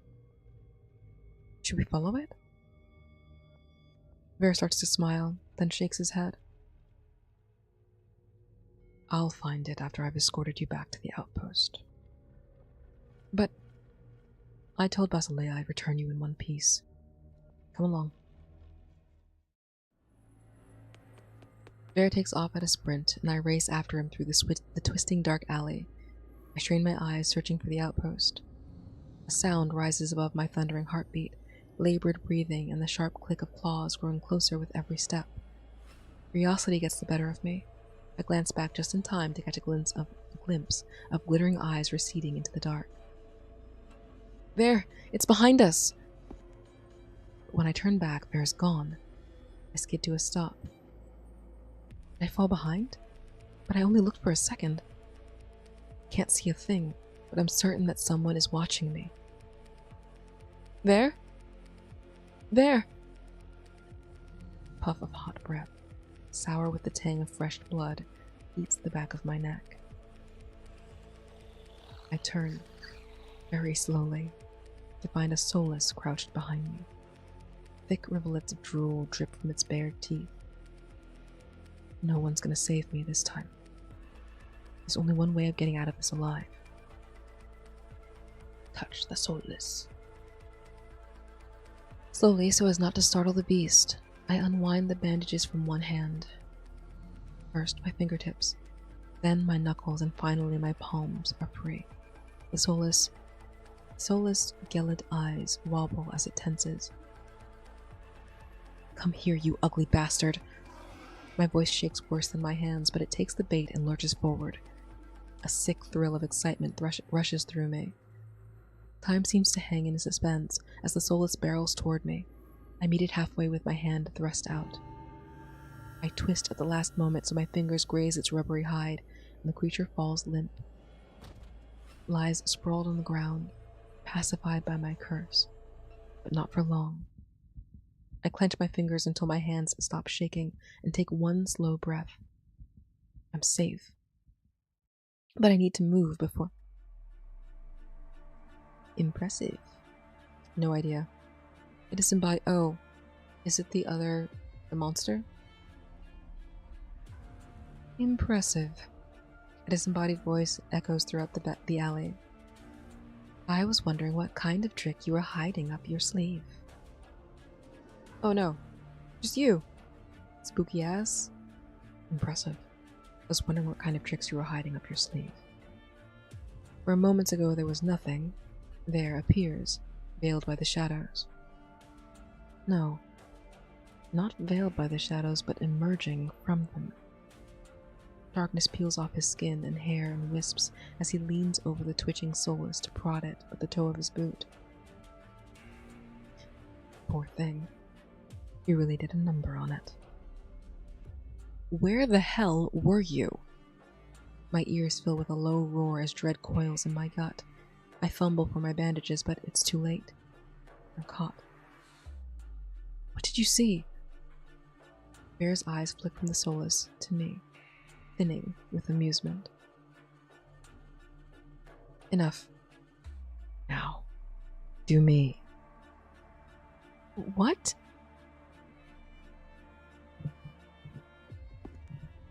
The soulless stirs. I turn, ready to run. But Bear's already behind me. I'm far stronger than that pitiful little whelp. The darkness closes in until I can't see where the alley begins or ends. What's the worst that could happen? I turn again and again, but no matter where he's that fast. Okay. I turn again and again, but no matter where I look, Bear follows like a shadow. No! Why not? I could hurt you. I could kill you.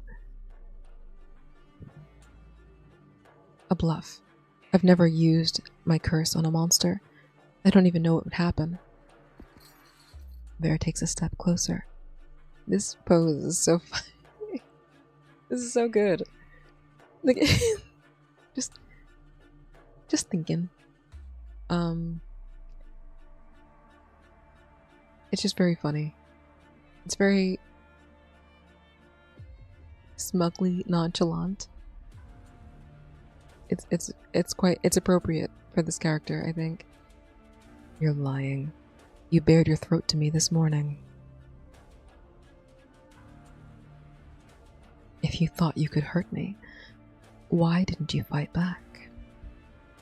I knew it was you. What a stinker. Realization dawns with a flash of searing pain from the mark on my neck. I was right. The monster I've been running from was right beside me all along. He lied to me, plied me with treats and promises and sweet words. And for what? Was this all a sick game? Or is this simply how he hunts? So yes, he can leave at any time. He's been with the Zenobium for an incredibly long period. Basileia is probably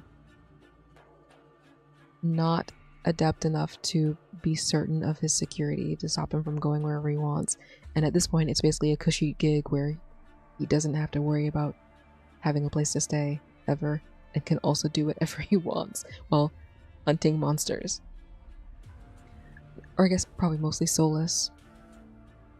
The closer Ver draws, the hotter his mark burns, stinging tears springing to the corners of my eyes. It was you this whole time. But you were supposed to be locked up. Ver smiles, and the soulless shudders back to life. It scrambles to its feet and hurtles towards me. He's like, get out of here. I throw out my hand, but Ver's faster. Ver's is faster. It flicks the beast aside, a careless gesture that dashes it against the wall behind me with a sickening crunch. This is the pose from the title card. My heart stutters as I look down to see my outstretched palm.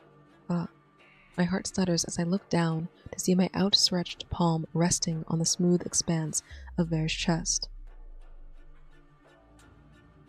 Sir? What? Why are you pouting? Silence stretches between us before Ver looks up from my hands and sighs.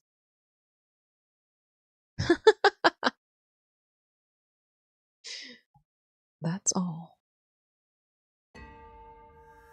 The change follows immediately.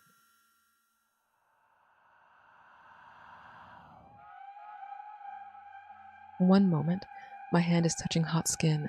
The next, it's buried to the elbow in a thick coat of plush fur. That's a lot of fur. To the elbow? I guess it's like the chest fur. There's usually more there, I guess.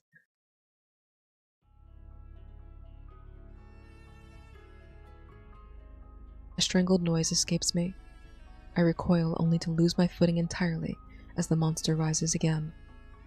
There towers over me, massive yet ephemeral as smoke. Shadows peel off his fur and pool like ink below him. His luminous eyes fix on me and he growls, a noise so low and deep it rattles my bones. Then he lunges.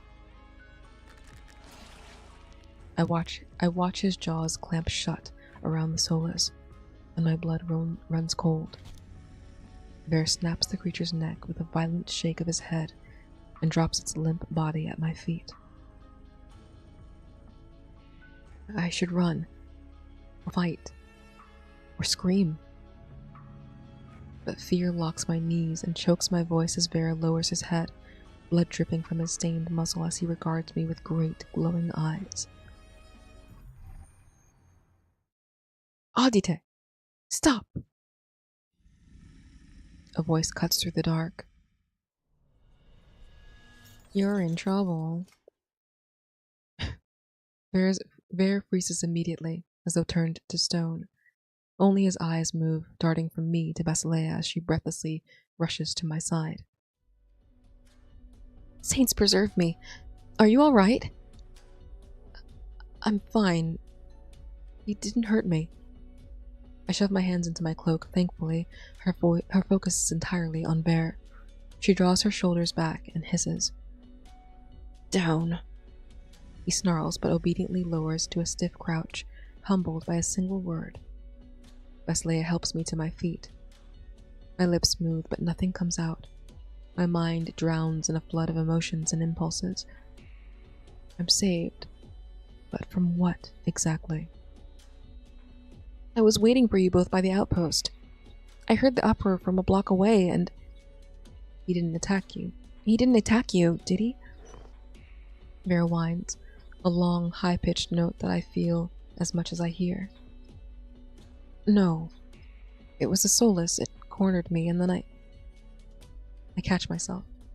The last thing I want is to divulge my curse to a cleric. Bear transformed and killed the solace. He changed? All on his own, but that shouldn't be possible. This can't be. The collar must have malfunctioned somehow. Frowning at the mangled corpse, Basileia skirts around the puddle of blood leaking from the solace. So maybe it was contact with us that allowed, bypassed the magic of the Zenobium. So maybe so it is, looks like it could kill you, but it's mutually beneficial because A, we can't harm him with the curse, and we can use the curse to help him unlock his powers. It's basically if... I don't know what I don't know how he would help us. Or if he can help us. He's not probably incentivized to, because if he can convince us to take him on, basically, to be his keeper, instead of Basileia, instead of the Zenobium, it would be a much greater degree of freedom.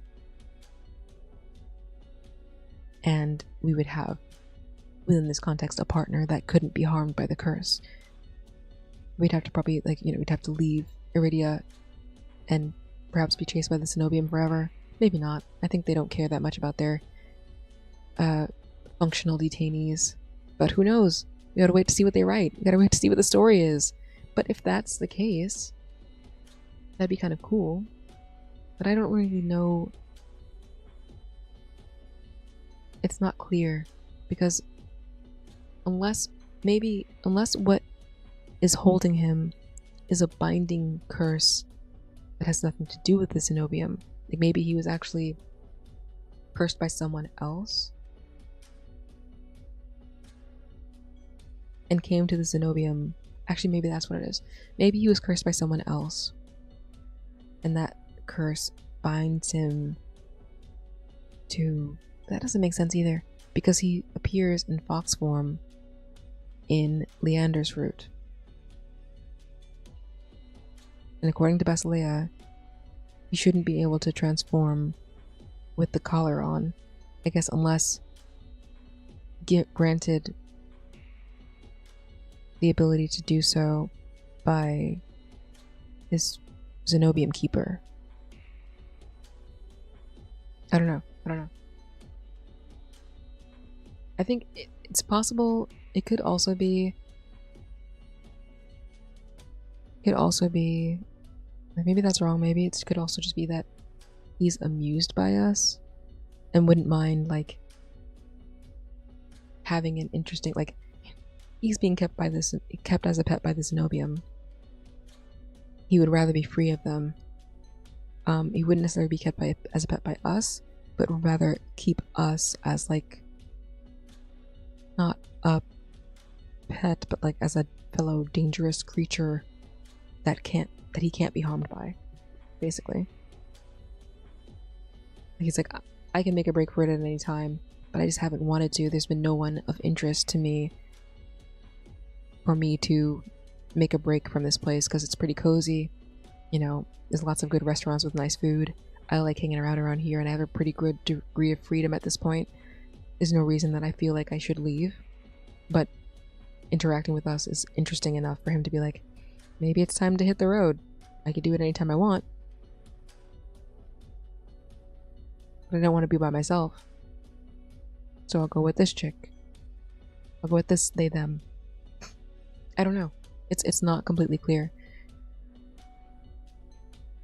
But it could also be, yeah, it's not completely clear which of those things are the case, but clearly he's able to get out and do whatever he wants at night, at the very least. It seemed like maybe touching us is what transformed him, but again, he's able to he must be able to transform without being granted permission. Unless Basileia was there with Leander when they were hunting the Soulless from earlier, so I mean, who knows? Who knows?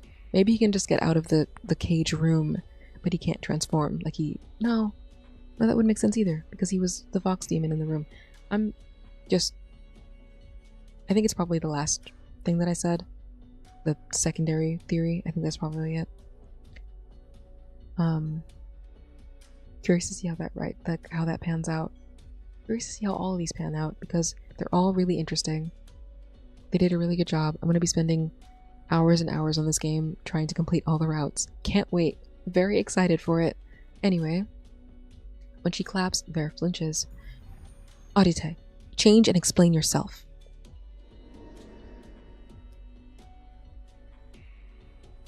The giant fox vanishes in a blink. In its place, Ver kneels before Basileia with his forehead pressed to the ground. Coppery hair spills over his shoulders onto the cobblestones.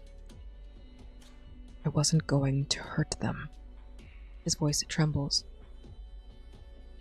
You should go, Neve. I'm afraid I won't be able to help with your mark tonight. The most I can manage is a nod. The most I can manage is a nod. The shock slowly fades, leaving numbness in its wake. I stiffly turn around. I'm sorry. When I look back, Ver lifts his chin slightly, though his face is still veiled by his hair. I can feel his eyes on me. I only meant to protect you. I know. You were getting saucy with it, but I don't think you were going to kill us. I know. It's barely a murmur, but Ver nods, as though satisfied.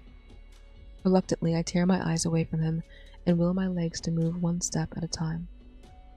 I lock onto the mouth of the alley so as not to look back again. Is that it? No? I don't really remember how I got back to my room, or when I collapsed from the bed, too tired to even crawl beneath the sheets. The whole night blurs into a half-forgotten nightmare. Sharp fangs, glowing eyes, and whispers that my mind dissects fruitlessly for meaning. I close my eyes, willing sleep to take me, But even as my brain? But even as my breathing slows and my limbs grow heavy, the mark on my neck aches. I should feel comforted, knowing I found the monster that marked me.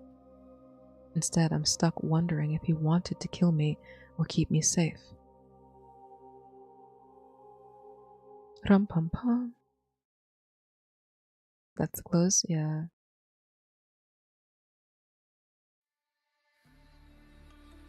Sheesh. Alright, we're going back to the Min route. To close out the stream, I'm gonna do some stretches, drink a little water. We got an hour probably to go, maybe less. Actually, you know what? Fuck it. I'm just gonna stretch in my chair. Ugh.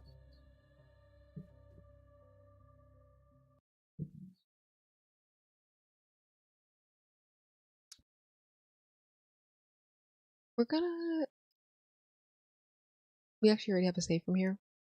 So we're gonna click no this time, just to see if it's different, or what is different.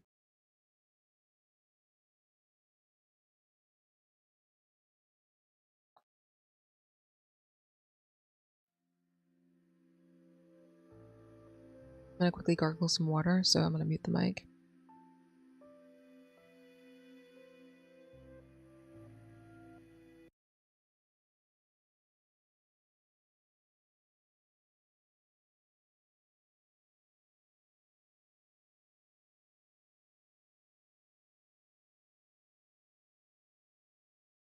Throat is dry as a motherfucker.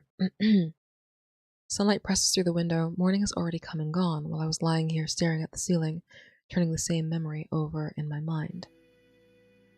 Brick crushed into my spine. Their fist knotted in my shirt, strong enough to haul me half off the ground. I do like that this feature of Min being strong enough to lift us off the ground. Obviously, because Min has monster strength. Not just some fragile they, them, non-binary, okay?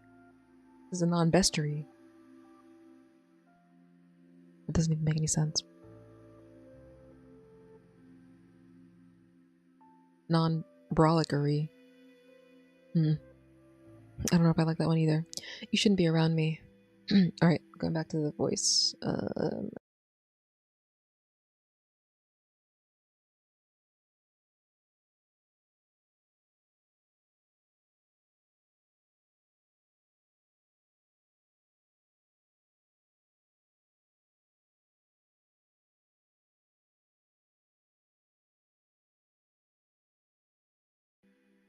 You shouldn't be around me, Neve. Those are the last words they gave me. I keep replaying the moment they said it, because the anger in their voice never quite covered what lay beneath it. We're both chasing the same truth. The Cenobium. For a moment in that alley it felt obvious that we could work together. Two cursed problems circling the same solution. The idea lodged in my chest before I could stop it. Then they vanished. Days have passed since then. I keep expecting to spot that sharp silhouette in a crowd, or hear their voice cut through the noise of Lowtown. It never happens. The absence only sharpens the conclusion waiting at the center of all this circling. If answers exist, they're sealed inside that tower. Which means I need to get inside.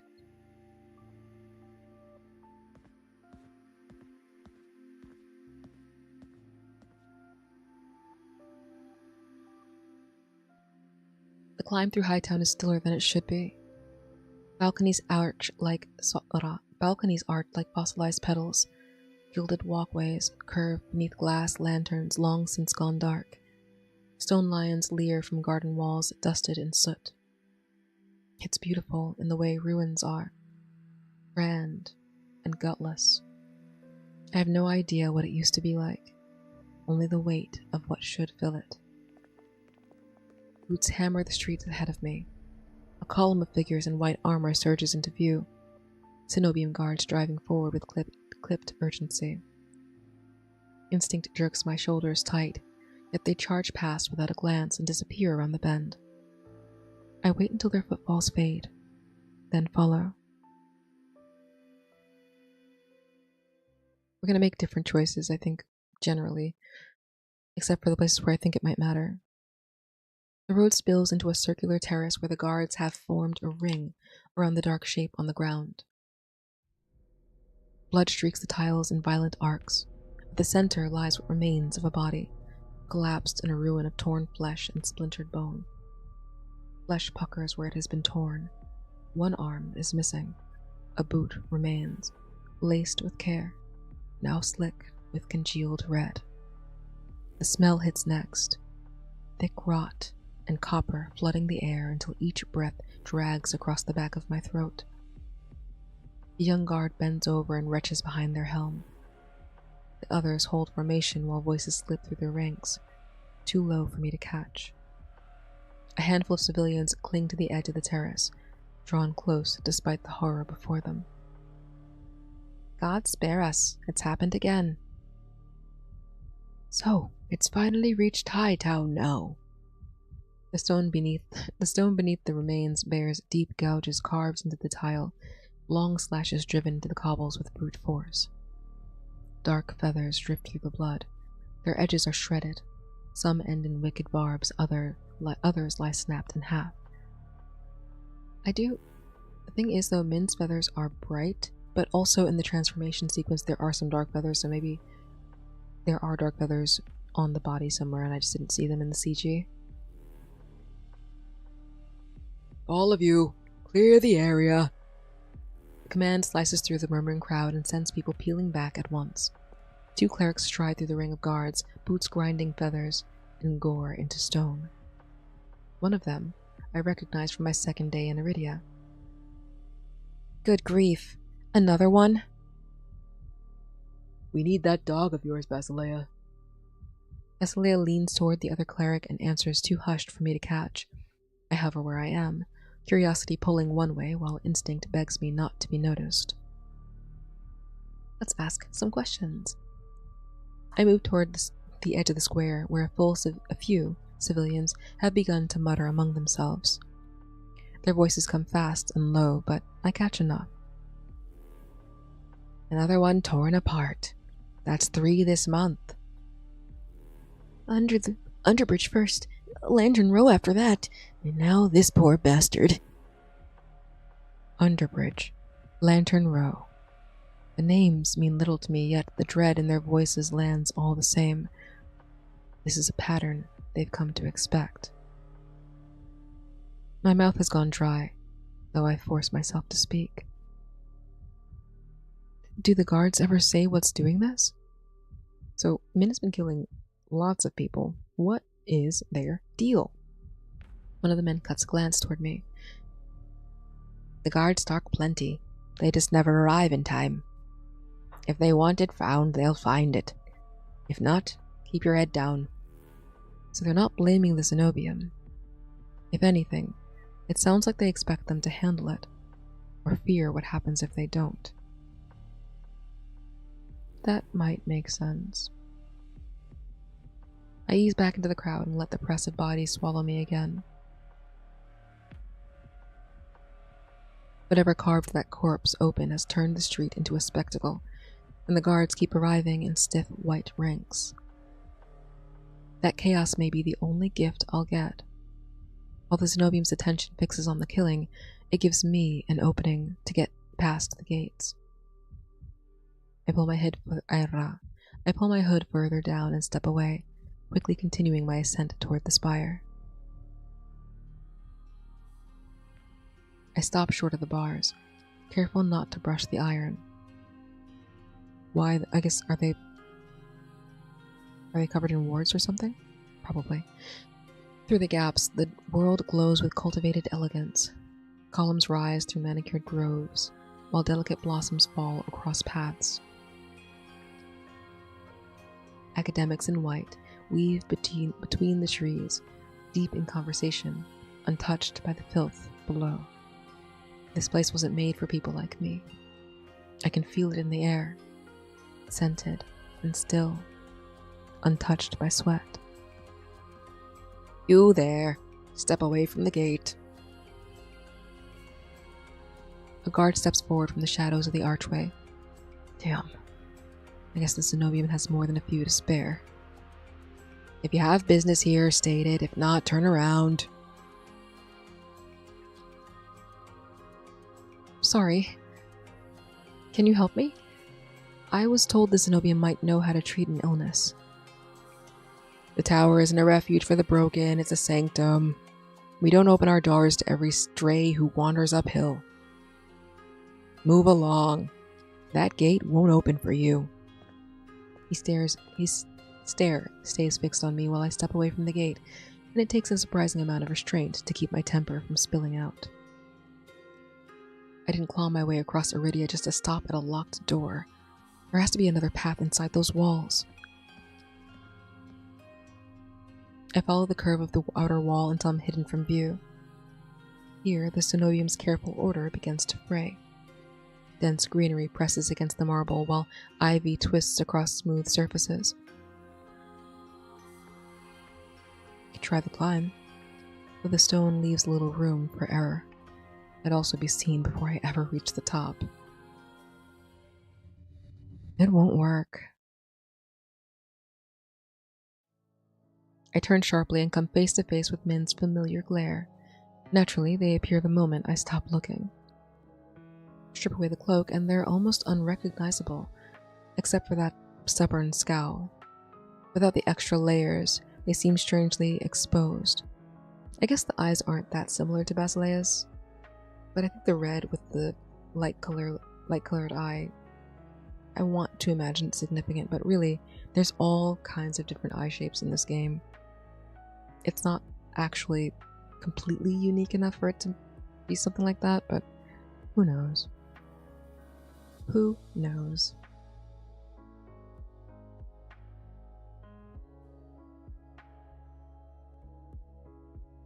You following me? Min stiffens. Their frown deepens like I've insulted them. Don't flatter yourself. They glance toward the wall I was sizing up. If you stopped lurking near restricted gates like a lost tourist, perhaps we wouldn't keep crossing paths. I studied them in silence. For days I kept circling the memory of that alley, and the way our goals lined up for one fragile moment. Not funny, but it's just a choice that I've made, but every character's voice is just a different flavor of like a deep voice, which is entertaining.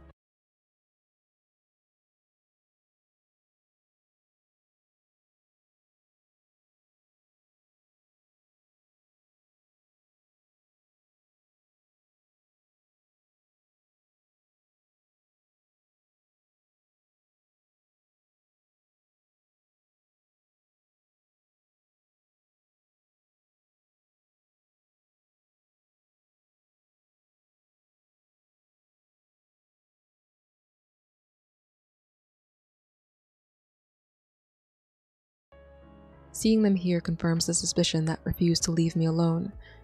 Min wants inside the Cenobium as badly as I do. Have a better idea, then? Min exhales through their nose. Maybe not better, just more likely to work. Which is why I was hoping to find you. Me? They nod once. I have a lead you may find useful. Not here. It requires privacy. What kind of... They move before I can finish the sentence, already turning away from the wall and heading down the path. I watch them go while annoyance and curiosity wrestle in my chest. The certainty that I will follow sits plainly in the way they walk. I fold my arms and remain planted where I stand. Min slows after a few steps. Their shoulders twitch before settling into a reluctant stillness. Well, are you coming or not? I'm not going to say please. Their eyes narrow with a sour, caustic glare. This is what I expected. No. We linger there in brittle silence. Fine. They start walking again, and I follow. Dragging this out won't help either of us. I need answers, and Min clearly stands closer to them than anyone else I've met. Min leads me through the coiling streets of Iridia, up and down steep hills and alleys that reek in the afternoon heat. Every time I think we're close to stopping, they change direction with no explanation. Their route bends like water, aimless and winding. By the time Min finally stops in a cramped alley that looks no different from the dozens before it, my patience has worn thin enough to snap. Is this private enough for your liking? It'll have to do, I suppose. They refuse to meet my eyes. Their weight shifts again, then again. I wait for them to speak, yet the words never come. Well? What? What's the opportunity that you mentioned? Min's shoulders stiffen as though the question presses against a bruise. Right. That. I was about to explain. Listen, you want to get into the Zenobium, right? To find answers for... They lift their hand and make a vague arc in my direction. Whatever it is you're dealing with. I start to answer, but Min rushes past the interruption, their speech picking up speed with each sentence. I took a job. High pay, stealing an item from Zenobium event, but I can't pull it off alone. The job depends on forged identities. The client secured 2 invitations that must be used together. Together? Why not attend alone? Min turns their face away. Because the invitation belongs to a pair of newly-read researchers. Arriving without the other would draw attention that ruins the disguise. I stare at them while the meeting sinks in. The explanation feels absurd enough to qualify as a joke. Yet Min offers no sign of humor. Their fingers pick at the lacing on their sleeves, tightening and loosening the knots until the knots shift crooked beneath their hands.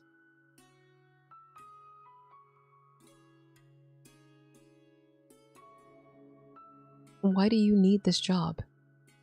You don't sound thrilled about it. I need the payment. For what? That's none of your concern. I fold my arms and lean back against the wall. Alright, so those choices don't change anything. It becomes my concern the moment I'm the one helping you do this. The alley goes silent. Min says nothing, their fingers fidgeting. What? Do you owe someone money?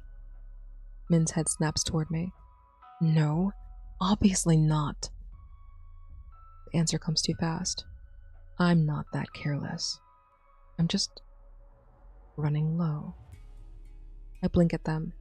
The words take a moment to settle, and when they do, my annoyance gives way to belief. I think it's because, so going back to the voice thing, I think it's because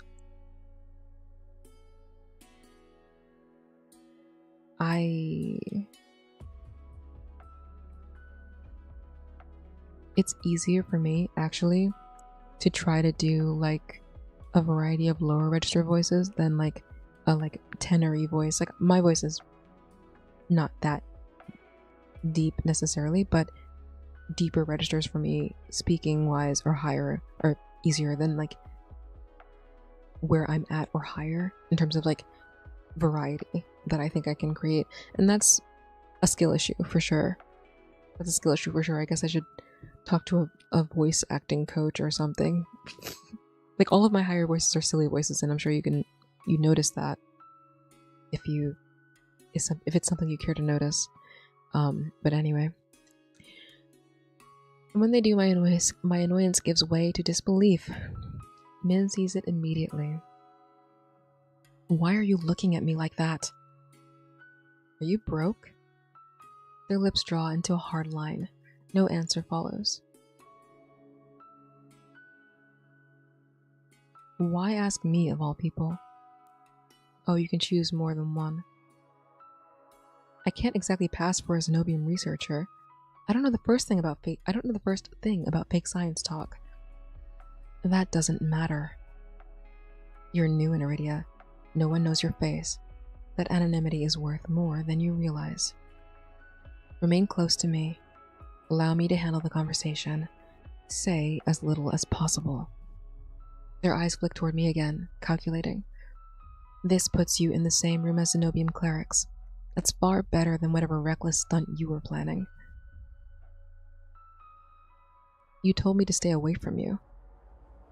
Did you forget? Their mouth twitches like they're about to deny it, then they just sigh. No, I didn't forget. I meant what I said that night. But this is different. I need to do this job. They glance up at me through their lashes, but don't hold the look for long. So we work together, we finish it, and then we never have to speak again. Enough questions. Are you in or not? Their tone is clipped, but their expression betrays them. Their gaze lingers on mine a moment too long, steady and expectant. They want me to say yes. And truthfully, it is the best offer I've had since arriving in Iridia. Sounds kind of fun. I'm in. Min blinks, their mouth parts, words caught somewhere behind their teeth. What? Wait, did I pick that last time? I think I did pick sound kind of fun. I was trying to be nice. I'll do anything for a cure. I'm in. Oh no, okay. I was like, because this is what showed up last time, but I think it doesn't matter what you pick there. You weren't wrong about me needing answers. If this gets me closer to the Zenobium, I'm not about to waste the chance. Unless there's a hidden catch you forgot to mention. No, nothing like that. We still need to complete the job. The client wants a particular artifact taken from the event discreetly. As long as you're my cover, I can handle that part. A few researchers will be there. Maybe ones who have information you're looking for. Works for me. They nod again, but their feet stay planted. Their focus drops to the moss threading through the mortar. They push their hand toward me without warning. Their fingers clutch a fold of worn leather. I don't care why you cover your hands. Just don't give the Zenobium a reason to stare. Wear these. I reach for the offering. The gloves are soft, broken in by time and care. Fine seams run along each finger, threaded with burnished copper that catches stray light. They feel too fine to be passed off so easily. The weight of them rests in my palm. Are you sure you want to give me these? I wouldn't have offered if I wasn't. I bought them from a vendor in Hightown. The man swore they were wasted on me. His shoulders lift in a faint shrug. Maybe he was right. You'll carry them better. Thank you. They're beautiful. Their eyes dart away at once, though not before I catch the small twitch at the corner of their mouth. They're just gloves. Don't make a big deal out of it. I slide the gloves on. They mold perfectly to my fingers, the leather worn and pliant, loose enough to hide the bandages underneath. Min carried these the whole time. They must have bought them earlier, long before I agreed to help. Maybe even before we spoke today. A quiet ache spreads through my chest. How'd you know my size? I didn't. I guessed. Their face says they're deflecting again. Their hand closed around mine after the soulless spell, grip steady despite the carnage, their icy eyes unflinching while the alley ran slick with blood. They're more attentive than I realized. You have good taste. Color rises along their cheeks. They try to brush it off with a small huff. Don't sound so surprised. Their gaze skips aside, voice dropping a notch. Anyway, The gloves fit. That's what matters. Min clears their throat and straightens. Right. We need to move. Why? When's the party? Now. What? It started yesterday. It's in Hightown. Don't we need costumes? Fancy outfits? The invitations are for traveling researchers. No one expects formal wear. You're fine as you are. I balk. This is too fast. Is the Zenobium too dangerous for this to be so easy? Min notices my hesitation. Their voice drops to a soft, genuine whisper. What if actually Min is part of the Zenobium, but part of like a class of cleric that kind of works undercover, or is like not known, you know?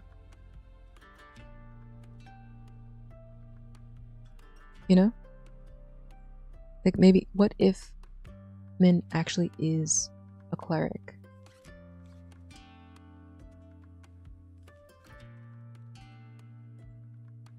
Or associated with the Zenobium in some capacity? Because it does seem too easy. This is a long shot, but what if Min is somehow associated with the cleric, or associated with someone with the clerics, with the Zenobium, or is associated closely with someone who is part of the Zenobium and wants to destroy them because of something that happened? Maybe they were like taken in by a Zenobium cleric who was hiding them from the Zenobium. This is a long shot. Hiding them from the Zenobium. And the Zenobium found out and killed the cleric. Min got away. Still hates the Zenobium. Right? Or maybe was assigned, like, I don't know how people get into the Zenobium. Is it like a class designation where like if you're in a certain class you automatically get sent to the Zenobium? But because Min is of monster ilk, joining the Zenobium in any capacity, being too close to the Zenobium for an extended period of time, would ultimately, inevitably result in them being revealed, their status as a monster being revealed, which of course would, result in them being enslaved by the Zenobium. So they have like this, there's a conflict, an internal conflict with the Zenobium that Min has, but also an awareness of like the internal culture of the Zenobium that makes this kind of thing possible, or connections within the Zenobium that makes this kind of thing possible, like something like that. That would be interesting, because so far the only inroads we have to the Zenobium are Basileia. And I feel like with the Zenobium being such a huge part of everything, you want to have at least 2 recurring characters, or 2 characters that are in different routes to give you different vectors of understanding this primary central thing that Iridia has. I don't think it would be... It could be Kuras.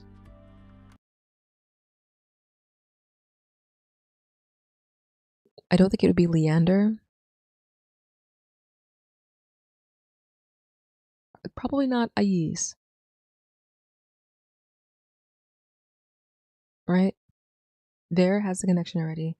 Leander, Kuras is possible. Ais is not likely. And then we have Min. Wouldn't that be interesting? I'm not sure. I mean, either they haven't decided how they're going to do it, or they're not sure if they're going to do it yet here. But I think having us go to the Zenobium under very light cover, not even deep cover, hints at that being a possibility. Wouldn't that be interesting? I hope so, but They gotta do something else with the Cenobium. I mean, I guess any of these other characters could also sneak into the Cenobium, but I think it'd be interesting to, like, I think it'd be worthwhile to have an opinion of the Zenobium from someone who directly works with them and probably works with them, has a pretty good relationship with them, as Leia, and someone who clearly doesn't, but also is more aware of them than the other characters seem to be. Like, seems to have some sort of insider knowledge about what's going on in there. Anyway, gotta keep going because this is at least, we got 40 more minutes. Trust me. The words are simple, their strain hides beneath the calm. They know what they're asking. Trust isn't cheap in the city. It isn't cheap anywhere. I pore over them, the tension in their jaw, the faint color warming their cheeks. All right, lead the way. They smile. A small weight lifts inside my chest. I smile back, surprised by how easy it feels. I keep I keep my head lowered while we climb through High Town's polished streets, trying not to stand out like a stray weed planted in careful soil. Alright, I'm gonna interrupt for another, this is like a personal thing. The contacts I've been wearing, the contacts I normally wear for stream, are about 4 years old. I definitely should not be wearing them. The contacts I'm wearing today are like a month old, like I very recently purchased them. And although I can see with both pairs, this is also, I noticed that my eyesight had gotten a little bit worse, so I deliberately just upped, I'm just like doing clinical trials on myself. I upped my prescription myself. I just picked a stronger prescription in the eye that seems to not be seeing clearly. And it does seem like these are better. Certainly for like reading and looking at a computer screen for hours on end. So that's good. The problem is that they are in an outlandish color. I bought them for cosplay purposes. I will not be wearing them outside. But I guess even if I choose not to utilize my insurance to get a proper eye exam, I know what my current prescription is. Tee-hee-hee. Anyway, enough of that. I keep my head lowered while we climb through Hightown's polished streets, trying not to stand out like a stray weed planted in careful soil.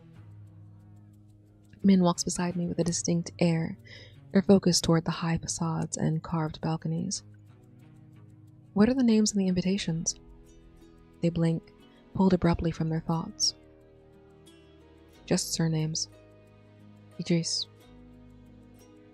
No first names? What if they ask? Who cares? Pick something dull. People lose interest fast when you're boring. I grimace. That's not going to cut it.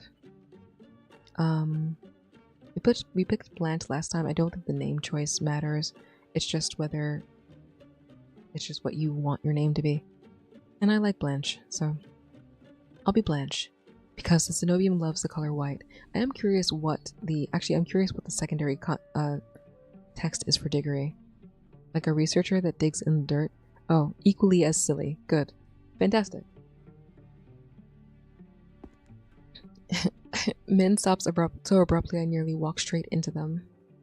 They turn with slow precision and stare at me. What? If we want this to work, we can't cut corners. We need to know exactly who we're pretending to be. It isn't theater. It's a job. Well, it's kind of both. Our job is to sell the Newlywed Act.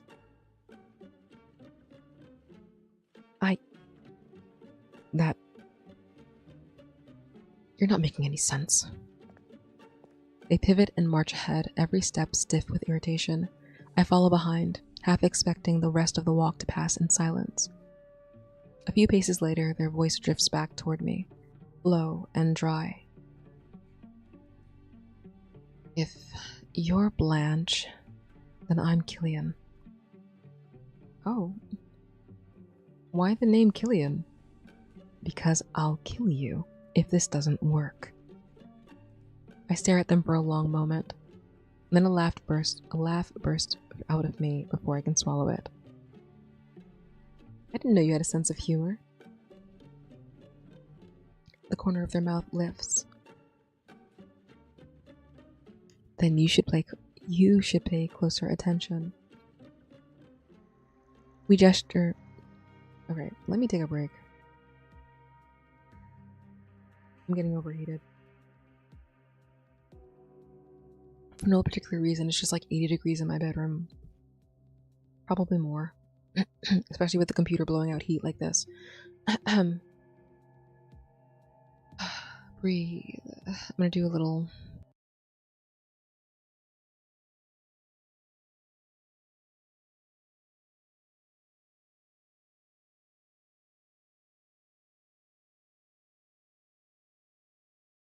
Alright, that should help.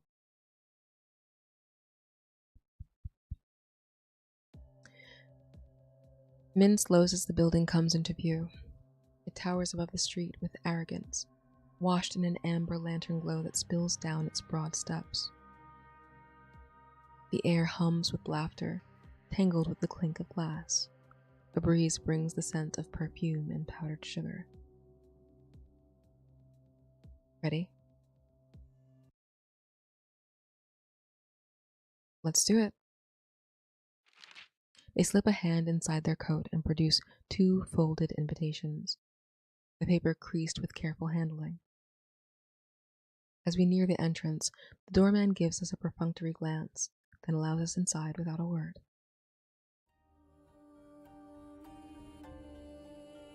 The air shifts the moment we cross the threshold. It's cooler in here, buzzing with voices that never learned to whisper.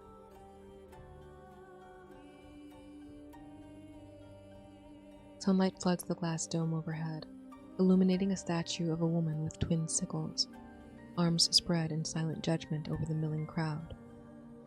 My steps falter under the weight of it all. Beside me, Min pauses as well, subtle awe across their features. All right. All right. Now, try to look like you enjoy my company. Think you can manage that? Only if you stop talking.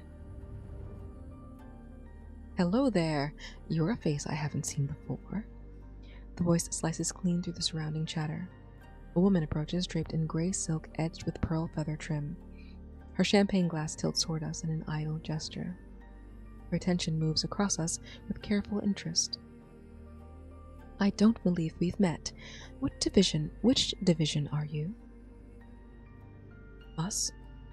We're researchers. The Idris ones. Traveling researchers. Min's posture goes rigid beside me. So much for confidence. I step forward before their nerves betray us completely.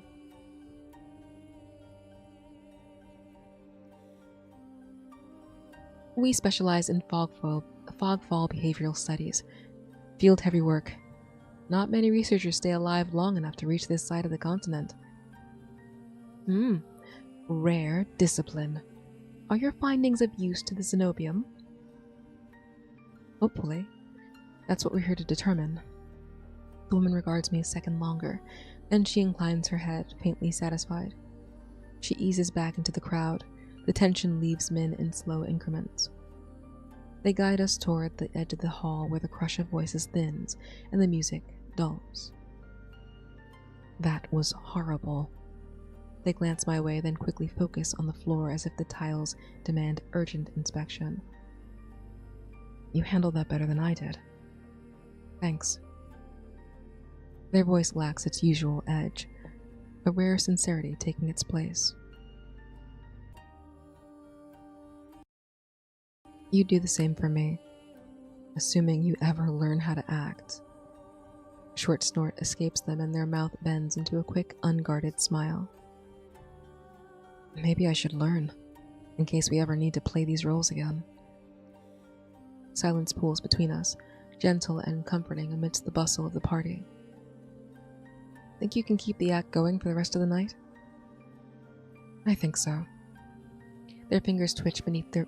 I keep saying other words than behind, and behind is the only word that is ever in here. No doubt messing with their sleeves again. I've started to recognize the habit. It appears whenever nerves creep in. Did I point? I think last time I pointed it out. This time we'll take their hand. I reach back and fold my fingers through theirs. Their breath hitches. You're going to shred that sleeve. Let go and breathe. I didn't realize I was doing that. That's why I'm here. Or that's why I'm here. Either one. A waiter passes with a silver tray, each pastry a jeweled confection glazed in glassy sugar and studded with crushed fruit and candied spices. Min picks one from the tray. Instead of eating it, they turn toward me. Open. Her arm curves around my waist, guiding me gently against their side. My heart stumbles. I notice the warmth of their body first, then the whisper of silk shifting against silk. Lantern light gathers across their shoulders in a radiant halo. Their real name forms on my lips before I can catch it. Heat climbs up my neck. You want me to eat from your hand? A faint, almost mischievous smile spreads across their face at my reaction. I'm learning how to act, remember? For the job? Alright, we picked let them feed you, and that was obviously the right option. Let's see. I hesitate. The room presses close around us, alive with conversation and onlookers. I can't bring myself to lean into the act with half the hall observing. My fingers brush theirs as I take the pastry. Oh. Alright, you can act now. You can act. Happy now? Min lets out an airy laugh. A sweet, rare sound that sounds like music to my ears. For that expression on your face? Yes. Shell breaks under my bite. Butter spreads across my tongue while delicate mousse melts away the bright fruit I can't name. I've never eaten food this indulgent. When I glance up again, Min watches me with quiet attention. Our eyes meet. Did you like it? Only then do I notice how little space separates us. Their arms still rest around my waist, their warmth steady against my side. The closeness should feel strange. Instead, it feels comfortable, almost grounding. I did. Their arm eases from my waist, but not all the way. Their hand remains low on my back. As much fun as this is, we should really find that artifact. Do you know what it looks like? Okay, so if you don't let them feed you the pastry, you skip the entire sugar sequence. For the sake of... Okay, actually, hold on. I'm gonna save this, go back, and then go back, and do the sugar sequence because I did it in the last stream. It's well written. It's actually a really nice sequence. Hate to miss it. This leads me to question, if each of the storylines has a sequence like this that I missed out on by not leaning in. I feel like I chose to lean in most of the time.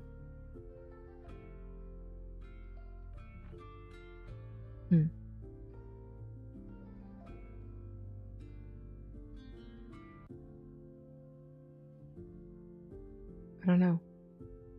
I'll have to play it and report back. Right. I lean forward and part my lips. Min hesitates. The pause barely lasts a breath before they gather their resolve and lift the pastry toward me with careful fingers. The shell breaks beneath my teeth. Butter spreads warmly across my tongue while a delicate mousse dissolves into sweetness, bright with fruit I can't place. Never tasted food this rich. Min watches from beneath pale lashes. They try to keep their composure, though a faint blush gathers across their cheeks. I didn't think you'd actually eat it. What did you expect me to do? I don't know. Maybe hesitate? Their voice trails off. Our eyes meet. Only then do I notice how little space separates us. Their arm still rests around my waist, their warmth steady against my side. The closeness should feel strange. Instead, it feels comfortable, almost grounding. Their arm eases from my waist, but not all the way. Their hand remains low on my back. Oh, wait, so maybe the difference is if you had challenged them in the demo.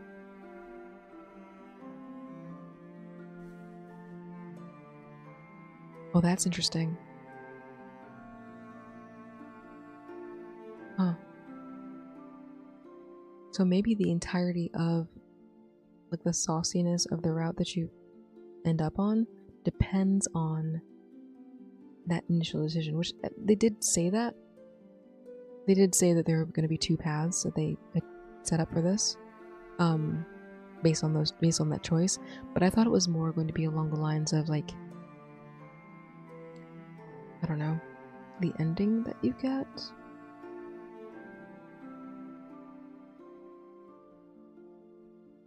That.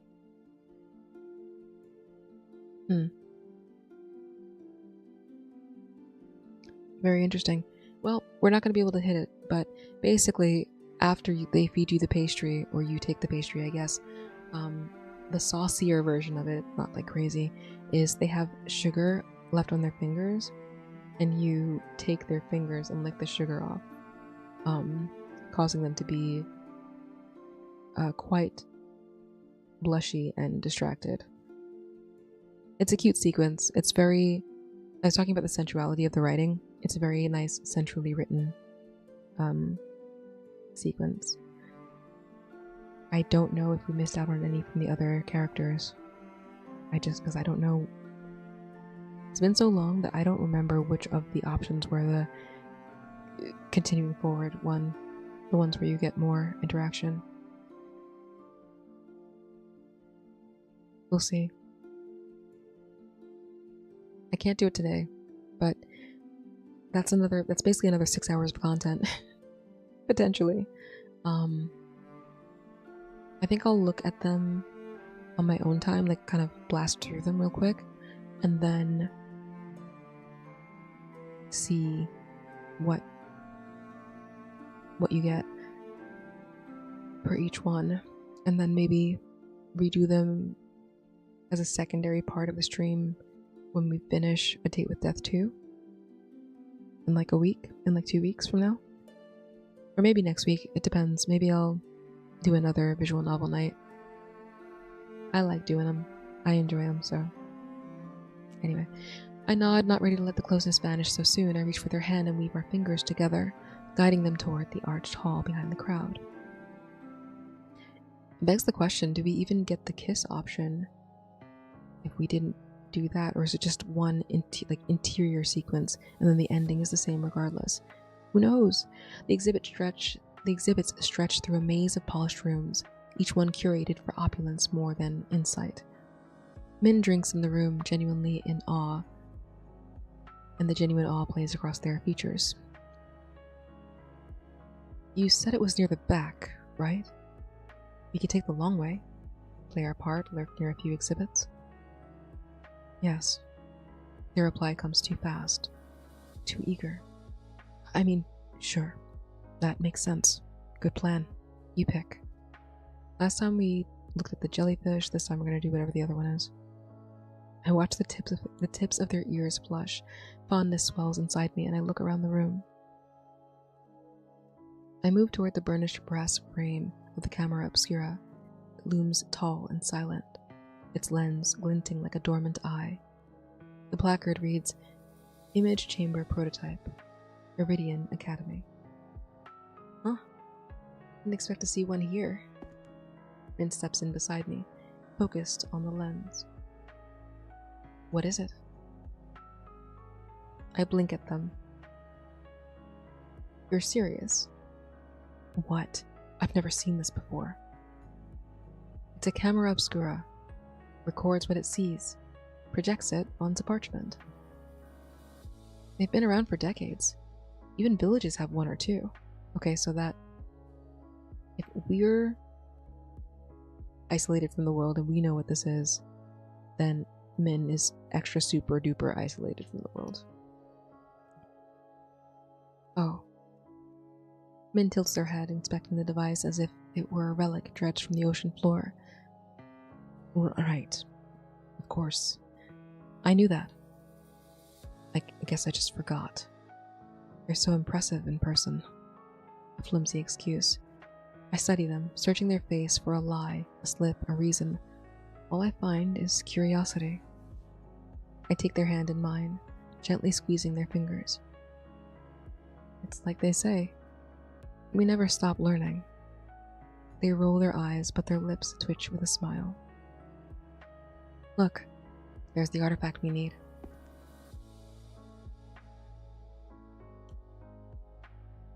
Min leads me toward the alcove, tucked behind a curtain, half hidden from the wandering crowd. The artifact resembles a miniature tree forged in burnished metal. What if... This is also probably a long shot. What if Min is an experiment created by, like, a rogue Cenobium researcher? I feel like the animosity towards Cenobium researchers would be greater, or Cenobium would be greater if that were the case, but, like, an experiment with, you know, humans and monsters, and they escaped, or the lab burned down or something, and now they're back to get answers, which is why they don't know anything about the world. I don't know. The artifact resembles a miniature tree forged in burnished metal.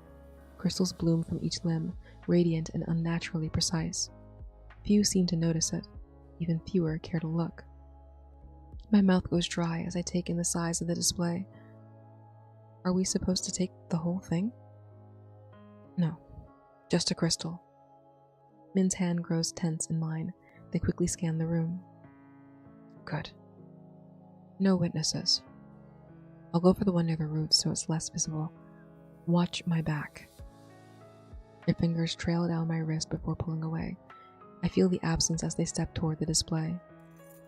They crouch low beside the display, careful hands working through the lattice of metal branches. What looked rigid begins to loosen under Min's touch. One crystal struggles to come free from its socket. I drift toward the doorway and plant myself there, pretending to admire a nearby plaque while guests wander past me. When I steal another glance over my shoulder, Min's still crouched over the sculpture, and the crystal hasn't moved much at all. And now, for a bonus attraction, if you'll follow me this way to the most recent addition to our gallery. The docent's voice carries easily through the gallery. A swell of footsteps follows, growing louder with each passing heartbeat. Shit. A cold knot twists in my stomach. Warning Min won't solve the problem. If anyone notices that sculpture shifting, our cover collapses in seconds. We need privacy. Just a minute, maybe two. Take drastic measures. I cross the room quickly and touch Min's shoulder. They jolt upright at once. Their hands slip free of the sculpture when I pull them gently toward me. I lean close so my words stay between us. Kiss me. Min's eyes widen further, color already rising across their cheeks. I don't have a clever plan waiting in reserve. Panic burns through my chest, and one reckless thought takes control. I step between them and the doorway. No! The docent rounds the corner. Min suddenly kisses me.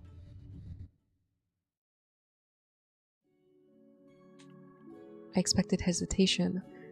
I expected them to freeze and whisper questions while the gallery watched us fall apart.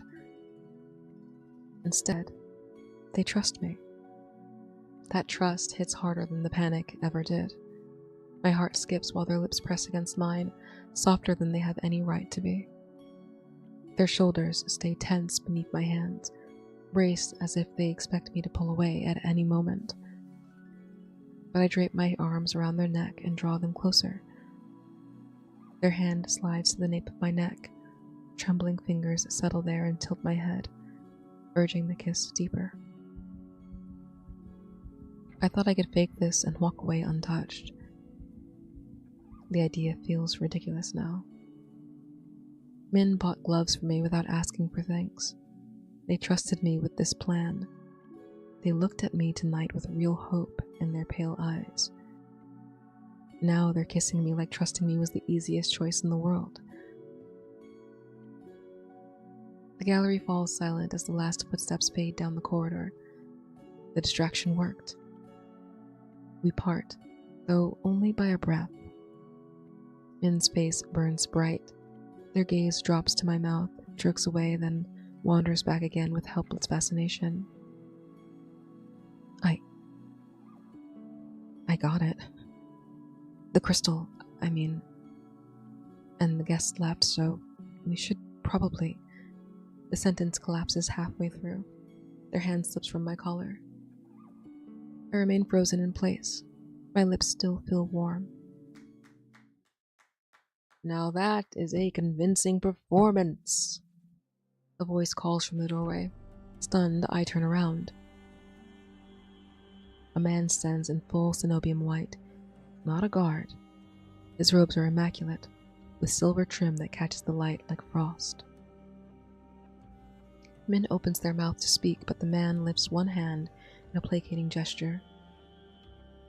I'm not here to pull anyone's ear. I simply remember faces, and yours aren't in the registry. I won't make a scene. If I wanted to report you, I would have done so already. He steps inside, his attention shifting to the sculpture. A small cloth appears from his sleeve, and he brushes dust from the pedestal with care. I oversaw this commission decades ago.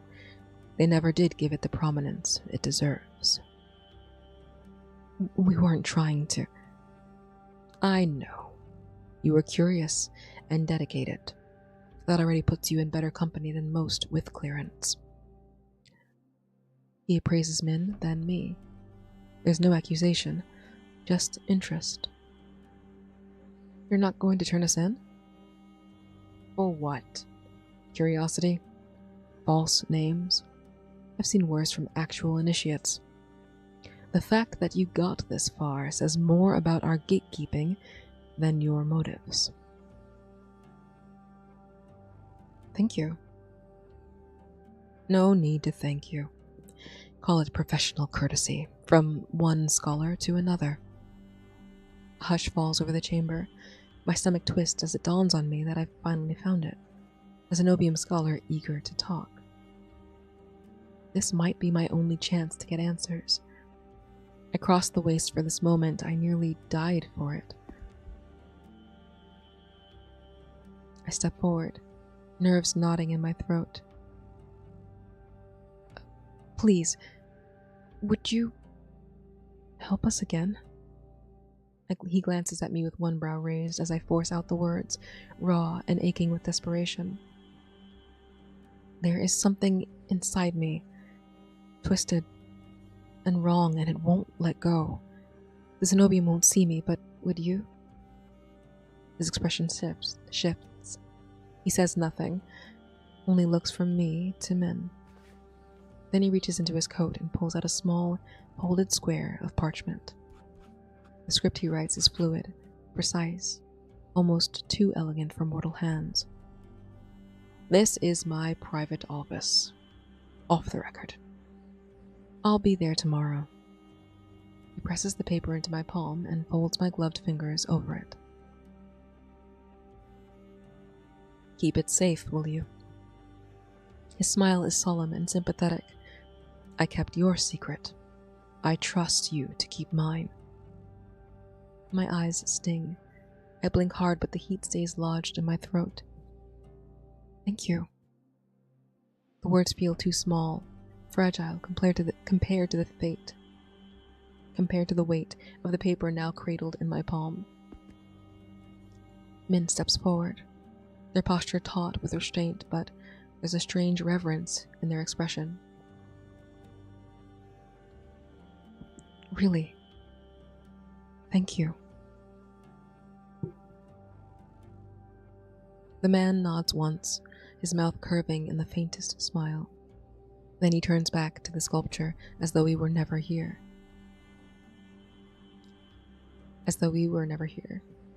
I grab Min's hand and tug gently. Together we slip out of the room and into the shadowed gallery beyond. We keep our heads low. Few guests glance our way but lose interest quickly. Neither of us breathe easy until we've crossed the last of the bridges into Lowtown. Only then, under the wide expanse of the night sky, does any voice stumble free.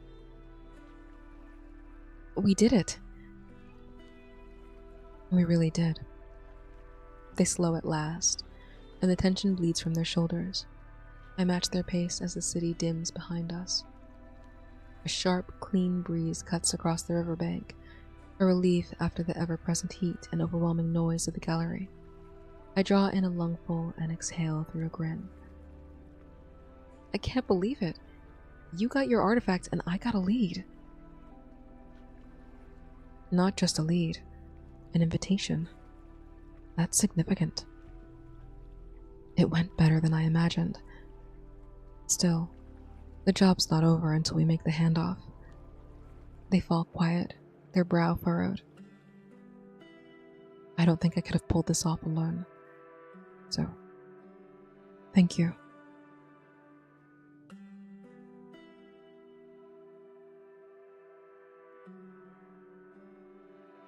I should thank you. You could have given this lead to anyone, but you picked me. No one's trusted me like that in a long time. You're the one who said yes. You could have walked away, but you didn't. Your expression isn't sharp now.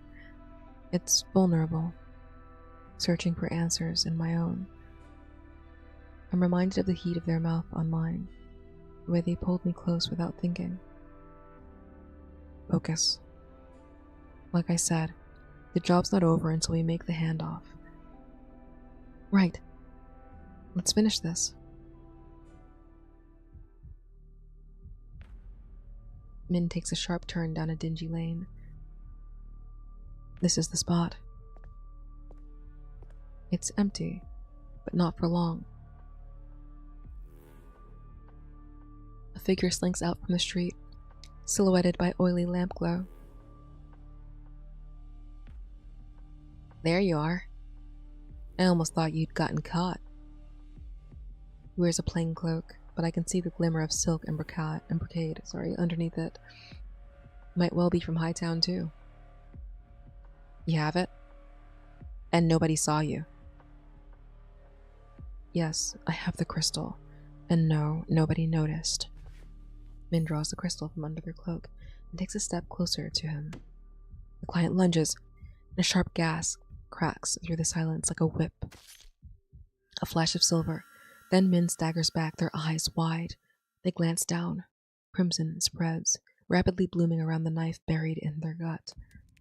The client's hand is still on the hilt. He twists and pulls hard to one side. The smell of fresh, steaming blood hits me immediately. Thank you for a job well done. Min doesn't even get a chance to speak. They crumple like a doll, blood and intestines spilling out onto the street. I'm still staring at their body, reeling when he turns on me. Can't have anyone crying to Mommy Abbess. Don't take this personally. Or can't have anyone crying to Mommy Abbess. Don't take this personally. Last time we fought, let's go check on Min this time. Could result in our death. Who knows? We'll see. I move on instinct, barely registering the man's words. I'm already reaching for Min. He steps between us, the bloodied knife still gleaming in his hand.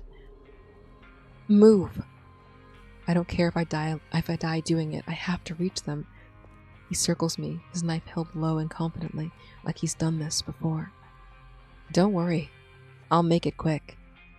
He may not be a monster, but ordinary humans are lethal enough as it is, especially when they're armed with something sharp.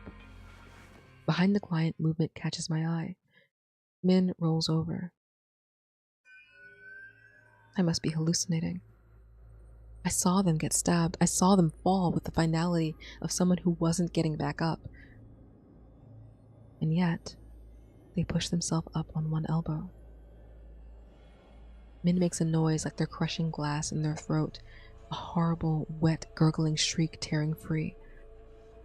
What the?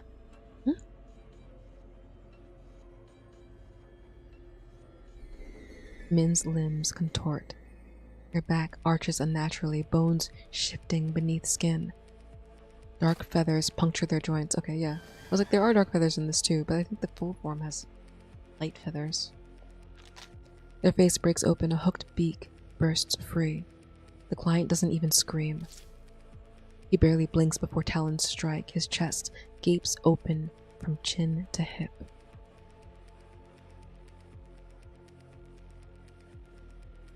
Oh no, I was just looking at the center. The feathers kind of have a gradient to them. I remain frozen with my back pressed to the wall, watching what Min has become. Half of me feels relieved, the other half filled with dread. You saved me. With an ear-splitting scream, Min brings both taloned fists down on the client's crumpled body. They twist violently, and the client's arms rip free from their shoulder with a sound like wet, tearing cloth. Min flings it against a wall. I recoil. I now know with sick certainty what tore apart the Inquisitor in the square this morning. The next swipe of talons nearly takes my head off. I scramble out of the way as they lash out wildly, gouging stone pavement and brick walls. As they thrash, tar-black ichor oozes from their body. It coats their feathers and pours from their split jaw. Min, please stop. There's no recognition in those eyes. No hint of familiarity. This isn't a monster or a soulless, it's something else entirely. The creature stumbles, it grabs its skull as if trying to squeeze thought back into bone. Its cries twist into choked sobs. I can't run, not without drawing its attention. I only have one chance. One desperate gamble that might get me out of this alive. Touch, Min. I yank off the gloves Min gave me earlier, clumsily ripping my bandages off along with them. Darting under the creature's flailing wings, I press my palm to its body. For a moment, I feel numb, as though my body is attempting to process what I'm feeling before I'm struck with a sensation like nothing I've ever felt before. Pure agony. I can't think. I can't breathe. Every nerve in my body lights up with a million stabs of white-hot pain until it's driven everything else out of my head. I might be screaming. It feels like I should be bleeding from every pore. I think I might be convulsing, losing control of my body as it attempts to escape the pain. I've never had this kind of reaction. I don't know anything but pain. Endless pain. Until at last, blessed darkness embraces me. Through the haze, I think I see Min's face, human once more. Then, nothing.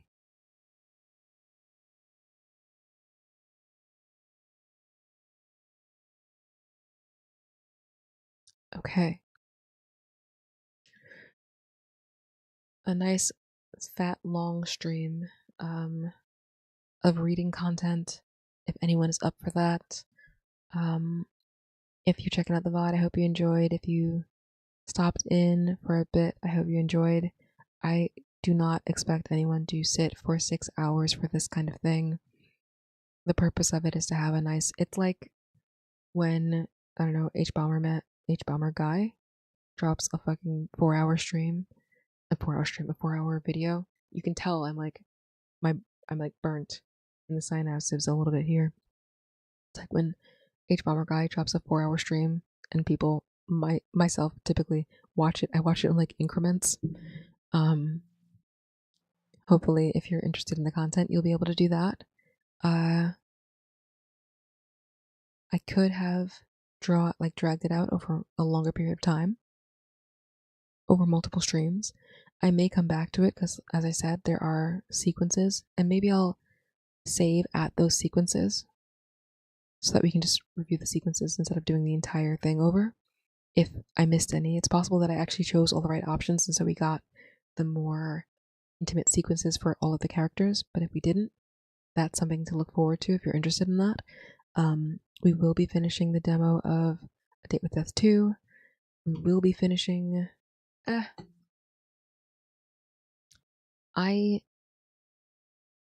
Maybe we'll go back to Obscura. IDK. It seems Obscura, the thing about Obscura that is good is that it has a lot of branches. There are a lot of ways to die or be killed or have a bad ending in Obscura from what I've seen of other people playing it. Yes, I have been spoiled on some things. And that's both good and bad. It also needs to be a later in the night stream because the content of Obscura, like, this is not that bad. It's more violence and like fighting and bloody stuff than anything else. Obscura is like more explicitly like psychological, potentially triggering things more so than this is. So it'd definitely be better for a late night stream. Date with Death 2 doesn't have any of that stuff. Burn the Midnight Oil section area 2. I don't know if it has this kind of stuff or not. I think it's probably not that bad. But there's also Lover's Enigma. Like, I need to, since I'm playing, I keep talking about this at the end of the stream when ideally no one will be here and nobody cares. But I enjoy doing a variety of content because otherwise it's boring for me. But it's worth acknowledging that there is a level of like intentional scheduling that needs to be put in place for when I get to play these and what's more convenient and what the surrounding content is and what the rest of the week looks like, and really just for me, like not for anyone watching. I don't think it would affect anyone's viewing experience, but aside from the fact that if I organize things poorly, it will affect my performance. But yeah. In any case, I'm going to put the screen up and start the spooky music. And I will not be live tomorrow. I was joking about this to myself the other day, but you know, like restaurants that have like self-owned restaurants, not franchises, when they have I guess I can turn it on right now, actually. Self-owned restaurants, when they have like Monday off, it makes sense. Like if you're working all weekend, Friday, Saturday, Sunday, and that's like, for me, not the most popular time, but like the most intensive content that I usually create is the stuff on the weekends, the like reading streams and this. It makes sense to not work on the Monday, to not then push yourself the day after that and expect to be producing good work.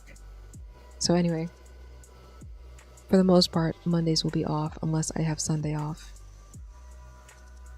But I will be posting the schedule, and I hope to see you sometime next week. Please take care. Eat well, rest well, stay hydrated. Bye.